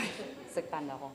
Eta, eibar.org-ko jenteari esker zabaldu nuen bloga, bai? Pixka bat xaxatuta, zabaldu nuen bloga. Eta gero, 2005an esan dut. Eta 2007an Twitterren sartu ginen hor kuadrilatxo bat, Luis Txok ekarri zuen Twitter Euskal Herrira, eta, hor sartu ginen ez dakizen bat, bai? Eta, arrezkeroz, zenbat gauzatan eman dugun izena, ez da? Gure pasaitza da biltza hor munduan zehar, bueltaka, Eta, blog hori eduki daukat, oin pixkat almazen bihurtuta daukat, eta gero Elenarekin beste blog bat konpartitu nuen, estan bai dagoena, Antigona, bai, sustatu Luis Txok esan zuenean jakitxo, zabaldu genuen eibar.org-en. bueno, bidaltzen hautenean toki horietatik, ba, igual segituko dut. Bai, nik ere blogak izan ditut, baina WordPress eta Tumblrren, klaro, Deustu edo Bilbo inguruan, ez egoen eibar.org-rik eta orduan bakoitzak egiten zuen altzuena, ez? Dagoeneko ez dira existitzen, ze duela urtebete edo uste dut ezabatu egin dituen. Esan behar dut trampantzeko bat egin nuela, zenik erabili nuen bloga liburu bidazteko. Eta liburuak idatzi ostean bloga ezabatu nuen. Bat erabili nuen argazki eta poemekin, eta gero sortu zen babeserako kopia, hain zuzen ere, eta bestea izan zen, ni urte luzetan ibili nintzen poemak bialtzen lagunei, holan lagun sorta bati goizero, eta nun baiten sartu behar nituen eta blog bat sortu nuen, baina hori ere ezabatu nuen. Eta gero konturatzen nahi zenbat lan ematen duten horrelako gauzek, eta dida batean ezabatu egiten dugu eta ematen du, ez dugula ezer egin, ez? Baina, faseak dira, eta jazta. Gero, imeiak uste dut ditudala, ez dakit, 15 edo, pilo bat ditut. Bai, pilo bat ditut. Zetako? Ez dakit, egia esango dizut, pilo bat ditut. Gmail pilo bat ditut, ProtonMail daukat, beste bat sortu zen, ProtonMail antzekoa, super segurua zana, hor ere zabaldu nuen kontu bat, ni.eusen ere badaukat beste bat, ez dakit zenbat, Hotmailen, Yahoo, nik pilo bat kontu ditut, baina ia esan bakarra erabiltzen dut. Beste denak, noizbait norbaitek idazten bana, edo idazten badiz zerbait, beste imeietara eta ez badut erantzuten da, ez ditudalako begiratzen, igual urtean behin edo egiten dut, ez? Eta baita ere daukat Facebook, hori izan zen nire lehenengo Facebook. Facebook gorroto harreman bat daukat Facebookekin. Arrazoi askogatik, seguruen zuek gehiago izango dituzue. Instagram ere badaukat eta baita ere daukat olako harreman. Oraindik ez gorroto, oraindik gorroto maitasuna da, baina denborarekin gorroto izango da. Eta Mastodonen ere zabaldu nuen kontua. Zer gertatu zen Mastodonekin? Hemen norbait dago Mastodon bultzatzen egon zena? Eta? Mastodonen? Bai. Jarraitzen du? Bai. Nik abandonatu dut orduan. Abandonatuta daukat.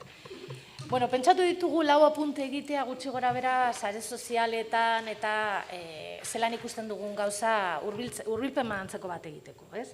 Orduan, lehenengoa da, sare sozialak zelakoak ziren gu sartu ginean. Txuko goratzen dozu? Bai. Nik Twitterrien nion gustorik hartu. Niri kostatu zitzaidan ere, bai. Piloak. Eta ez zegoen bertsiorik, ez zegoen erantzun ez dakit erantzun zitekeen. Ez? Ez dakit, baina zen askoz ere, mundura, ziberespazioera bidaltzen zenuen, Pedro Sánchezi ateratzen dizkiote, oiezen hogambaz, holako txioak zirenia denak, ez? Eta gero hor, ia guztiok ezagutzen genuen elkar, bai? Azkenean, hemen zeuden askok izena eman zuten, elkarrekin eman genuen izenak gutxi gora bera, eta orduan, elkarri jarraitzen genion, eta beti zegoen ez ezagunen bat, baina normalean ziren beste batzuen lagunak, ez?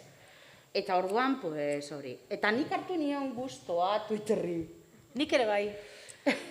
Baina ni 2011an sartu nintzen Twitterren. Hori bai gogoratzen dut. Ez dut gogoratzen. Twitterreko gogorazi zidan lehengoan. Eta, bai, egia da. Twitterrek dena gogoratzen du, guk gogoratzen ez duguna ere. Eta ordurako ja blogak abandonatuta nituen, Facebooken ere bai, Facebookekin beti daukat, krisi iraunkor batean bizi naiz, astero behintzat daukat zarratzeko tentazioa. Astean behintzat. Eta oraindik ez dut zarratu, lan kontuak direla eta batez ere, baina, Facebook bidez errezagoa delako jente bat edo lokalizatzea, baina hori desagertzen denean, nik hori desagertu eta hurrengo segunduan abandonatuko dut Facebook, seguru nago. Ez dut maite bat ere ez. Gero, zuk uste duzu lehen posibilitatea zegoen orain baino gehiago eztabaidan egiteko? Ez. Ez? Nik uste dut baietz, Bai. Nik uste dut baietz. Nik uste dut ez, ze batzuek leheneko momentutik esaten dute, nik ez dute ez da bai datzen hemen. Bueno, bai, orduan zetara zatoz. Nik hori esaten dut, Bai, gaur egun, bai. Bueno, baztetako egiten duzu. Bueno, eske gaur egun absurdoa iruditzen zait eztabaidatzea Twitterren. Osea, gaur egun, baina duela urte batzu. Orduan, seguruen, bai, eztabaidatuko nuen, seguru, Bai, baina orain... Baina nik uste dut hor dagoela arazo bat, Hegoaldekook dugun arazoa, ez? Ta? Diskutir aditzarekin, bai? Espainola gara belaino artean. Hegoaldekoak. Frantzesez eta inglesez, diskuter, bueno, nik ingles gutxi daki, frantzez pixka gehitxuago, baina ez asko, ez da bakarrik ez da baidan jardutea, ez da bakarrik. Hitz egitea ere bada, ez? Elkarri, bueno, nik hau diot, zu bestea, zer. Eta kontua da, gure eredua, hegoaldeko eredua, dela salbame. Eztabaidatzeko eredua, beraz, da, azkenean, aizkora batekin joatea, ez? Orduan, baina nik uste dut esaten dutenek, eta nabilzu zutaz, ez, noski. Beste batzuk. Esaten dutenek, nik hemen ez dut eztabaidatzen, ez dala salbame ereduagatik. Batzuk igual bai, baina beste batzuk esaten duten nik ez dut hemen eztabaidatzen, azkenean pontifikatzen ari direlako. Hau da. Gizonek ari zara, ez? Bai, normalean. Coca-Cola kaja gainean zuri gustatzen zaizun espresio horrekin, bai, munduari beren iritziak ematen dizkiotelako, ezta? Eta orduan hor, eztabaidarik ezin da. Bai, ezin duelako inor zalantzan jarri beraien kontuak, ez da, hitzak. Zalantza oso emakumeen gauza dela. Niri pasatu zait, Luistxok proposamen hau egin zigunean, nik ziurtasun gutxi batzuk ditut, eta itsaso bete edo ozeano bete zalantza, eta gero eta gehiago izaten ditut, orduan, nik askotan zalantzak baino ez ditut ekartzen, ze hori da daukadana, ez? Hori ez zaio pasatzen gizonari. Gizonak ez du zalantzarik, emakumeek denek dute zalantzak. Bai, egia da? Bai. Beti, eta impostoraren sentsazio hori, nik uste dute plaza publikora salto egin dugun. Emakume guztiok izan dugula momentu baten, edo bizi gara sentsazio horretan, ez? Eta gainera batzutan esan arazten digute. Ez hitzez behar bada, baina bai ekintzaz, ez? ¿Qué hace una chica como tú en un sitio como este? Bai, hori da, tan solita. Tan solita. Bai. Bueno, hirugarren apuntea da Coca-Cola kasa gainarena niri ikaragarri gustatzen zaitze oso bisuala da, berehala ikusten duzu, zer gertatzen dari da, nor igo dan Coca-Cola kutxa edo kasaren gainera, eta zertarako, ez? Baina, bueno, hirugarrena da anonimotasuna. Hemen Leirek eta biok daukagu nolabaiteko diskuter bat, ez? Bai. Berak ez dio garrantzi handirik ikusten anonimoa izateari edo ez, niretzako ezagutzen ez baldin baduzu, zu agertu zaitezke txargain bezala eta nik badakizu Leiren Arbaiza zarela. Ja, baina gero izenak agertzen dira, izen da biabizenak eta karetoa. Hori da, baina batzutan agertzen da pospolo kutsa 0 bat 2 zazpi 2, nor da hori?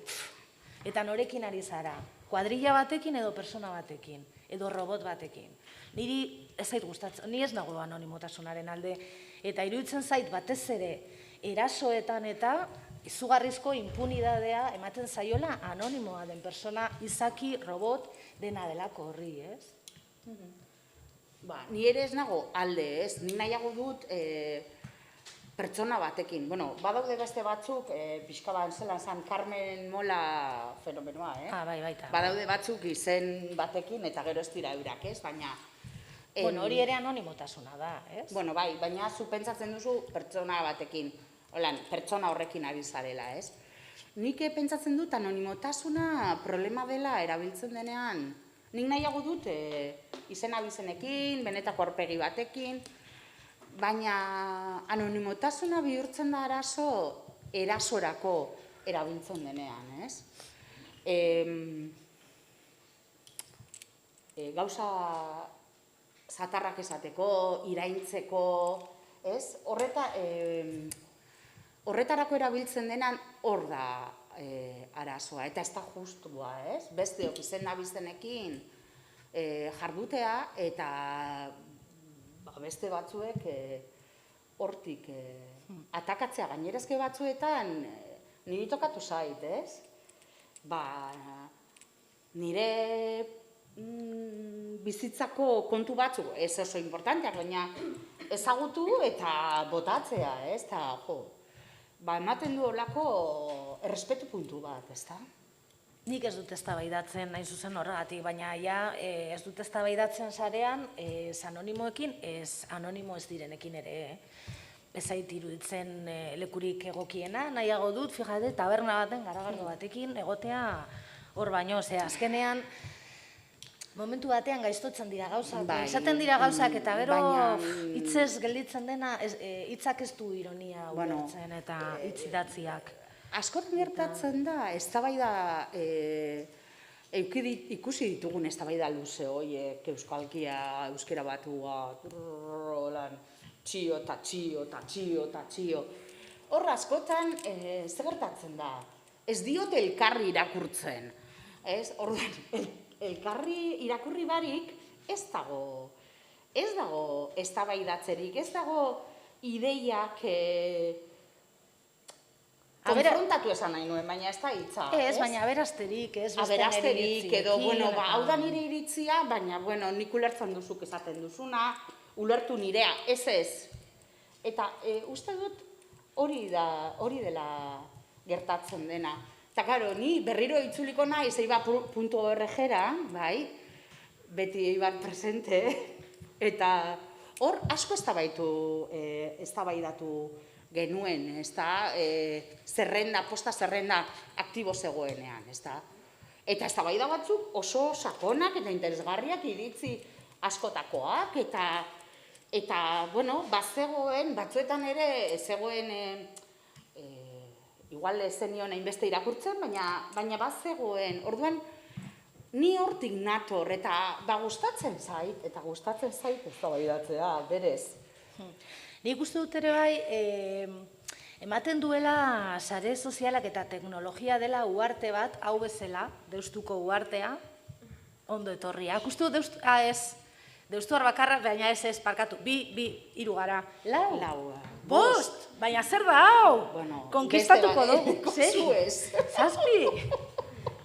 7 gara. Euskal Herria bezala. Euskal Herri tradizionala edo bezala. Bueno, esatrajo naizena, nik uste dut teknologia eta sare sozialak ere badirela bizi dugun gizartearen isla bat, esan nahi dut. Krispazioa hasi da 11 arrazoigatik, eta uste dut hori nabarmen ikusten dela sareetan, ez? Batez ere Twitterren nik uste dut ikusten dela, ez? Eta gero, egia da, zenbait erakundek eta politikarik aukeratu dutela sare sozial hau euren adierazpenak eta egiteko, eta ja bihurtu da baita ere politika putxin bat, zeinetan borroka dialektikoa esatera joan naiz, baina ez da inundik inora hori, ez? Eta orduan azkenean, trasladatu eginda nolabait bizitza errealeko zenbait lekutan gertatzen dena sareetara. Eta gainera errezago da, anonimotasunaren atzean horretan jarduten baduzu, ez dago problemarik, inork ez dakin hor zaren, eta lasai irten zaitezke urrengo egunean, agian gainera zure anonimotasuna horretan, egon zaitezke borrokan edo are gehiago eraso egiten ezagutzen duzun persona bat, eta besteak ez daki. Bai. Hori pasa daiteke lasai. Bai. Bueno, hala ere, ez dugu demonizatu nahi gehiegi eta uste dugu sare sozialek eta Twitterrek hain zuzen ere badituela bere gauza honak. Eta hori ere esan behar dugu eta esatera gatoz, ez? Esate baterako gu Twitterren bidez ezagutu ginen, Maite ere bai, hirurok ezagutu ginen Twitterren bidez. Eta hemen dauden asko, ez? Eta hemen dauden asko, eta guk badaukagu laguntalde bat hor sortu zena, eta ez dakit 3-4 hilabetean behin hortik egiten dute keinu bat, bazkariak egiten ditugu, asteburu pasak, esan nahi dut, bueno, gauza honak ere badituela sare sozial honek eta orokorrean sare sozialek, ez? Eta baita ere balio dute gure hizkuntza munduratzeko, hori beste eta argi eta garbi posizionatzeko munduaren, teknologiaren mundu erraldoi horretan gure txikitasunean bada ere, ez? Nik uste dut balio duela euskal komunitatea trinkotzeko, ez da? Eta hor konturatu ginen, adibidez, sesi jaialdi egin zenean, dakite, hemengo batzuk egon ginen, hori ere pleistozenoan, orduan, konturatu ginen, ezagutu, azkenean, elkar ezagutu genuen batzuk, eta orduan, asko zerrezagoa da gero hitz egitea Twitterren, adibidez. Eta gero, azkenean, zuk benetan ezagutzen duzut, Euskal Herrian oso erreza da topatzea Twitterreko hori kalean, datorren astean Durangon, edo hemen, ez? Eta horrek balio dezake edo lezake edo balio behar du elkartzeko, ez da? Eta Euskarari indarra emateko, eta txoko bat, eta hori oso importantea dela uste dut. Bai, nik uste dut lehio oso garrantzitsua dela gure lana ezagutarazteko, bai personalki eta baita ere kolektibo bezala, ez? Ze batzuetan bai ematen du, hizkuntza txikia garen ez, hiztun gutxi garen ez, herri txikia garen ez, ez daukagula lekurik espazio erraldoi horretan, ez? Eta nik uste dut Twitterrez, teknologiari esker erakutsi dugula, modu oso duinean gaudela hor kokatuta, ez? Emakumeok ahalduntzeko ere tresna ezin hobea izan da, erasoak eraso, Bai. Nik uste dut, eta askorentzako plaza hartzeko bide bat izan da. Bidea izan da, bai. Proiektu berriak sortzeko. Hori da. Bai. Bueno, eta orain zer krispazioa hitz egiten hasi gara, eta esan dugu gizartearen isla nabarmena dela, eta ezin dela eztabaidatu gaur egun, momentuz, agian bueltatuko dira beste garai hobeago batzuk, agian sortu beharko dira beste foro batzuk eztabaida hori egiteko, disputa hori egiteko, ez?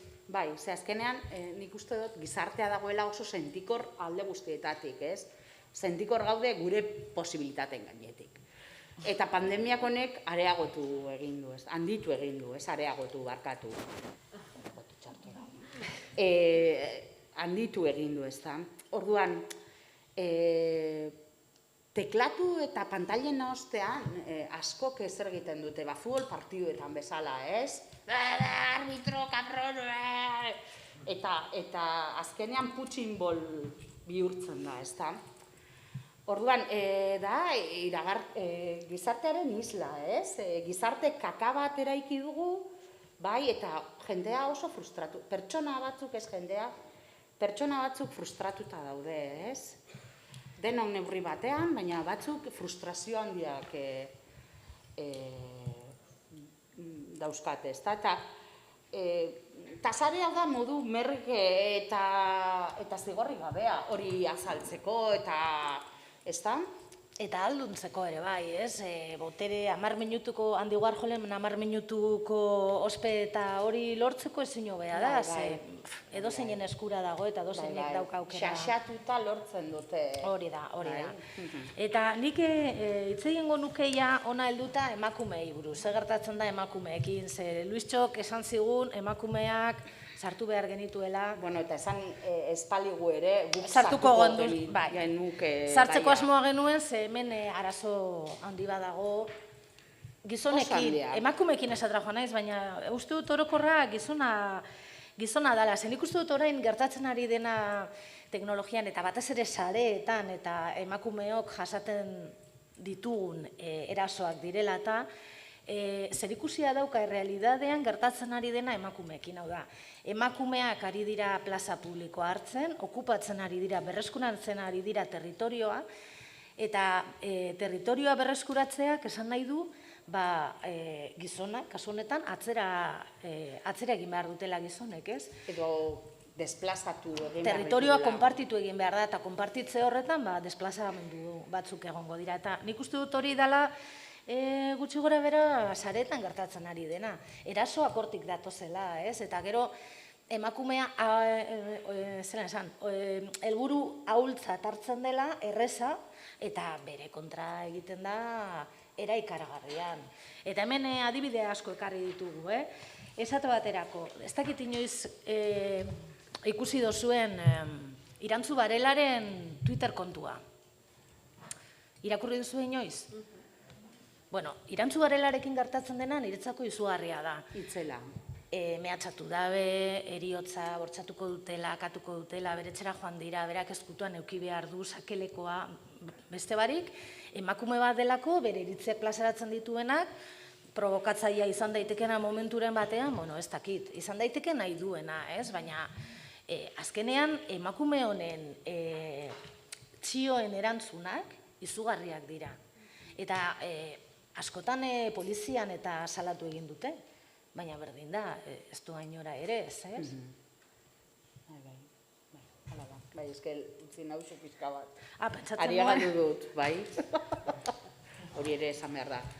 Bueno, bai, egia da, eta, bueno, denok sufritu dugu modu baten edo bestean, ez? Eta nik hemen arzalpenak aitatu nahi ditu. Zer dira? Utziko du niretzako bestea. Bestea, bai. Arzalpenak, zer dira arzalpenak? Arrek egiten dituzten azalpenak. Zuk izan dezakezu, zu izan zaitezke Nobel sariduna kimikan. Eta bota txio bat. Nien naiz, baina gero etorriko da bat, eta emakumea, Eta etorriko da gizon bat esatera, ez baina hor, faltada, ez dakiz zer, zenik badakit, eta azal esplikazioak emango dizkizu, bai? Hau, normala da? Bai, normala da.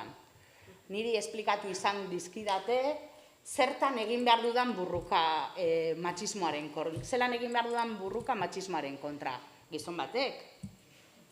Bai, hor lengoan egoan, Isabel Meienda historialari eta filosofo arabar bat, Erdi Aroan aditua da, eta liburuak kaleratu ditu, klaseak ematen ditu, eta lengoan, kasatu egiten zan Twitterren, esaten zuen gizon batek esplikatu diola, Erdi Aroko emakumeen nondik norakoak zelakoak ziren, ez? Seguruen jakin barik zertzen, ez? Bai, irakurriko zuen, bastakil libururen bat. Erdi Aroaz. Edo ez. Los pilares de la tierra, irakurriko zuen, ez da? Kope, zeo zer. Eta, bueno, beste gai potoloak. A ber, hemen gizon asko dago. Zuetako zenbatek altza dezala eskua, inoiz alu bat jaso duen argazki bezala. Hau da, pribatutik, edo narakoa, alu baten argazkia, edo titiena. Imeietan, edo... Eskatu barik, Eskatu barik, bai. Eskatu barik, eta izan barik pertsona horrekin... Eta izena bizenekin, anonimotasuna guzti zapurtuta, Bai. Izena bizenekin. Inkluso zure ezagun batek, bidaldi ezazuke, alu baten, bere aluaren argazkia. Titiak esango dugu. Titiak, igual titiak errezago. Ipurdia, berdin da. Zenbatek jaso duzue? Toki erogeno bat. Inopez, ez? Inopez. Bueno, orain oso modan dago, zakilak bialtzea imeietara, mezu pribatuetara, sare sozialetan, en fin, benetan. Eta ez bakarri neska gaztei, Ez. Eta ez da ligatzeko, behira, jarreko dugu adibide bat, Leire Palazioz, ezagutzen duzue kazetaria, ez? Bueno, lehengoan harritu egin nintzen, 3 aste edo hilabete bat agian izango da, idatzi egin zuen txio bat, atera kontuak zen nazkatuta egon behar dan persona bat publikoki, hau idazteko. Badakit luze eta zabal, han hemenka, hau igual hemen PDF-a, demode egon arren zuek irakurtzeko, bueno, irakurriko dugu. Badakit luze eta zabal han hemenka bolo-bolo dabilela gaia publikoki, emanaldietan edo lagun arteko berbaldietan. Komisaldegian ibilbide laburreko kontua dela egiaztatu dut. Eta puto aski da. Ez ditut zuen fotopoiak nahi. Ez ditut zuen elkarrizketa babosoak nahi. Hostiaia. Hau da oso eguneroko gauza. Ezin diratakoak esan? Bai, ez? Bai.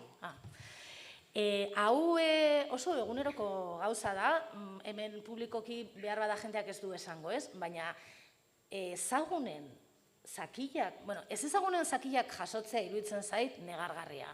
Baina zure ezagunen, Igual eirenak ere ez dira, Bueno, zure ezagunek, zakilak bialtzea argazkilez, ez dakidan, zuek esango zuek gizona zarete, ez dakidan teknika bat ligatzeko, ni harrituta nago, ikusten dudanean, benetan flipatu egiten dut. Ez dakinik zer lortu nahi duten horrekin. Eta zer duten buruan? Ezagutzen ez duten persona bati, imaginatu orain, ezke nik inoiz ez nioke inori erez, nire alua edo titien edo argazkirik bidaliko. Ezke ez dakit. Bueno, hau da, azken boladotan daukagun arazo bat, eta bueno... Eta erasoa da, Eta erasoa da, Atzo izan zen, azaroaren 25, eta ez dakit zer, eta beti pentsatzen dugu erasoa bakarri direla jotzea edo irainak esatea. Baina hori ere erasoa da, ja, pixka serio jarrita. Bueno, eta honek zer eragiten du, jendeak sare sozialak ustea, eta batez ere emakumeak.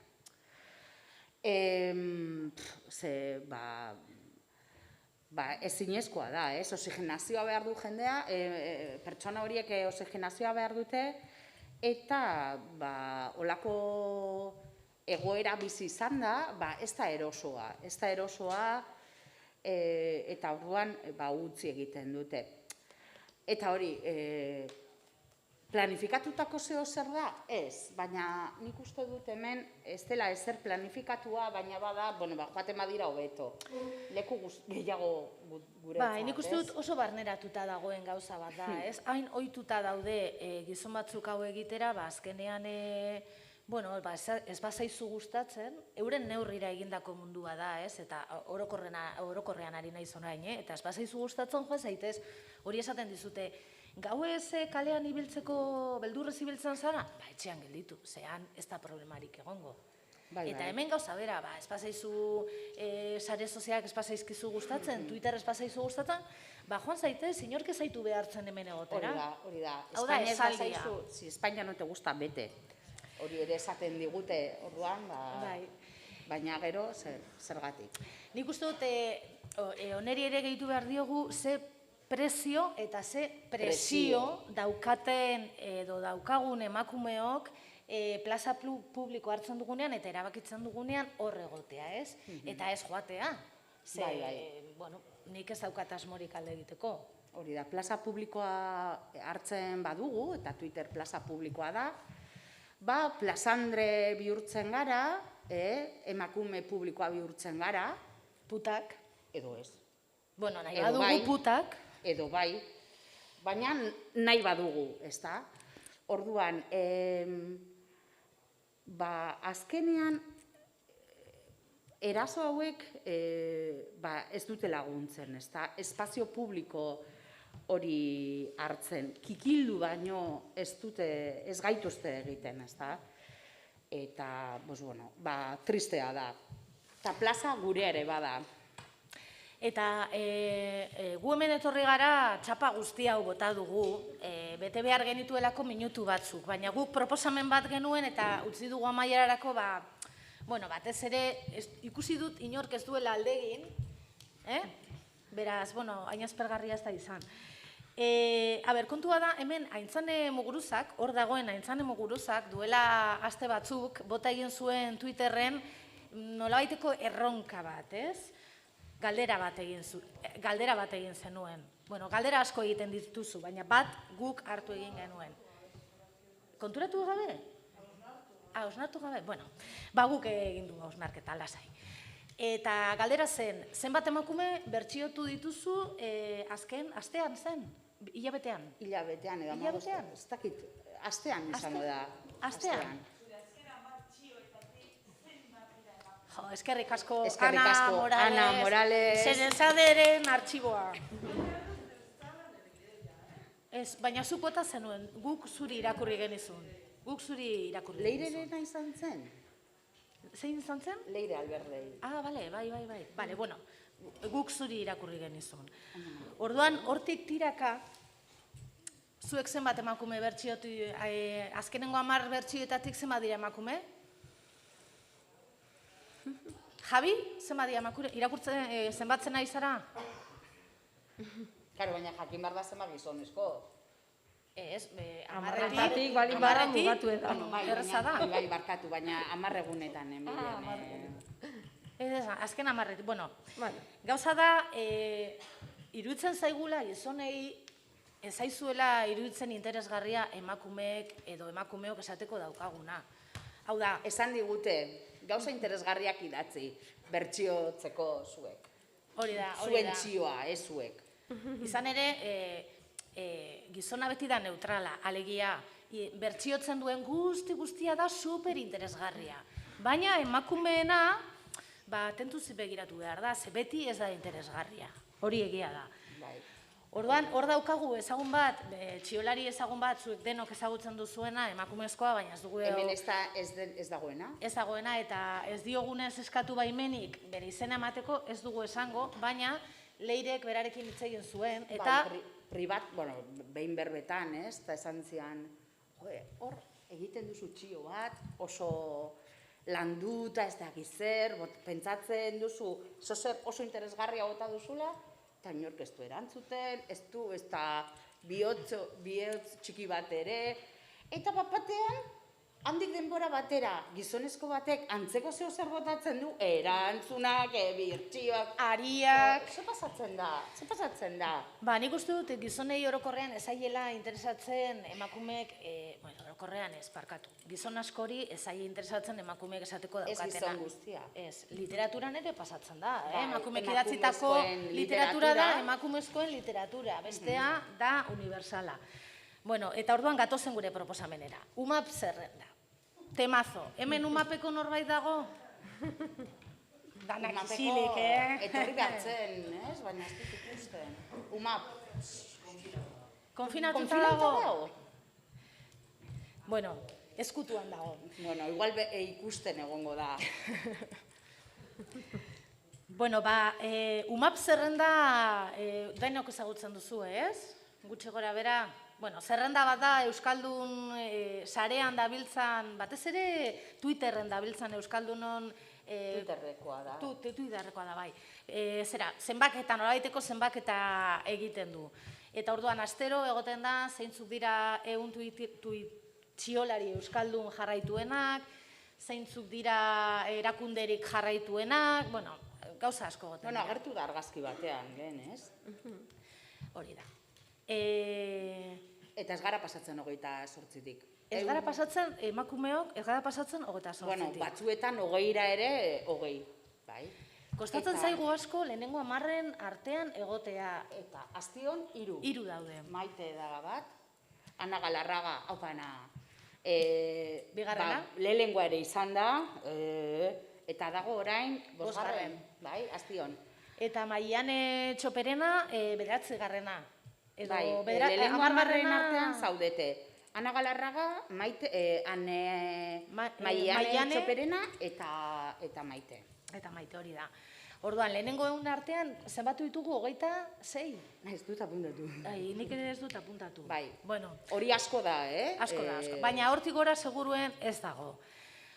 Hemen bere garaian nik galdera egin nuenean esan ziaten, honen denaren arduraduna da, jainkoa, alegia, algoritmoa. Flipatu egin nuen. Eta zer gertatzen da algoritmoarekin? Algoritmoa nunbait da, hori jainkoa, garai bateko jainkoa bezala. Orduan, egonkara begiratzen, algoritmoaren inguruan, azken boladotan, ez dakit zergatik, elkarrizketa asko egin dira, eta emakume askori egin diete elkarrizketa, eta, zenbait gauzei buruz, baina kasualidadea, algoritmoari buruz hitz egin dute. Estatu baterako, badago, Estatu Batuetako idazle bat, Virgin Eubanks izena dauka, ezagutzen duzue? Idatzi egin du liburu bat, La automatización de la desigualdad, eta Kapitan Suinek kaleratu du liburua. Eta orduan, elkarrizketa bat egin zioten La Marean. Orain igual jakeatuta jarraitzen du La Mareak, baina, aukera daukazunean, sartu eta irakurri ze oso interesgarria da. Eta besteak beste emakume honek esaten du. Algoritmoen atzean, gizarte programaziorako borondate sakona dago. Eta gero esaten du, baina naiz eta esan objektiboak, neutralak eta ekuazio matematiko konplexuetan oinarritutakoak direla, bizitza osoko giza erabakien automatizazio bat baino ez dira.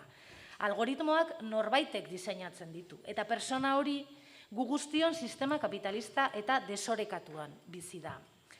Badago bake Nobel saria jaso berri duen Filipinetako kazetaria, Maria Arresa, eta honek ere, besteak beste aktivista da, Denbora, ez da sekretorik. Piskat aurrera inbar dugu, osak alde zeren, behar azkeneko puntan. Ondo?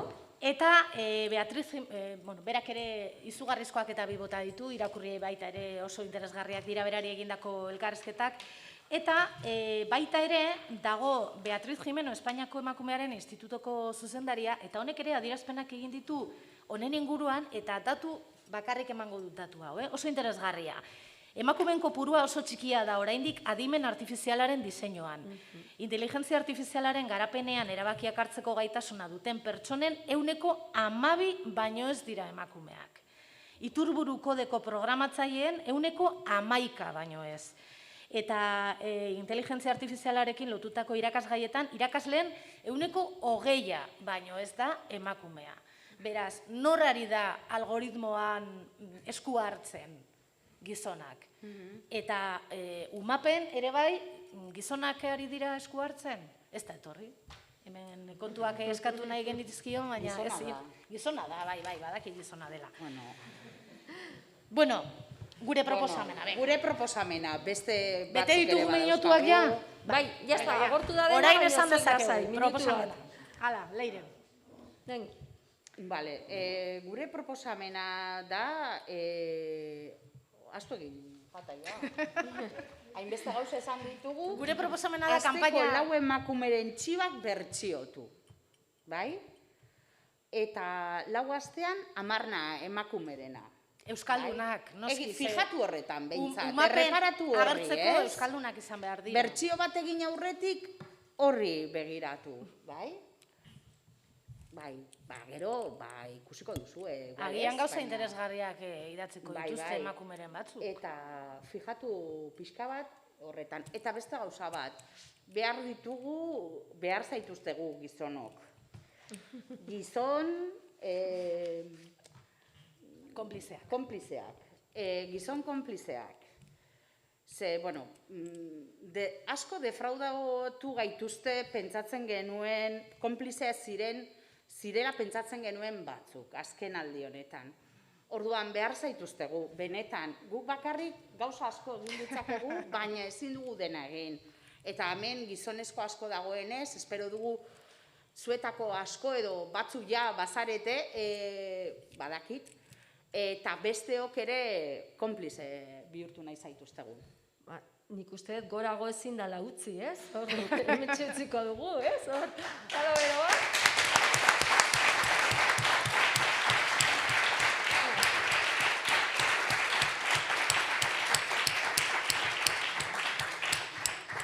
Eskarrik asko, eta esan behar nuen galderen txanda dela, minutu gutxi batzuk egingo ditugu, ja pasatzeko urrengora, aintzan ez zurea daitza.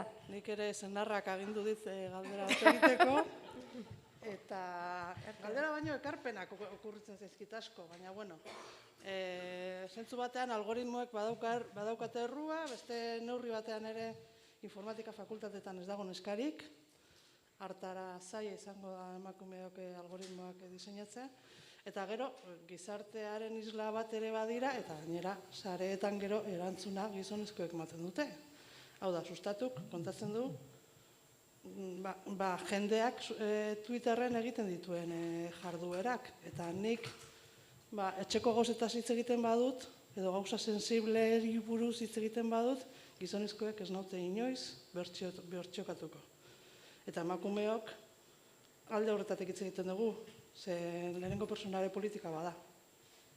Eta hor dago aldea, nik uste hor alde handi bat dagoela. Bueno, baina nire galdera bat egiteko agindu egin didate. Agindu.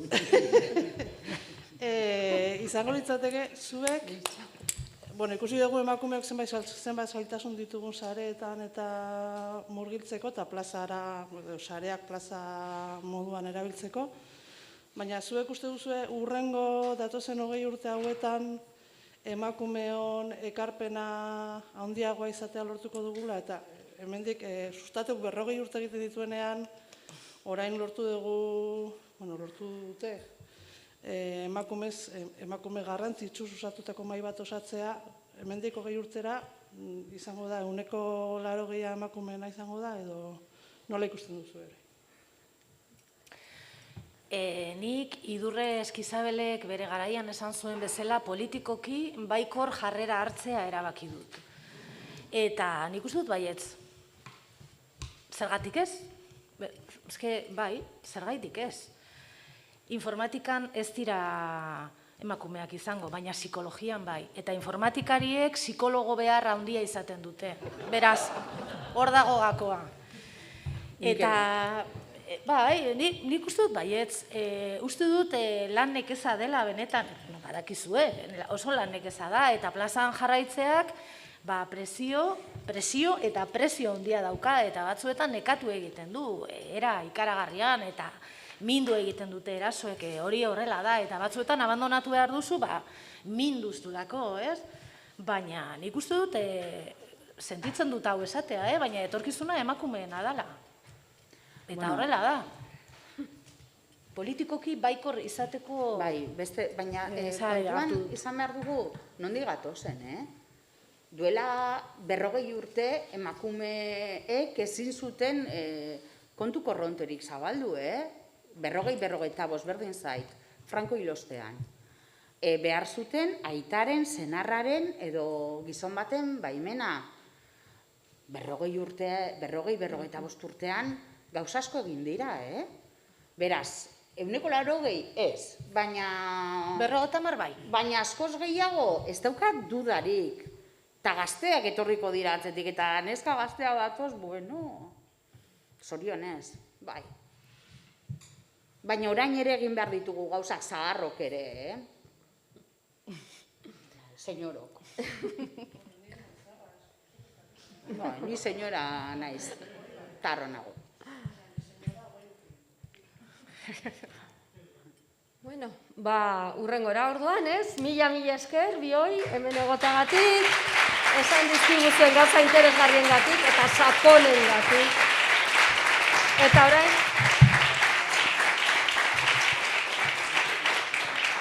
Eta orain, gonbidatzen zaituztegu denoi jolastera. Deskargatu duzu, badaukazue ez, egunean behin jokoa. Eta batu zarete taldera, 20 urte taldera. Orduan, gonbidatzen ditutan Morales eta Luistxo mai ona hurbiltzera, eta ia sariak eta guzti daude, baina bakarrik bertan zaudeten ontzat, hau da gutzat bakarrik. Orduan, streaming bidez jarraitzen ari direnentzat, sentitzen dugu, ez dago saririk, baina Ana, zu hasiko zara, ezta? Zure txanda izango da. A ber, mikrofona hartu, Luistxo. A ber, zeinek ez du instalatu oraindik, zein ez dago taldean barruan, ze kontu daukagu, venga, instrukzioak daude, eta bestela txarteldunei eskatu laguntza. A ber, code zintas personal, lagundu gehitzen jentea 20 urte taldera, zeinek ez du lortu?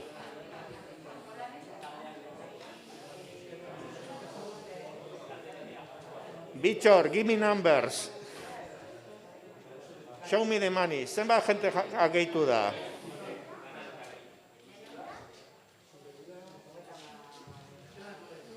Hogeita mar, bueno. Vale. Zein falta da? Zeinen nahi du, saria, eta oraindik ez dago barruan. Altxatu eskua, laguntzeko norbaitek. Nahi, leireri, lagundu batek.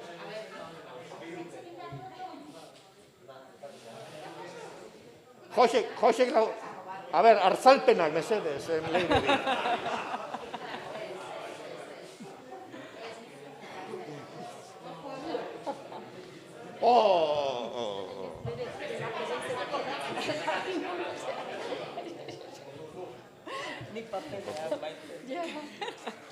Bueno, orduan, beste norbaitek behar du laguntza, ez? 37 lagun horiek goaz aurrera, kolegak?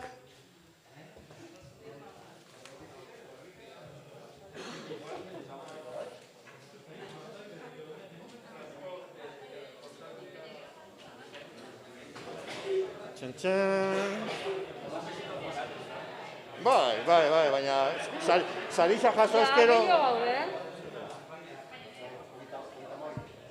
Hogeita mabi. Luitxe, hogeita mabi gaude. Hogeita mabi, lehen hogeita mazazpi ziren eta batzuk lotxatu indira edo zer da.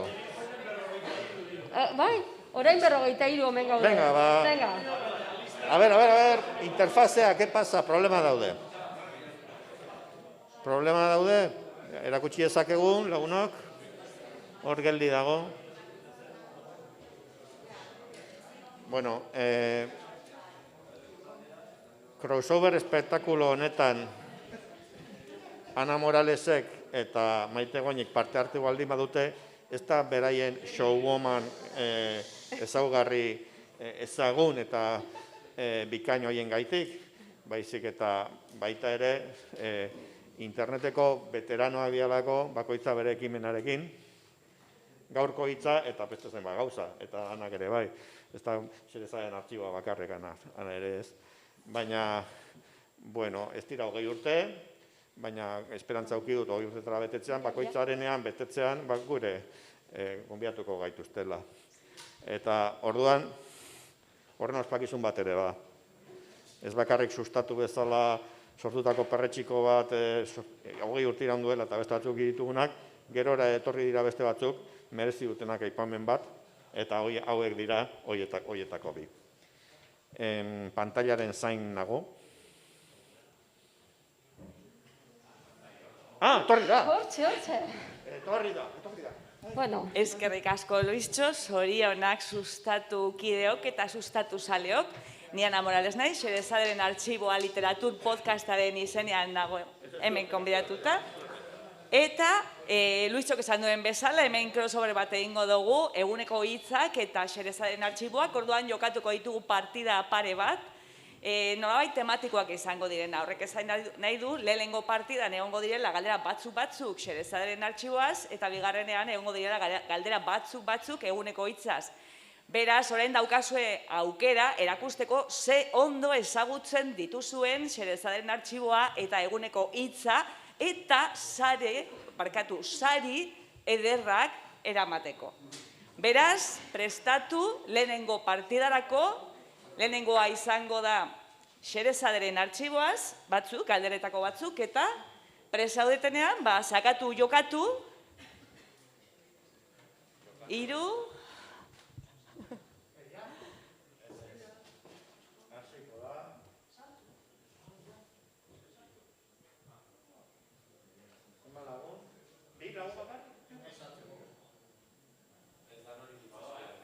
Ia, zer gertatzen da?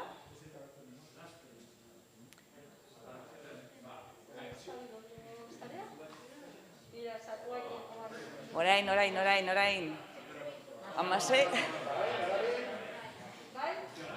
Ia, 11, 10.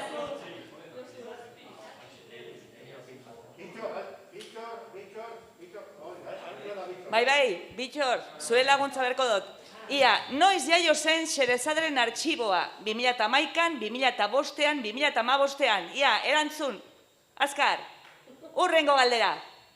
Zer da Amontilladoa García Lorcaren poema bat, ardo arriskutsu bat, ala Montillako bizilaguna? Ia, hautatu bat, aurrera. Nork idatzi zuen hormako paper horia, Charlotte Perkins Gilman, nek, Natalie Woodek, ala Virginia Woolfek. Aukeratu bat, aurrera, aitzindaria izan zen, zientzia fikzioa euskaraz idazten. Nor, Joan Espellen, Magi Pelot, ala Pello Madina. Aukeratu bat, eta aurrera, zein da Xerezaderen Artxiboaren irrati favoritoa? Radio Euskadi, Bilbo Hiria irratia, ala Euskadi irratia. Aukeratu bat, aurrera, nor zen Xerezade, 1001 gauen arratzailea, kalifaren maitalea, ala Sinbaden historioko pertsonaia. Hautatu bat, aurrera. Israelgo lehenengo ministro izana, Theresa May, Polixen Etrabudua, ala Golda Meir. Hautatu bat. Nork idatzi zuen Kutzidazu berriz Isabel liburua 2006 urtean. Iñaki Inurrietak, Josean Sagastizabalek, ala Kirmen Uribek. Ia, markatu. Ginsbergen Haul, ulua itzultzeaz gain, grabatu egin zuen Xerezaderentzat. Nor izan zen, Uxuea Paulaza, Arkaitzkano, ala Angel Erro. Aukeratu erantzun bat, ez da sekula izan islari Xerezade jaietan. Goizalde Landabaso, Maite Goini, ala Aintzane Muguruza. Nor ez da izan islari. Aukeratu bat, osondo, ia, orain, itxarango dugu pixka baden bukatu arte, eta denbora gortu da. Eta hor dauzkagu, estatistikak, hor dituzue, zuzenak 5,72, ez dakipanik, oso ondo ezagutzen duzuen, ia. Joango gara, errepasoa egiten, eta nik geratuko naiz bakarri Xerezaderen artxiboari dagozkion galderetan. Noiz jaio zen Xerezaderen artxiboa? Ba, erantzun zuzena da, 2011. Eta, Luisok dioenez, eta nik kaso ingo nioke, horrek esan nahi du, euskerazko lehenengo podcasta izan zela. Beraz, nok ekarri zuen podcasta Euskal Herrira.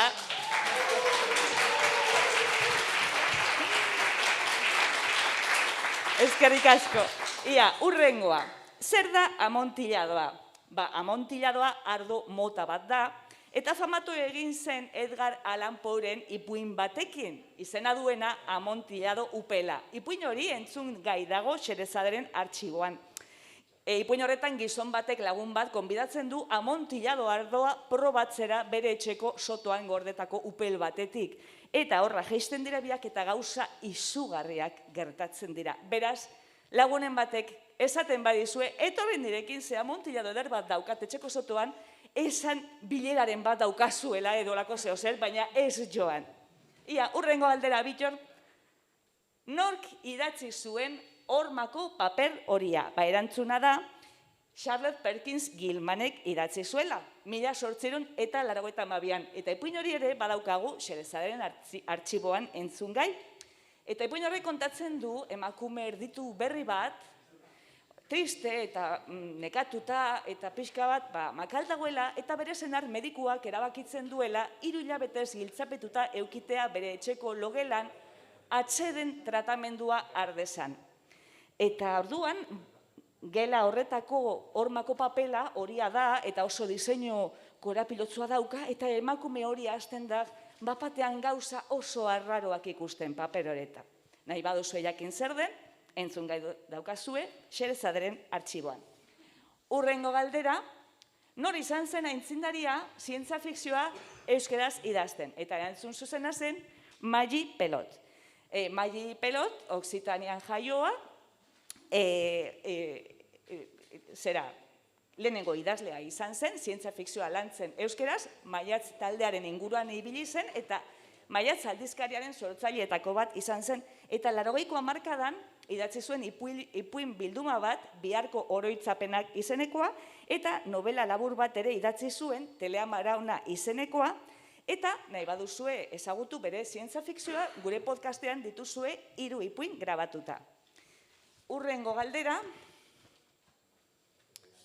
zein da Xerezaderen artxiboaren irrati favoritoa? Ba, erantzun zuzena da, Bilbo Hiria irratia. Zergatik? Antxe hasi ginerako lehenengo aldiz, hango estudioetan, gure podcasta grabatzen, bere zuzendari Mieltxo Monfort oso eskuzabala salako eta oso jatorra eta gogotik zabaldu zizkigulako bertako ateak grabatzen hasteko.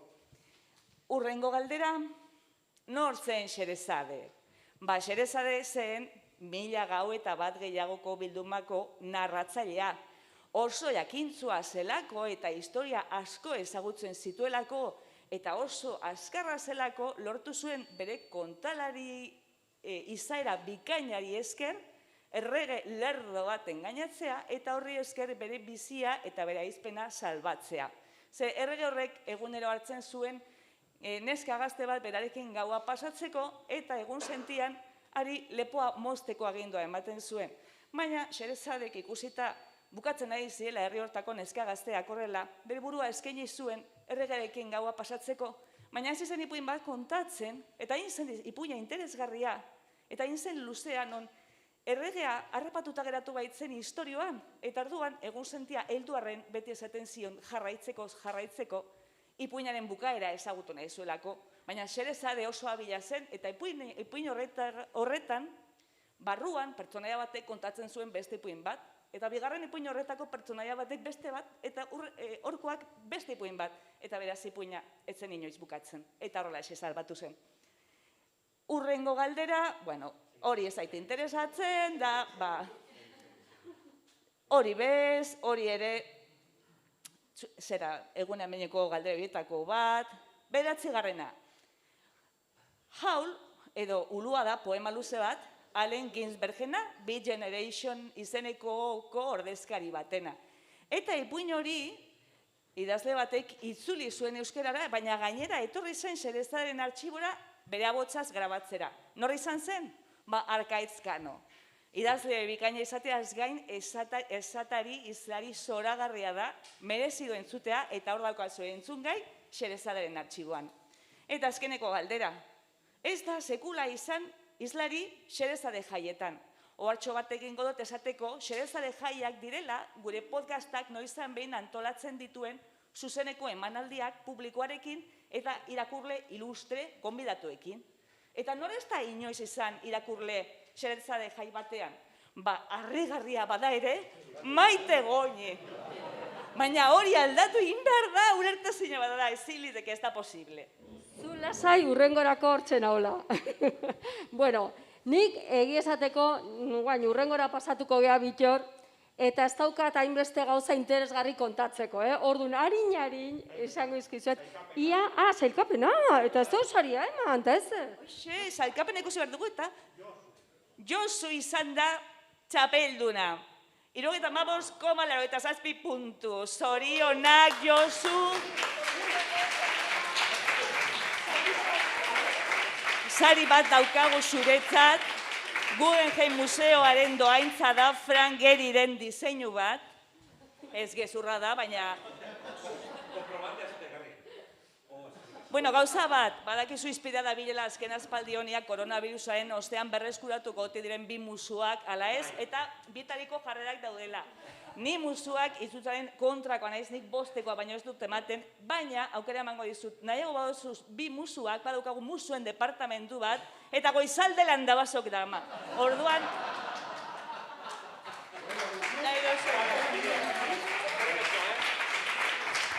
Eskerrik asko eta zorionak, Josu. Bueno, orain bai, ez?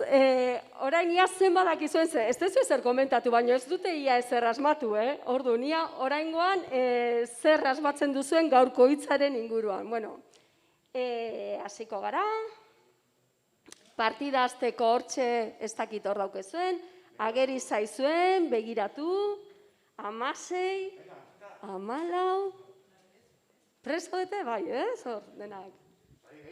Venga, zugarrizko saria daukagu, lehenengoaren txat, gaurko hitzaren. 3, 2, 1, 0. Nola ditu begiak katuak, txitxildurik, pestaturik, otxinatuta. Aurrea, urrengoa. Zenbat hitz daude jasotak gaurko hitzan, gutxi gora bera, zenbat izan litezke 2680, 4745, 3218. Aurrera, noren omenez itzultzen da egunero gaurko hitza portugesera? José Saramago, Luis de Camões o Fernando Pessoa. Urrengoa, zer da borondea? Ikusten duzu argazkia, bekokia izan liteke, borondatea edo zalantza. Emaiozue, klik, aurrera, pertsonez edo gauzez mintzatuz, heldu. Umotu, gizoneztu edo nagustu. Seguro asmatzen duzuela, urrengoa, egitasmo hauetatik zein ez da gaurko hitzaren spin-off bat. Hitzlapikoa, hitzapasa edo hitzzakua. Hau, urrengoa, zazpigarrena, zein da sarean urteetan gehien eskatu den hitza gaurko hitzan sartzeko. Nik badakit horko batek badakila. Kikirriki, sokorri edo ilgoropil. Zein urrengoa, 8. Gaurko hitza izan da. Zer da? Azelkoa, orratzailua edo kutxuna. Urrengoa, zein izan zen, urtero, 2019ko urteko hitza. Zirriparra, txo edo plapla egin. Urrengoa, ia asmatzen duzuen, eta zenbat urte bete ditu aste honetan, atzo, justu, gaurko hitzak. 7, 10 edo 13. Hortxe? Oso ondo, goazen ikustea. Desastre? Zuzenak loko mairu? Baina gutxienez, euskerazko hitzak? Bale. Orduan, nola ditu begiak? Hau asmatu dezue, 14. Txitxildurik ditu begiak, Urrengoa, zenbat hitz daude jasotak gaurko hitzan? Balin badie atzo 13 urte, bider 375, 4.700. Bueno, 10 erdik baino gutxigo, Urrengora, noren omenez, hemen historia luzea da, noren omenez itzultzen da egunero. Hau, ez dezu asmatu, Fernando Pessoa izan zitekeen, baina Saramago da. Eta, historia da, nik behin bukaunun Lanzaroten, bere etxen, bere museoan, eta Pilar del Riorekin hitz egiten, eta ordundik oso lagunak era, eta biak esan zin, jarri barraukezu zure gaurko hitza horretan, portugesez, eta zaren, ingelesez jartzen dut, gaztelaniaz, frantsesez, portugesez. Eta espalin badakizu zein dan hitza, zuk idatzi egunero eta nik esango dizut. Eta hori, horrela egiten dugu, ez diot idazten, iztegian begiratzen dut, eta bakarrik zalantza auketenean, Baina, hori da historioa. Urrengoa, borondatea bekokia da, borondea barkatu, oso ondo erantzun dezue, ez da gehiago esateko, borondea da, esateko kopeta.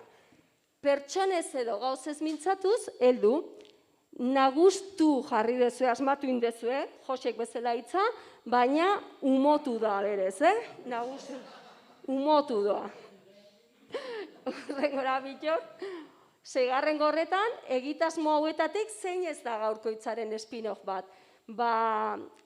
Ez hitzlapikoa da, ez da hori, eta bai dira hitza pasapalabra bezalakoa baino euskaraz hori, eta izakoa Ondabaskan itxaso Gomesekin egiten nuen programa bat, gaurko hitza, baino gaztelaniaz, egiten genuen egunero. Orduan, hitzlapikoa ez da, gurea. Eta 7. horretan, zein da sarean urteetan hemen ikusten da garbi informazioa daukezuela, hau izan da exito totala, Ilgoropil da. Ikustezu ez? Ilgoropila. Historioa igual Jose kontau beharko luke gehiago historioa, Jose? Ez dau historiorik? Ez dau? Hola, beste gabe hola botatzezu? Jakin dezazuela egunero, urtero, urtetan ez dakitzen, beti Ilgoropil nahi dula. Beak asmatutako hitza da, beak esaten du ez da? Eta berez croissana esateko izango ditzateke. Orduan, hoxe etorkizunean agian sartuko dugu. Euskaltzaindiak onartzen duenean, Jose. Orduan, 8. gaurko hitza izan da, eta kutxuna honek ere badauke bere historia, ze hau da Luis Txok eskatutakoa. Kutxuna, oso poreile, eta hortxe dago gaurko hitzan. Eta 9. 2019an izan zen, asmatu dezu oso ondo, Zirriparra, eta besteak izan ziren, 2. eta 3. geratu zirenak, txo hitza eta plapla egin. Orduan, politiak, 3, baina Zirriparra, naste, borrastea edo esan nahi duen hitza, horixe izan zen 9. Eta aurrera iten bali badugu, Bittor, zenbat urte bete ditu aste honetako gaurko hitzak, aurreratu egin naiz, baina 13 urte bete ditu, egunero hor hitza, eta hor, eta eskerrik asko.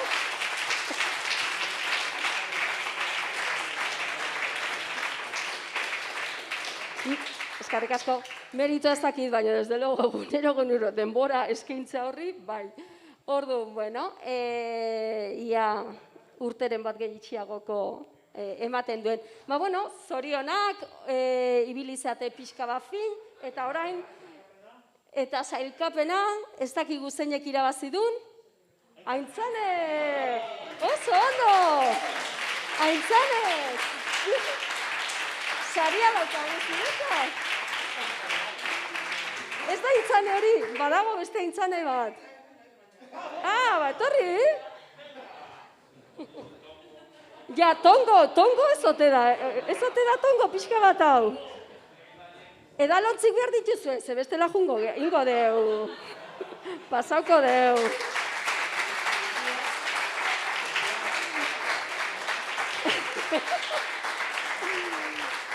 Aintzanere musio ere goizalderen eskutik etorriko da. Edo besoetatik, edo...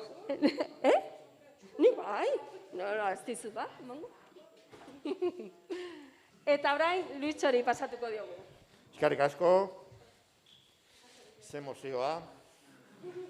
Sari nagusia, ez da edalontzi bat. Ez. Eta, guazen ba. Bueno, Luitxoren hitzaldia eta matraka ez dator honen ondoren. Hauxe da, crossoverraren parte da. Ez gara hemen luzatuko gaueko 12 arte. Tranquil. Badu astera.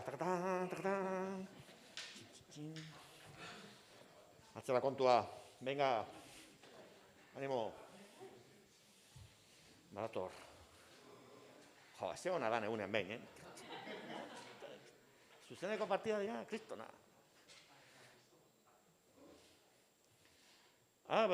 Bingen Superiak, aurkeztu zuen zukabaitza programa Hangout, Bingen Subbizian, zopa handi, zein oteza, aurrera, musika taldea, Bilbokoak, gaude, zein ote, argazkikoak, Zuloak, Bulpes, Nancy Rubias. Venga, tekitin. Bitxo, Ramaiok, ze programazio lenguaia darabilko desintasek sustatu egiteko?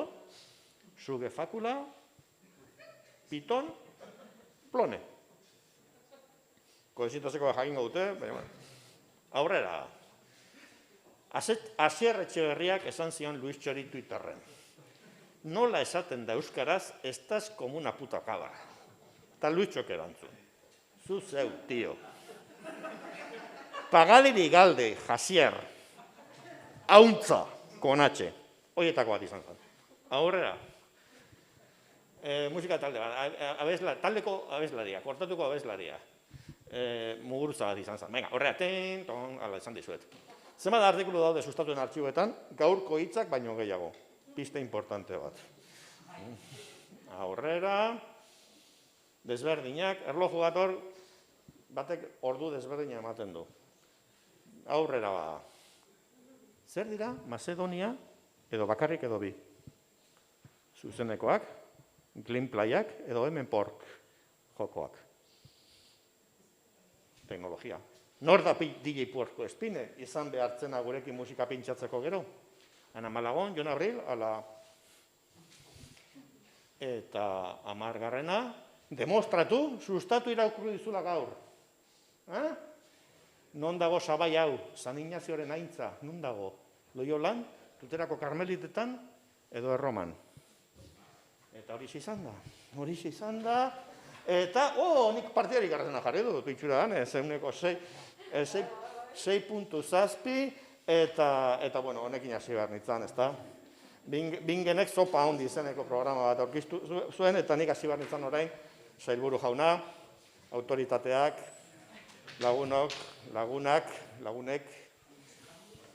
eta hauxe da, beraz, nire hitzaldia. Azkenean, sailburua ez da etorri, eta sailburu ordeare joan behar izan da, baina eskertzen dizuet, amaieraino geratzean nire matraka entzuteko. Berriro honetara itzuldi gara? Ez ginen? Segi gora musika taldea Bulpesa, bai, oso ondo, Zuloak ez dira existitzen, muguruza baten asmakizuna izan zen, ze programazio lenguaia? Bai, Python da, Plone da, produktu bat ere erabiltzen duguna, eta,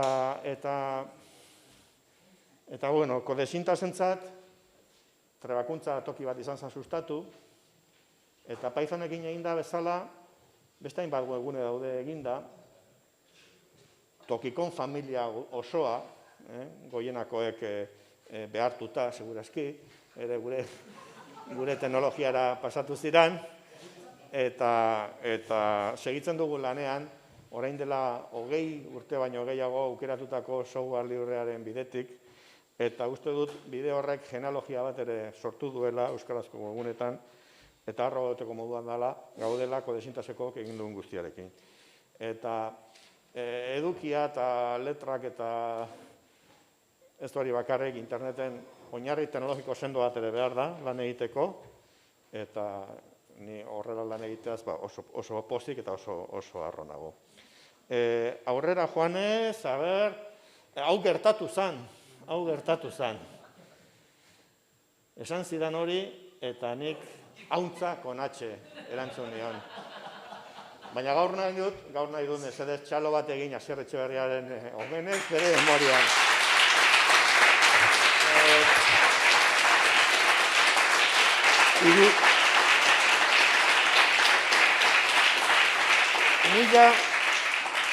Mila 1957, 2017. Hori izan zen Asier Etxeberriaren bizialdia, pentsatu 60 urte horiek. Zelako tartea euskararen historian. Zelako erronkei aurre egin behar izan zien gure hizkuntzak tarte horretan modernitatearen xok desberdinei.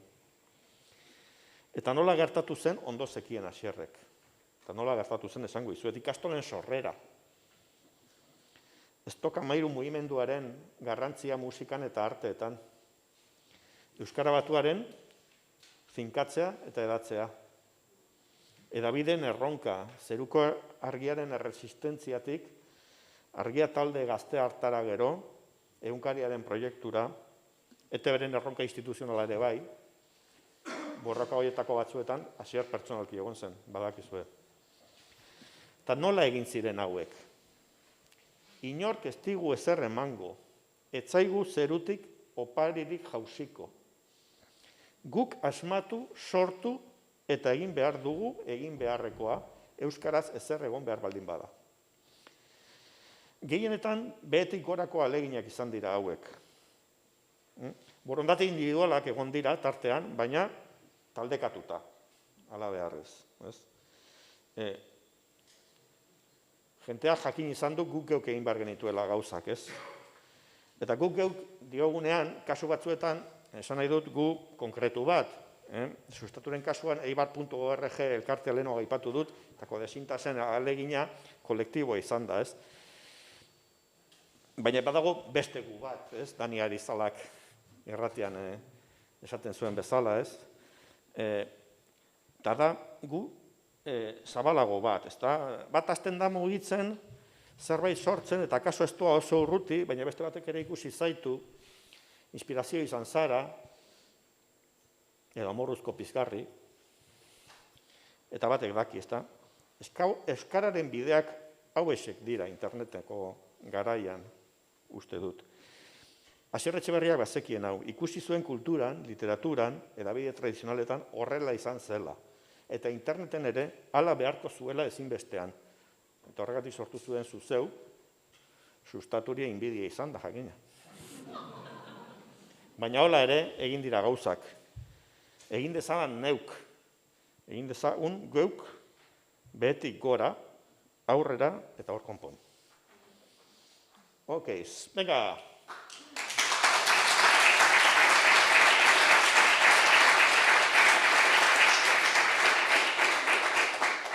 Kortatuko abeslaria, bueno, ja aurreratzen dizuet, Fermin Muguruza da. Ziklo Iturgaiz ezautzen duzue. Los Muguruza, bueno. Zenbat artikulu daude sustatuaren artxiboetan? 14.000. 14.000 artikulu 20 urtean, horietatik 14.000 baino pizka gutxiago portada irten direnak. Ondo antolatutako artxibo batean, baina lehen ere esan dut, klikatzen duzu eduki zaharrean eta etzoa zinora. Aparte, 2012ko udatik 9 urtez, Umapi esker,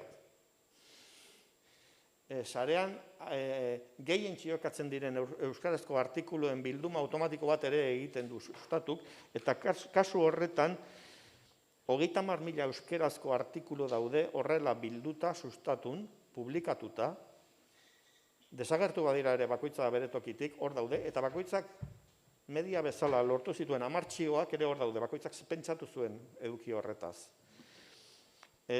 Hau ezin da desagertu, hau ezin da izan diru laguntza baten mende, eta ez da ere kodesintasen borondateren mende, nire ustez. Ez hau, eta ez armi arma, jakina, edo Wikipedia. Eduki hauek iraun egin behar dute. Jaietako programak irauten badute artxiboetan, udal artxiboetan, Bilbokoetan eta Deustukoetan, baldin badaude, hauek ere iraun behar dute, eta bada erantzunkizun bat, ez dakit euskarian adan erantzuna, harin egun aurkeztu zuten gauza bat, edo beste bat, baina hau gordin behar da, ez da gertatu behar blogari agnetekin gertatu zena berriro. Venga, beste matraka bat. Zein da desberdina, horietako bat. Ze bizta ona, ustras, asmatu intzen duten. Eta zer dira Macedonia, edo bakarrik edo bi. A ber, zer erantzun du jenteak? Zuzenekoak dira, bai horixe. Hemen dago bakarrik edo biren sortzailea, Eneko Oroz. Mikrofonora irten danean ez du bere burua aurkeztu, baina nik esaten dut orain orden. Eta Macedon, hasi da egiten gazte hau, 37 urteko gaztea, horren kalkulatu dudanez, Twitter bidezko podcast sozial bat egiten hasi da. Bueno, titulo hori nin jarri dut, audio gela kolektibo bat ere esan diezaiokegu. Arkakusok egiten du, Iruña Astizek egiten du Macedonia izeneko, Twitcheko eta YouTubeko zuzeneko batzuk izan dira, alako sorta bat, beste 1000 gauzare egiten ditu, Iruña Astizek. Sustatu testuala da, funtsean, ez? Ikusentzunen eusko alorrean ez da oso kreatiboa suertatu, onartzen dut, ez? Baina zuzeneko kontu honek ni tentatzen du. Zerbait egiten asmatuko dudan, ez dakit, ez? Baina, Iruñe, Eneko Oroz, that's the spirit, ez?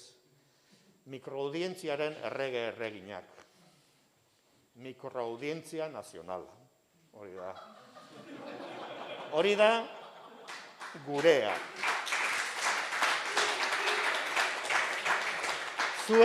Zuek eta beste asmatzaileak podcastetan, uluka, TikToketan, euskaraz eta dantzan, Twitchetan takateklak sakatzen, duela 20 urteko fosil zaharruno hauen umeak etzarete, zarete bikiak. Sustaturen bihotzeko twin melody benetakoak zuek zarete, zuek behetik gora egin duzue eta egiten duzue eta hala izango dira hurrengoak ere, behetik gora aurrera eta hor konpon. Hori da. Ok, nor da DJ Puerco Espine, Ana Malagon izan behartzan.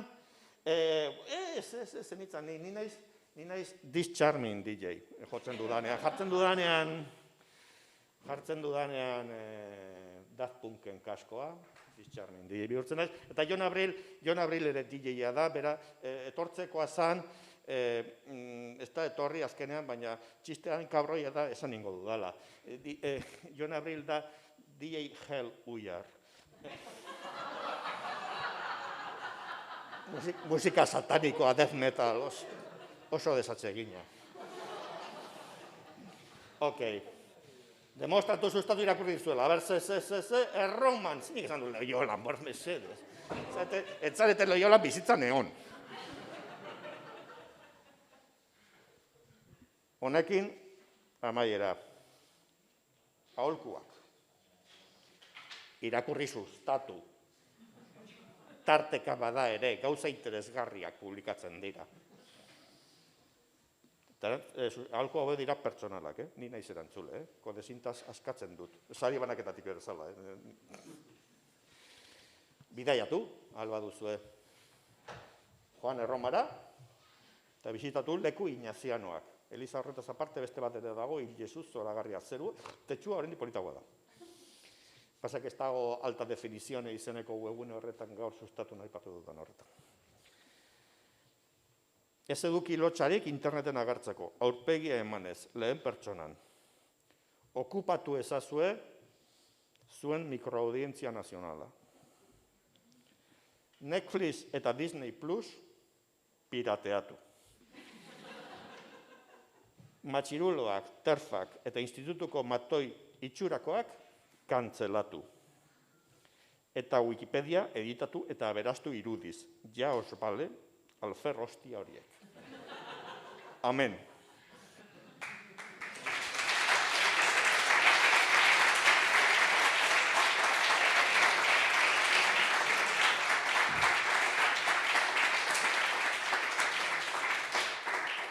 Eta zeinek irabazi du? Zeinek irabazi du? Mendakagu, esan dudan bezala, ez da edalontzi bat. Eta da Mario Luca Justik Firentzetik bidali digun zerbait. Tatxan, tatxan, irabazle nagusia, aintzane berriro ere, ez? Ai, zezuzuto betela ya. Pep Rizal, Filipinetako askatzailea, ez? Nor da? Kodezintaseko bat da? Kodezintaseko bat izan da? Bueno, bigarrena, zein.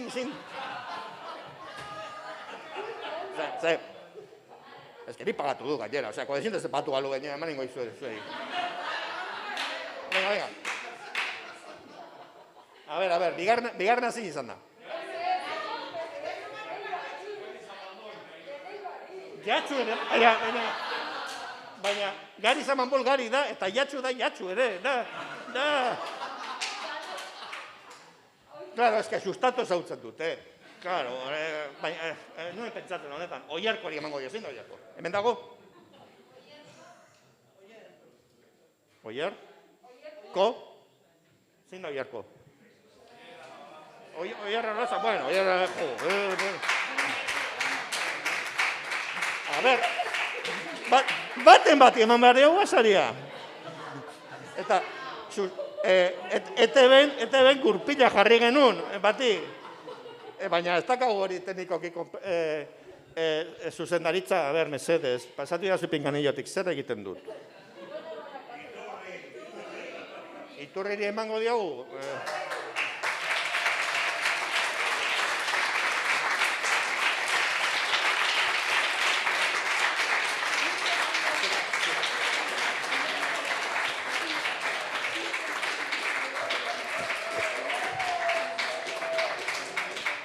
Ai, emozioa, zeote da. Bueno, berdin da. Bueno, eskerrik asko guztioi, eskerrik asko sustaturi, Mr. Sustatu bera da.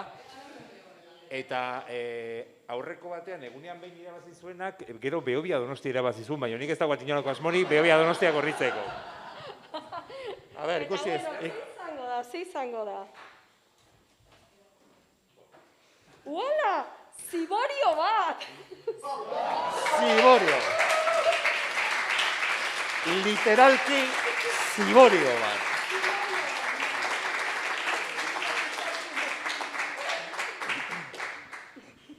Bosgarren, oantxa goratu naiz, sustatuk 5 urte bete zituenean, arrasaten, nik irabazi nun Goio Aranak eta biok, bakoitzat. Nola zan, iPod, bai, horako zerbait. Bai, tableta ez, zea. Horako zerbait. Beitu zertara guazen, Nondik gatozen eta noa guazen. Atzera pauso larria dau.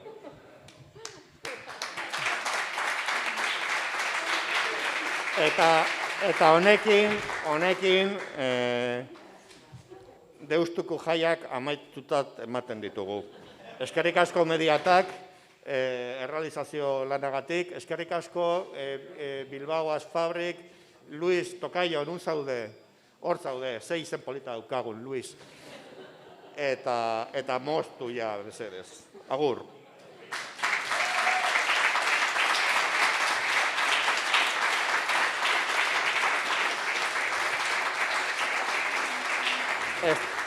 Extraoficialki igual la terminalera joan gaitezke.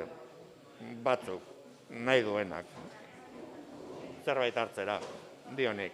Baina gauzatzu bildu beharko ditugu ere tartean. Eskerrik asko.